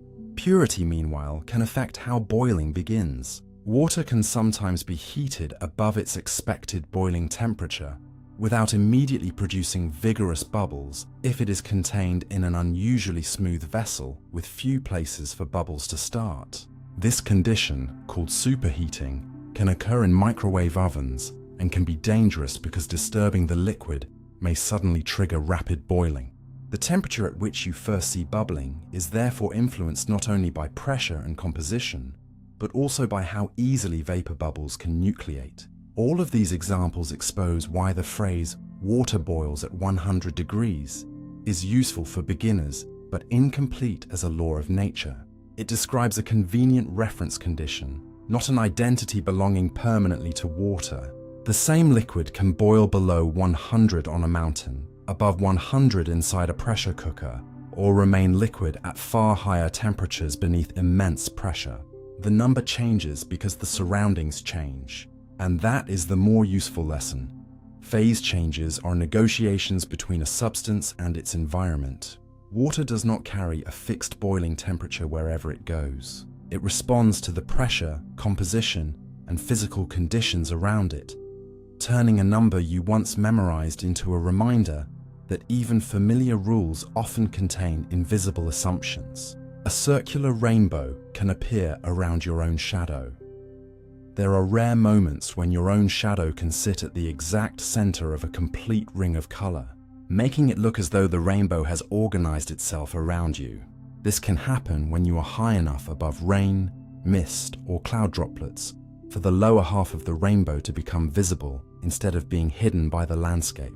The key is the direction of the sunlight.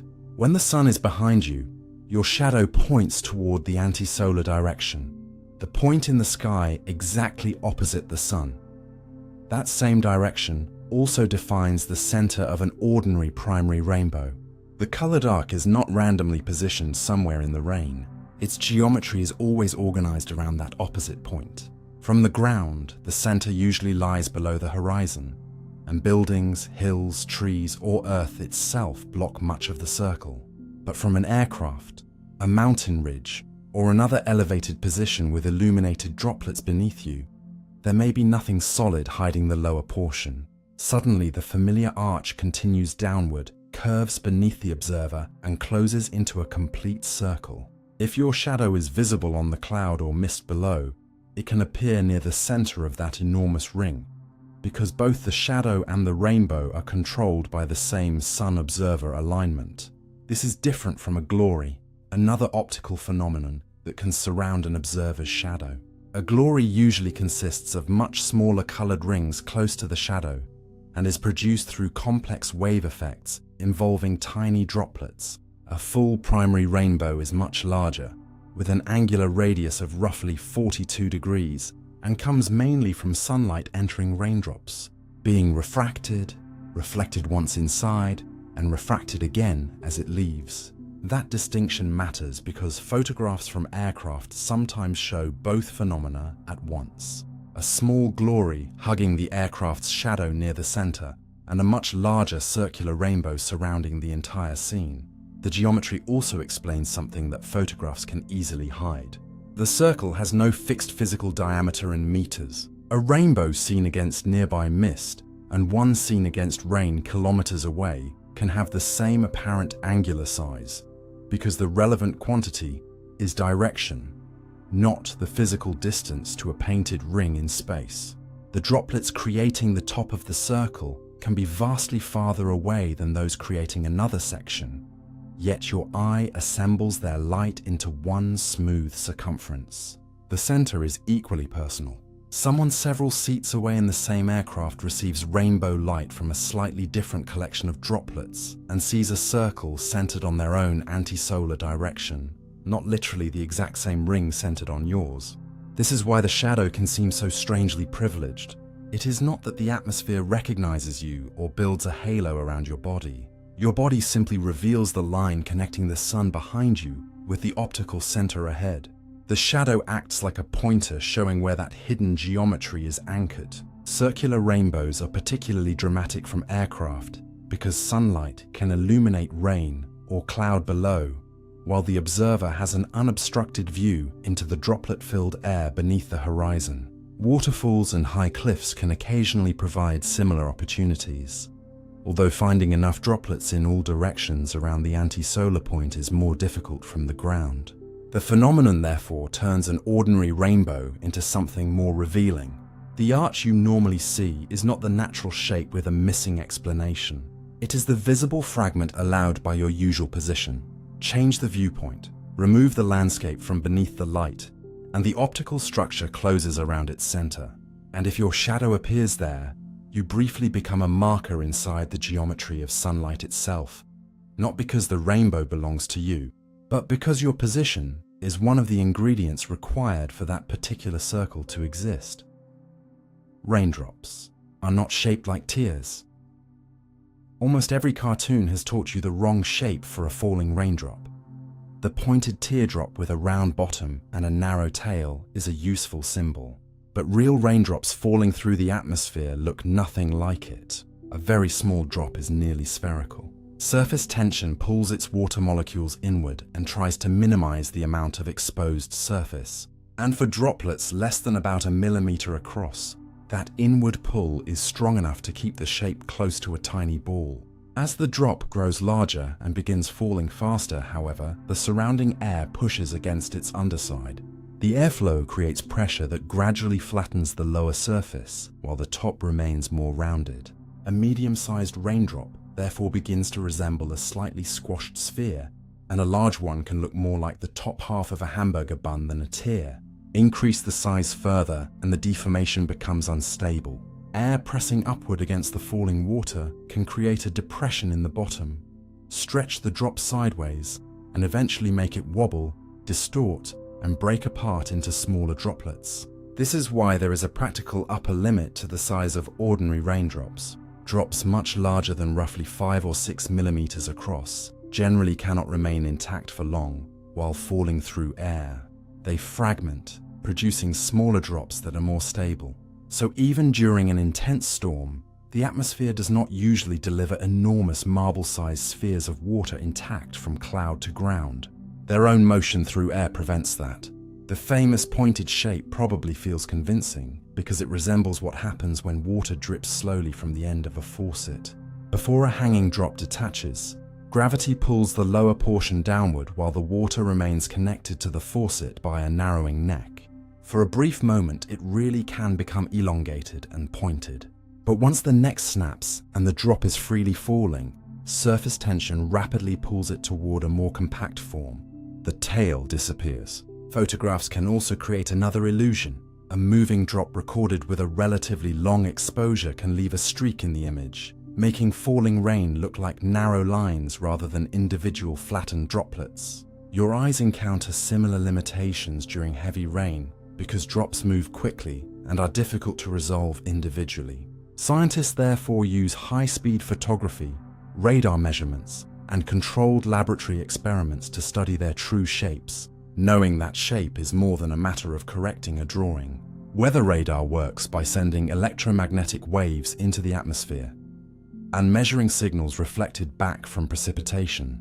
And the way raindrops flatten as they grow affects how they interact with differently oriented radar waves. Modern dual polarization radar systems can use those differences to help distinguish rain from hail, snow, and other forms of precipitation, and to estimate rainfall more accurately. The shape of a drop can therefore influence the weather information appearing on a forecast screen hundreds of kilometers away. Raindrop size also affects how quickly drops fall. Tiny droplets descend slowly and can be carried easily by air currents, while larger drops reach much greater terminal speeds before drag balances their weight. But falling speed does not keep increasing without consequence, because the faster motion strengthens the aerodynamic forces deforming the drop. The drop is constantly negotiating between surface tension, trying to hold it together, and airflow trying to flatten and disrupt it. What finally reaches your umbrella is the temporary result of that balance. There is something useful in how completely the familiar symbol misleads you. You have seen the teardrop shape so many times that it can feel more real than the actual object falling outside your window. Yet nature has no reason to preserve the icon humans invented for it. A raindrop does not fall with a pointed tail because nothing is holding that tail in place. Small drops become spheres, larger ones flatten, and the largest unstable drops tear themselves apart. The rain has always been showing you different shapes. It was the picture in your mind that stayed the same. A day on Earth is not exactly the simple 24-hour rotation most people imagine. The clock on your wall says that Earth needs 24 hours to turn once. But if you stood beneath the stars and measured the planet's rotation against the distant universe, Earth would finish that turn several minutes before your clock reached the end of the day. The difference exists because the 24-hour day you live by is not simply the time Earth needs to rotate once relative to distant stars. It is based on the sun returning to approximately the same position in your sky. Earth is doing two things at once, rotating on its axis and traveling along its orbit around the sun. After Earth completes one true rotation relative to the distant stars, called a sidereal day, the planet has also moved a little farther along its annual path.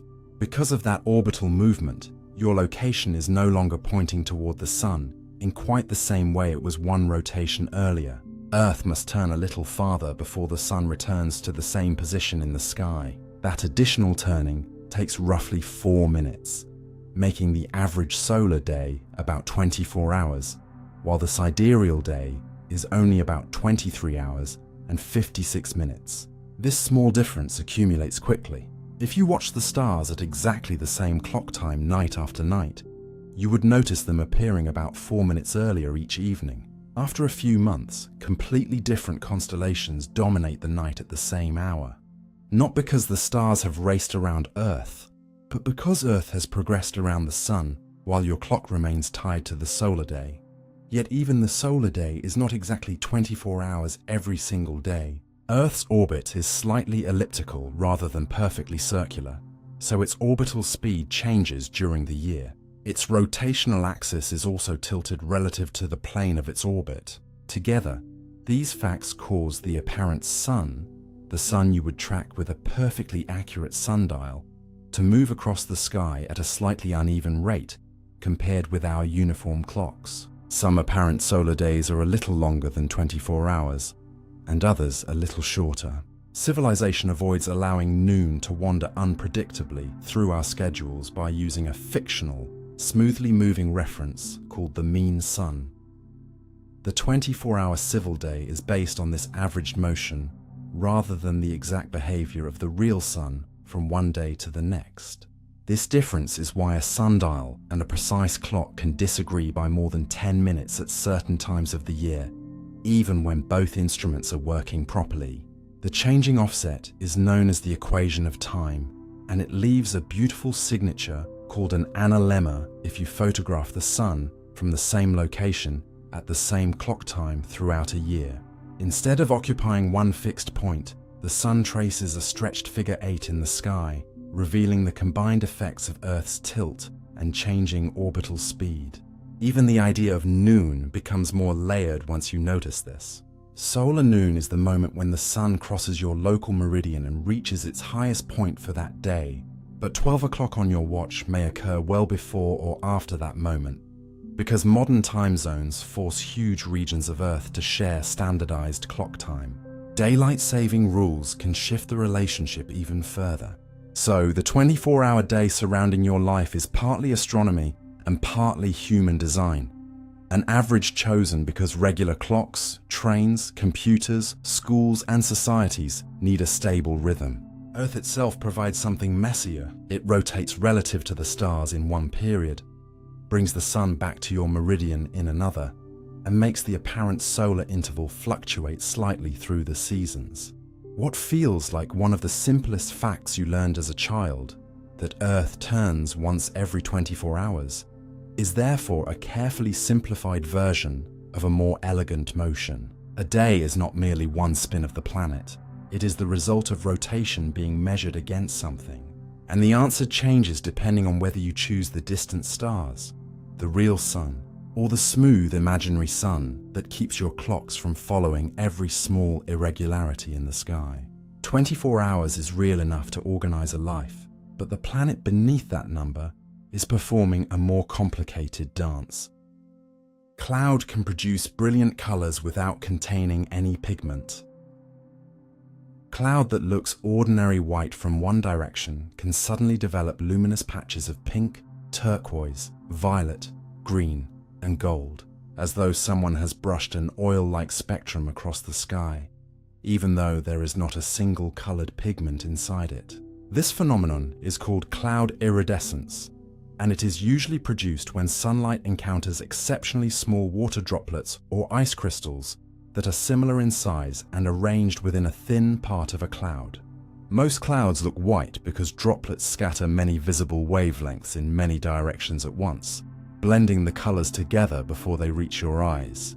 But when the particles are small enough and sufficiently uniform, light behaves more selectively. Waves passing around and through neighboring droplets can overlap, and their different paths cause some wavelengths to reinforce strongly in particular directions while others weaken. The result is diffraction and interference on the scale of the cloud particles themselves, turning an otherwise colorless collection of water into a shifting palette. Iridescent colors are often seen near the edges of newly forming clouds, especially altocumulus, cirrocumulus, or lenticular clouds, because fresh cloud regions can contain droplets with a narrow range of sizes before collisions. Evaporation and condensation produce a more varied population. Once the droplets become too different from one another, each size redirects the colors in slightly different ways, and the clean optical pattern becomes smeared into ordinary white. This is why iridescence can appear suddenly, remain visible for only a short time, and then dissolve even though the cloud itself is still there. Wind may rearrange the particles, droplets may grow, part of the cloud may evaporate, or the geometry between the sun and observer may change enough to destroy the delicate color separation. Unlike a conventional rainbow, cloud iridescence does not need rain falling across a distant region of sky, and its colors are usually less organized into one large, predictable arc. They can appear as irregular pastel bands, ripples, patches, or luminous fringes very close to the sun. When the droplets are especially uniform, a related and more organized phenomenon called a corona can form, with colored rings surrounding the sun or moon. Both effects arise because small particles redirect light through wave behavior, but an iridescent cloud often looks more chaotic because cloud thickness and particle size vary from one patch to another. There is another important clue in how the colors move. If the cloud drifts while the illumination remains similar, the colored region can change faster than the larger cloud shape, because the optical effect belongs only to the specific droplets that currently have the correct size and position. You are not watching a colored substance travel across the cloud like ink. You are watching different microscopic regions become capable of sending selected wavelengths toward you. This also explains why photographs can sometimes reveal stronger iridescence than you noticed with your eyes. bright glare near the sun makes faint colors difficult to distinguish, while a camera with careful exposure can preserve details that your vision loses in the brightness. Observing such clouds requires caution because looking directly at the sun can damage your eyes. Buildings, trees, or other objects can safely block the solar disk while leaving the nearby cloud visible. Particularly vivid iridescent displays sometimes appear in unusual high-altitude clouds as well, including polar stratospheric clouds, whose tiny particles can create spectacular mother-of-pearl colors under cold conditions. Although those clouds form through atmospheric processes very different from an ordinary low or middle-level cloud, what connects them is the same deeper idea. Color does not have to be carried by colored matter. A microscopic structure can determine which parts of white light reach you most strongly. The cloud remains physically made of nearly colorless water or ice, yet its particle sizes briefly become precise enough to sort light into hues that seem painted onto the atmosphere. And because that precision is temporary, the colors have a fragile quality. They are not stored anywhere waiting to be uncovered. They exist only while sunlight, particle size, cloud thickness, and your position form the right relationship. Change that relationship and the color vanishes without anything being removed. For a few minutes, a white cloud becomes a reminder that some of nature's brightest colors are not substances at all. They are events, created when invisible structures become just orderly enough to make light reveal itself.